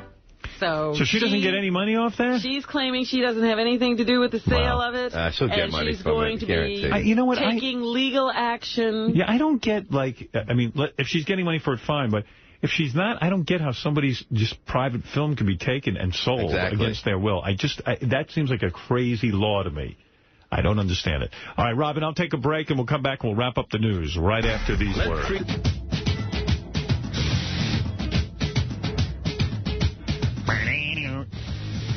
The beautiful people, the beautiful people. Yeah, Sour Shoes with you. The beautiful people, the beautiful people. Sour Shoes. Coming on 1966. The beautiful people, the beautiful people.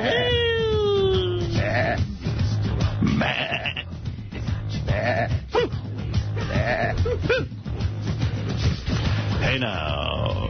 All right, Robin, we're wrapping up the news. I want to get right to you because you have all the news. How wacky is Charlize Theron? She had an exclusive deal with the Raymond Wild watch company to only wear their watches and to use her, to be able to use her face and image in their advertising. She signed a lucrative deal. They never say how much they paid her to wear their stuff in May of 2005, and the agreement was supposed to last until the end of December in 2006, and they say that during that time she was photographed wearing other companies' watches on a number of occasions and their jewelry, so they want their money back. How hard is it to leave a watch on you? You know how arrogant that is? I mean, how many people in this world wouldn't want to make money wearing a beautiful, expensive watch? Yeah, all you have to do is wear my watch. Oh, she's just arrogant.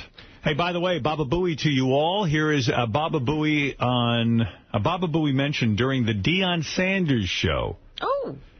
Diddy. When is Deion Sanders on? I think something to do with the NFL. Anybody know about this? I mean, he's an NFL player. He's probably doing a show about the Super Bowl. I'm not sure where. NFL Network. Okay, here it is. P. Diddy being interviewed, and some fans just start screaming out, Baba Booey. Welcome back, everyone. You might want to guess who was in that Rolls-Royce Phantom. It doesn't get any bigger than this on the NFL Network. I'm happy to announce the arrival of Diddy.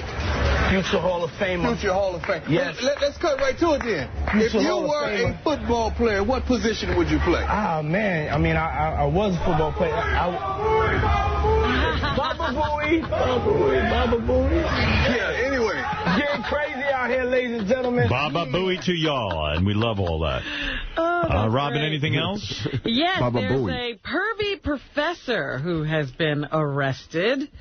They're calling him the hands-on biology professor. He's been busted and charged. His name was Sikdar Masood. Sikdar. 49 years old. He's accused of fondling the women while teaching at the Brooklyn College and the Franklin Career Institute. I'm Professor Sikdar, and I would like to teach you. Trade school. Wow. Police sources said the frisky-fingered prof was demonstrating anatomy by pointing to the parts of the body. There's your vagina. A 25 There's the inside of your vagina. year-old female student. When the class ended, he told the student to go into his office, where, to her shock, he began fondling her breasts. Where are your pussies? Then he touched her waist and her buttocks and told her, "You are so pretty, you don't have to worry about passing this class." Here is your grade, and this is fingering. In the words of R. Kelly, let me put my key in your ignition. Another student, also a 25-year-old woman, claimed that on November 1st of 2005, after a class on taking a patient's blood, the professor had the students fill out some papers. When the woman handed hers in, Masood squeezed her breast And put a finger in her ass. and whispered, Get a nice pair of them fucking "Good baloney job." Good job on your paper. It's just the way they greet people in his country, maybe. She was asking for it in my defense. She had titties. Hey, by the way, for those of you who requested it yesterday, Bigfoot was on yesterday with Lori, and everyone was, claiming this was one of the show highlights of all time. We are all set. Howard TV just handed me this note minutes ago, Robin. Okay. We are all set to do a day in the life of Bigfoot. 2 producers going up to Newport Center, Vermont to shoot with Bigfoot next Tuesday. I hope something's going on. I mean, we heard a lot of action yesterday. Hopefully we captured very We'll compelling catch him on day. a day he sleeps all day. But that would be fascinating, too. Anything Bigfoot is fascinating. So you asked for it. You will get it, Howard TV subscribers. Thank you very much. It's being worked on. Remind me to keep my wife away from my essential person. They're calling her, they used to call her Robo-Chick, but now they're calling her Astronaut. This is Lisa Nowak. She is an astronaut who's been up in the space shuttle, apparently became enamored of one of the unmarried pilots. She's a married mother of 3, and found out that he was interested in someone else. She went to a lot of lengths to find out what was going on. She even had copies of email sent between this pilot and the new girl in her car when she was picked up. They have now increased the charges against her to attempted murder because of what they found in her car. They just don't believe that she only wanted to talk to this woman she was going to pursue. Fuck that fucker to hell! A lot of people wondering how this could have happened to such a bright and shining star, a smart woman. They're all nuts. Oh, stop it. Yeah. She was They're all nuts. well thought of by everyone in the space program. She's now put on a 30-day leave of absence and been taken off flight status, which you would expect because she's sitting behind bars. Robin, in the email, Yes. a couple of reports about George Takei on Heroes. I'd like to congratulate him on his role. Did anyone see George Takei on Heroes Monday night? I thought he was great. I really believed him as the powerful Japanese He was businessman. wonderful. I just watched it yesterday. Yeah, I watched it as well, and I thought it was great. You would never think, according to the email, that when he was younger, he came in his pants while riding on the back of a motorcycle. He was believable as the Japanese businessman, was he? He was great, though. Not to sound like too much of a geek, but did you happen to catch the license plate reference of George Takei's character's limo in tonight's episode? What was it? It read NCC 1701, a tribute to the starship USS Enterprise. NCC 1701 it was written on the side of the Starship Enterprise. Yeah. So there's a bit of trivia for Heroes fans. By the way, Heroes is beating 24 in the Of course it is. It's a better show. No, you don't know that. I do know it. I stopped watching 24. I don't like it. You stopped watching it the first season. That is correct. It was no good. 24 is wonderful. It gave me and agita. it's a shame these 2 great shows are pitted against each other. Couldn't take it. Everyone was looking for something else to watch. No, that's not true. As I still predicted. Doing well. Anything else, Robin? I stopped watching 24 around hour 8. Me too. Just about when the daughter was... it got so unbelievable with that daughter and the wife. And Actually, I've never seen an episode of that, but people who I respect love it. I'd love to try to get into that. It's Maybe a great show. Lordy, I feel you got to get into Jack I do. Bauer world. I respect you, too, and until I saw Dawson's Creek. What do you know? Also, do you want to Nothing. start downloading movies and TV shows directly into your TiVo? Do I want to do that? Yeah. Yes. Okay, well, then Amazon.com and TiVo are teaming up to enable consumers to download TV shows and movies directly into their TiVo boxes. Yes. The deal centers on the notion that people still prefer to watch long-form programming on TV and is the first of its kind to provide a clear path for digital distribution from the Internet to the home set. Well, Have you hooked up your TiVo to your computer yet? No, I just got... Laura got me something for my birthday or for Christmas that was... I can access my TiVo from my computer, my laptop. Then it is hooked up through an Ethernet. Oh, is that what I have? Connection, yeah. That's what I have. I haven't used it yet. Then you have that. And I will be able to watch whatever's on my TiVo from my computer, from my laptop. Right. Wherever I am. Yes. Yeah, I have that. Well, that's something else. Wait a minute. That's, I think, called Wango. Wango. Wango is what you win in the New York Post. I think you guys are thinking of Bluetooth. No, Bluetooth is something else. No, I think you're thinking of... It's not called Wango. It's a box. It's a box. That sits... yeah, I've read about this. It's a sling box. That's what it is. Sling. Yeah, that's what it is. Sling box. Something else. You need that. I do. I know you do. Anna Nicole Smith and Trim Spa being sued. Uh-oh. How come? That's right. She didn't take the fucking pills, probably. Oh, no. Some people are saying that the advertising for the weight loss, what do they call it, a supplement, is false and misleading. Wow. Janet Luna and 3 people identified as her guardians were named in a lawsuit filed last Thursday in Los Angeles Superior Court alleging deceptive business practices and violation of California's unfair competition law. They're asking for unspecified damages and restitution and an injunction preventing Smith and Trim Spa from making claims that the users of the pills can lose substantial amounts of weight. I've seen a lot of people lose weight on that stuff. Who else did we know that lost? Cabby lost a lot of weight. Cabby lost a shitload of weight on it. But I think it's you don't eat in that shit, right? I don't know. I've never taken it.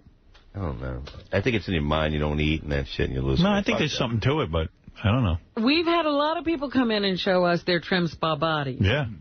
And Anna Nicole is a testament. She was a mess. Gary did too, right? Gary said he didn't eat on it. So there you go. There's something to it.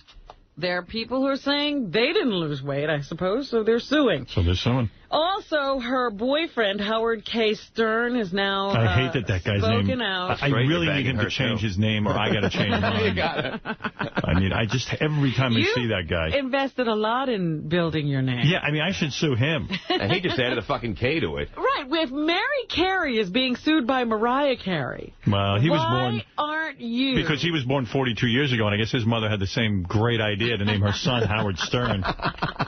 He took on the name Howard K. Stern so that he would have an identity. He could be differentiated from you. Right. But it isn't working. Oh, it kills me. Every time one of these days, somebody's going to say, you know Howard Stern killed Anna Nicole Smith's son? Yeah. Actually, Jessica Lange has been trying to sue me for years. I believe that. Anna Nicole Smith's lawyer lover has denied allegations he gave drugs to the model's son before his mysterious death. I would never hurt Daniel in any way, and to implicate me on that's just despicable. Absolutely despicable. Is what Howard K. Stern will tell The Insider and Entertainment Tonight. All right. Walmart is being sued by some of its female employees. A federal appeals court ruled yesterday that Walmart stores, the world's largest private employer, must face a class action lawsuit alleging female employees were discriminated against in pay and promotions. I have a little sound related to that. Here is a Walmart plaintiff. Her name is Christine Kwapanowski, and she said women there are only paid half of what the men are paid. Number 7. And a point is? I was making half what the men made, and, I was over those same men, training them on their jobs. You mean people below her were making more money than her? Wow. That's crazy. That is crazy. Yeah. Anyway, back to the NOAC story for a second. Here's a psychiatrist, Terrence McGuire, who says she may be suffering from some medical problems, our little astronaut. Number 6. There may be brain tumors. There may be bipolarity that's just emerging. I have that. Brain tumors. Whenever I screw up, I just say I have brain tumors and bipolarity. Bob, spell bipolarity, please. Here's John Harrington, a former astronaut. He says astronauts are just like anyone else. As astronauts are human. I mean, they're subject to the same strengths and weaknesses as anybody else. They're just more on the public stage. So don't just say, you know, she's a wacky astronaut. She's just a person. It'd be funny if you said, astronauts are just like everybody else, except way smarter.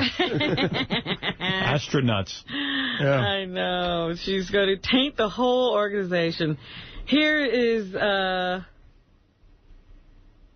that's it. Well, here's her lawyer who says that Noack wasn't trying to murder anybody.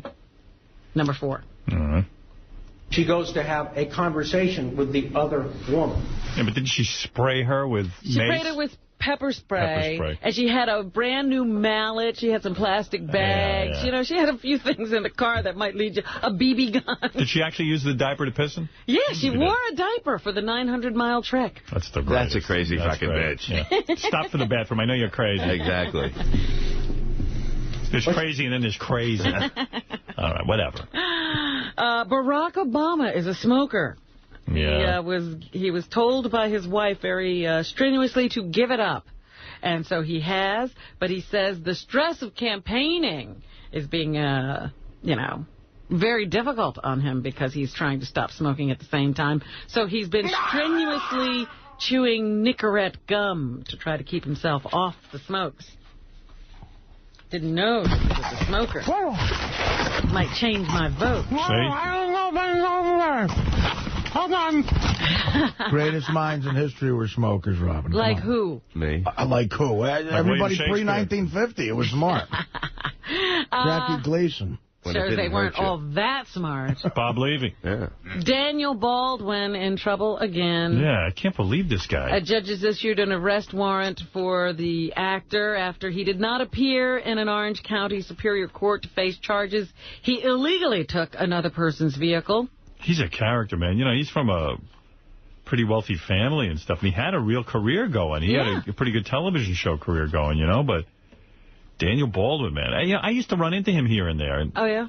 Like a nice guy, but he always put me on edge, you know? Like, he always seemed like very physical, very rough. Mm-hmm. I think he was at the premiere of Private Parts, too. Daniel Could have Baldwin.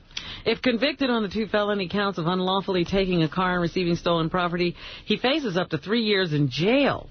He's the brother, of course, of Alec, Stephen, and William. Okay. It's weird. I guess justice was done because Alec is probably the most talented of those guys. Are you going to say most talented or just the most successful? No, I would say most. I would think after seeing all their work, or at least some of it, he's the most talented. I think so. He's a very talented actor. But he's also more successful than he's ever been. I mean, he's hotter than he's ever been before. And I'll tell you, this Daniel Baldwin makes Stephen seem normal. All right, rank them in order of talent. Easily done. Okay, you ready? Number 1, Alec Baldwin. Yes. Number 2, what's the one who's married to Shannon Phillips? William. Is it Billy or Stephen? Billy and Stephen are about equal, and then there's Daniel. I'll tell you, here's how I go. You ready? Number 1, Alec. Number 2, Stephen, because he did like... The Unusual Suspects. Yeah. So, and then how many times can you go to that? And then I would go, I'll tell you what, here's the big surprise, and I'm going to get a lot of letters, I know.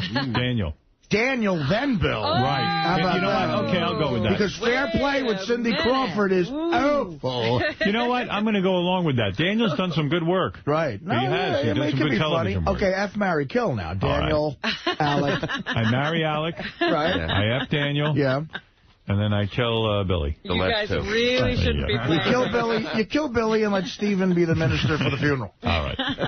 What else you got? The new Secretary of Defense is saying that if things settle down and improve in Iraq, the Pentagon may be able to start withdrawing U.S. troops from that country by the end of the year. I like that. If things start to settle down. That's the key. Are we supposed to fall for this again?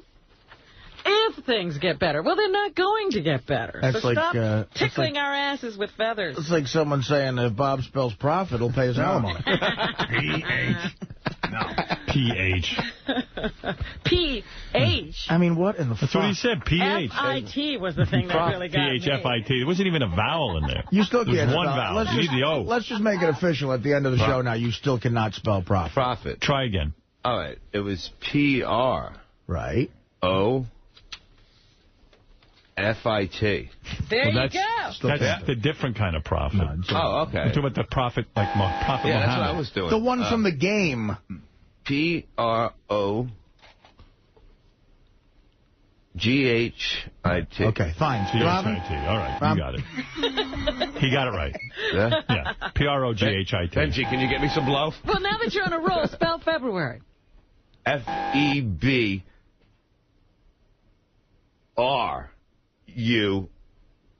Retarded. R-Y.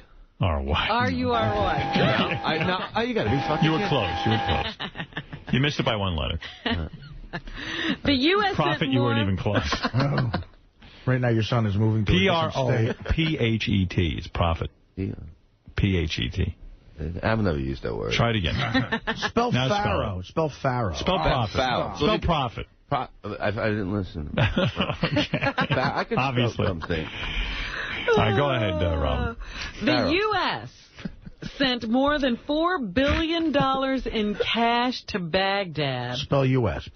On giant pallets aboard military planes in December of 2003 before giving control back to Iraqis, according to lawmakers, who in their right mind would send 363 tons of cash into a war zone, is what they're now asking, because most of the money cannot be accounted for. When you hear $4 billion. When you hear Bob spell, does it make you question your friendship and everything? I love Bob, but I have to say, I'm being dead honest. I get a gut reaction of I don't want to see him anymore. Because it's just it freaks you out, right? I mean, you do tell a lot about a person with the company he keeps, and I think Bob's very funny. I think he's a good guy. He's fun to hang out with. You think people are going to start judging you by Bob? People might, and I don't need any help in the people thinking I'm dumb department. But don't you think people look at me and go, why are you with the fat guy? Come on. Well, clearly because you want to sell tickets. Hey, no, don't worry. Spell tickets, Bob. Let's go back to Robin, who wants to wrap up the news. Really? Did you hear what I said the government did? Yeah. They sent $4 billion in cash to Iraq and then turned it over to Iraqis. Man, and nobody knows where the money went. Here's Representative Paul Hodes, who says, why were inexperienced staffers put in charge of $4 billion in cash? 2-9. 2-9? 2-9. No, that's Sandy Dick. Got what? That's Andy Dick. 2-9? 2-9, maybe 1-9. Let me see. No, it can't be 1-9. It says 2-9 on the paper. He just put it in there. No, I said no. Oh, jeez. It's not there. It really isn't.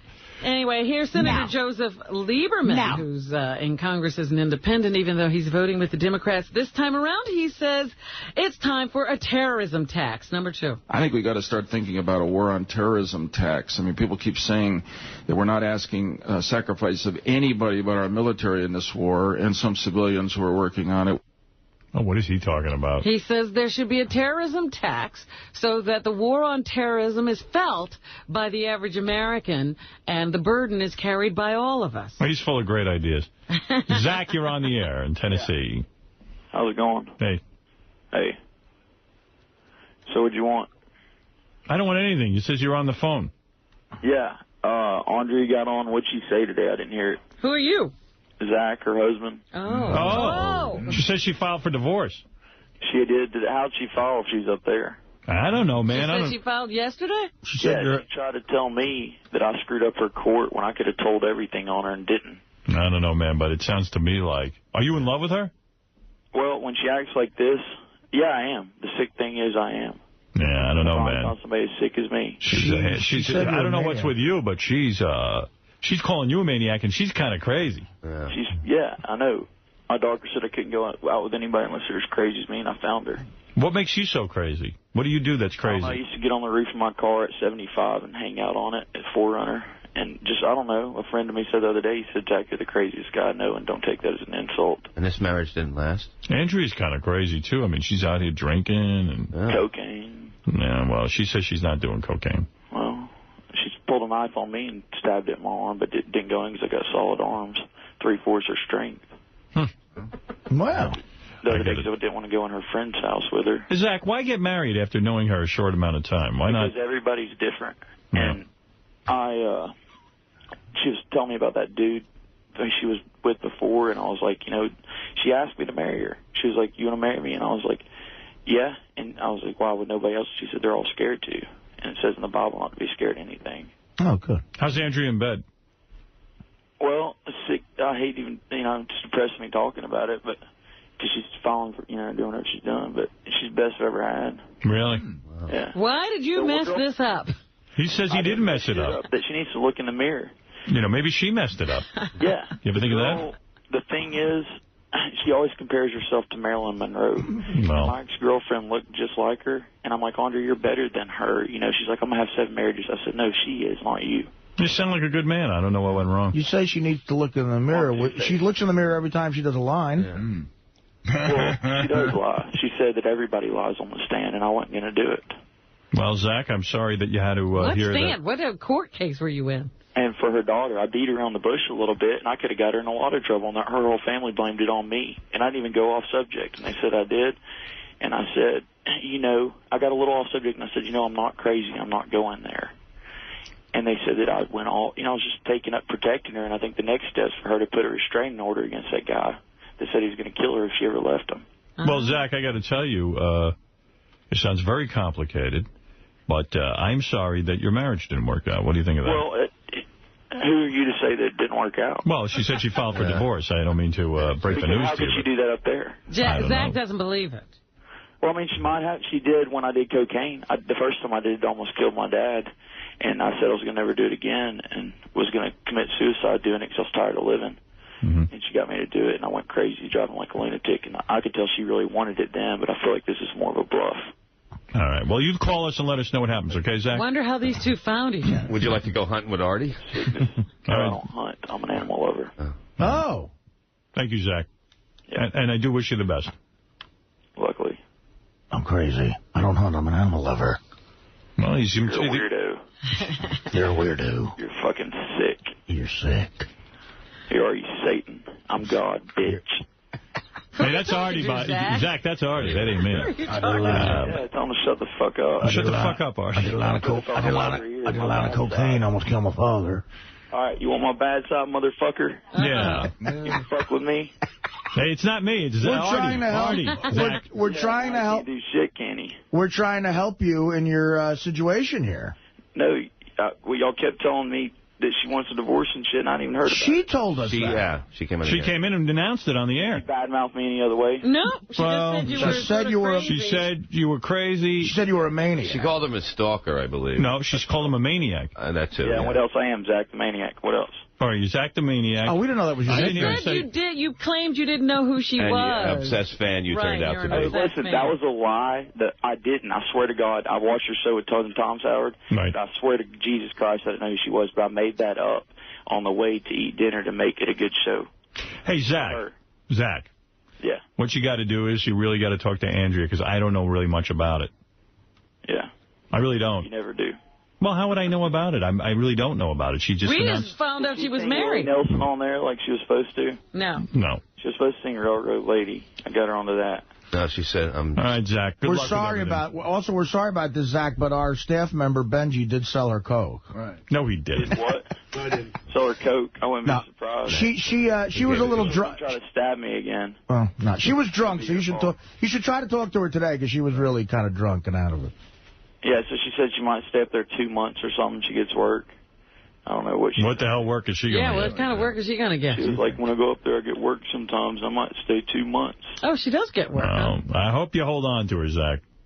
Well, you can't help but love certain people, and it's sick. I tried to go to Colombia without her, and my heart started hurting, and I came back. It is true. You guys were married for 3 weeks. What was the best week? The first week, the second, or the third? It's always the second. Right now, on the phone with you. All right, Zach. When she does get work when she's up here, Zach. She works with a roofer in Long Island, and they got a big house this week, so she might make some scratch. All right, Zach. Roofers don't make any money. Hey, Zach, thank you, and I hope it works out for you. Let me know what happens, okay? All right. All right, that's Zach, everyone. All right, let's get back to Robin. I can't wait for the next chapter on that one. Yeah, really. The fourth week. It is a saga. Always.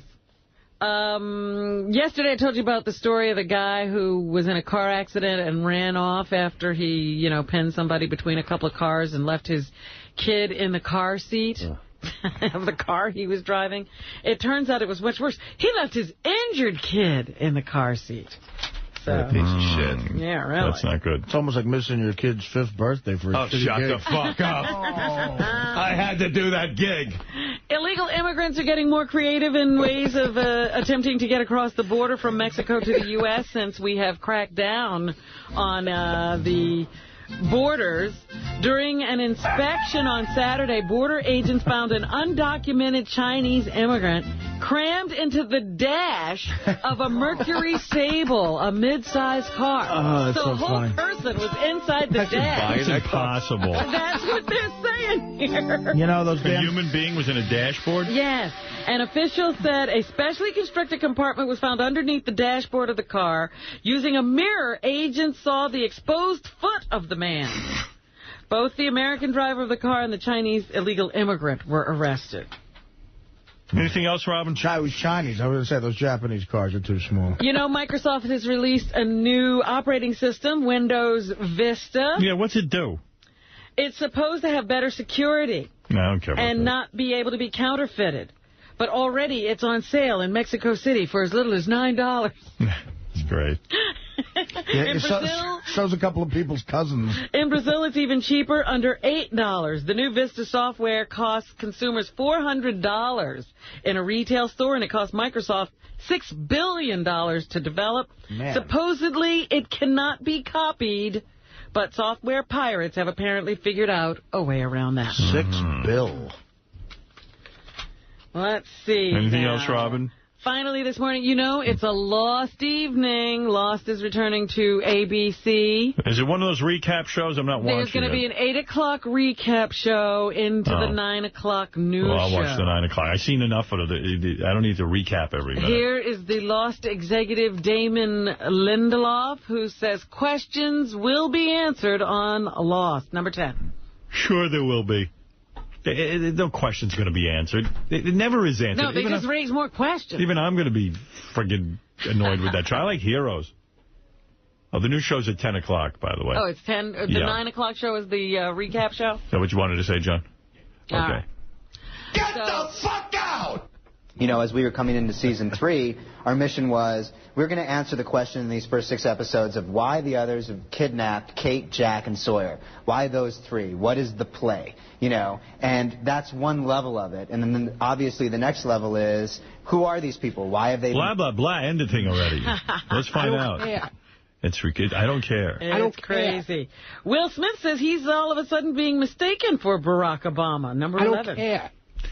All right, Will Smith. I saw an old man and an old woman, and they came up to me and they said, "Oh, my goodness, we love you so much." And, you know, so I'm feeling good. I said, "Oh, thank you, thank you." I stopped for a second to talk, and I walked away, and the lady screamed, "We're going to vote for you." Oh, please. He's 50 Shades darker. Who's he kidding? Shut up, asshole. Hey, by the way, this is a funny clip. I got this off the Internet. This is Martin Lawrence at some basketball game or something. I don't know where he is, football game.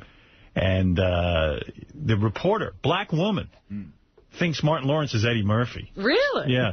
What brings you to Atlanta besides watching your Lakers? Well, I'm promoting my new movie, me, John Travolta, Tim Allen, and William H. Macy called Wild Hogs, and I'm just here enjoying Atlanta. You got a new movie out, but you don't look like that character in Norbit. Oh, no, that's Eddie Murphy. That's my friend. Are you in that movie? No, I'm not in that movie, but go see it. Oh, Wow. Jesus Christ. Black chick. Well, anybody can make a mistake, Howard. Robin, black woman. Anybody can make a mistake. How they say all white people think black people look alike? But don't you think, so you're saying that, but if it was a white reporter, would you be giving her shit? Yes. No. Yes, No? I would. Well, why don't you pretend she was white just to see what I would say? Robin, that was a white reporter. All right, Robin, is that it? Anybody can make a mistake. Frankie Lane. Oh, yes. The guy who sang a number of theme songs to TV shows. He was big in my parents' generation. And movies back in the day, in the 50s and 60s, has died. He was 93 years old, and you remember him from such TV shows as Rawhide. He sang the theme for that. It should be over there. Rollin', rollin', keep them doggies rollin', Rawhide. Number 14 is the Rawhide. Keep rollin', rollin', rollin'. I said keep them doggies rollin'. Keep them doggies rolling. Rawhide. Don't try to understand them. with my balls and condoms. Wishing my girl was by my side. Yeah. All the things I'm missing, good fiddles, love, and kissing. He also sang the theme to Blazing Saddles. He rode a blazing saddle. He wore a shining star. That's nice. I hired you men to get some track laid, not to jump around like a bunch of Kansas City faggots. So, Frankie Valli, a voice you know. Frankie Valli? Frankie Lane. Frankie Valli. Frankie Lane. That is story is Frankie Valli. Frankie Lane, dead at the age of 93. Thank you. Sienna Miller has a new movie, Factory Girls, coming up. Man, she's all over the place, this broad. She talks about what she learned about Edie Sedgwick. She comes across as very powerful, kind of aloof. Here's a news bulletin. Nobody cares about Edie Sedgwick. Why make a movie about her? Woman, and actually the more research I did, I understood that she has this real side. Blah, blah, blah, blah, blah, blah, blah. Okay, thank you. Drew Barrymore has a new movie coming out. It's called Music and Lyrics, and she's acting opposite Hugh Grant in this film. Here are her thoughts on her co-star. 2-1. Drew Barrymore. Alex Fletcher is played by Hugh Grant, who, I think is the master of his domain. All right, thank you. Mandy Moore is in a new movie called Because I Said So. And she's also going to have something coming out called License to Wed pretty soon, where she is cast along with Robin Williams. Here she is on Working The thing that I really loved about Robin was that you could say something, and he could take it one of two ways. He could either, riff on it and completely make like a hilarious skit about it, or he was able to speak really intelligently about everything. I was surprised at how his intelligence informs his sense of humor. Whatever. You give him a subject, and he could stupid bitch. He could either make it kind of annoying or really annoying. What amazed me about Robin Williams was you could say something to him, and he would say something back. So many times people say things to me, and I have absolutely no thoughts. He always has a thought. How original. Shut up. That was amazing. I can't believe how much his mind feeds his comedy. And finally, this morning, an Albany dad used a 100,000-volt stun gun on his 18-month-old son. According to police, Ryan Whitman... And read his internet. ...has been accused of assault and criminal mistreatment. The police said he used it multiple times over 3 weeks. The child was treated at a hospital, and police said he was then taken into protective custody. Real good. Thanks, Robin. All right, Bob Levy, thank you. We'll see you this Saturday night, by the way, at the Comedy Shop at the Sheraton, Woodbridge Place, New Jersey, and Saturday, February 17th at the Broadway Theater in Pitman, New Jersey. For more information, go to RevBobLevy.com. Thank you, sir. And let me just tell you, It's Just Wrong is coming. People keep saying, Howard, when will it be here? It's Just Wrong. We love it. Well, it'll be here.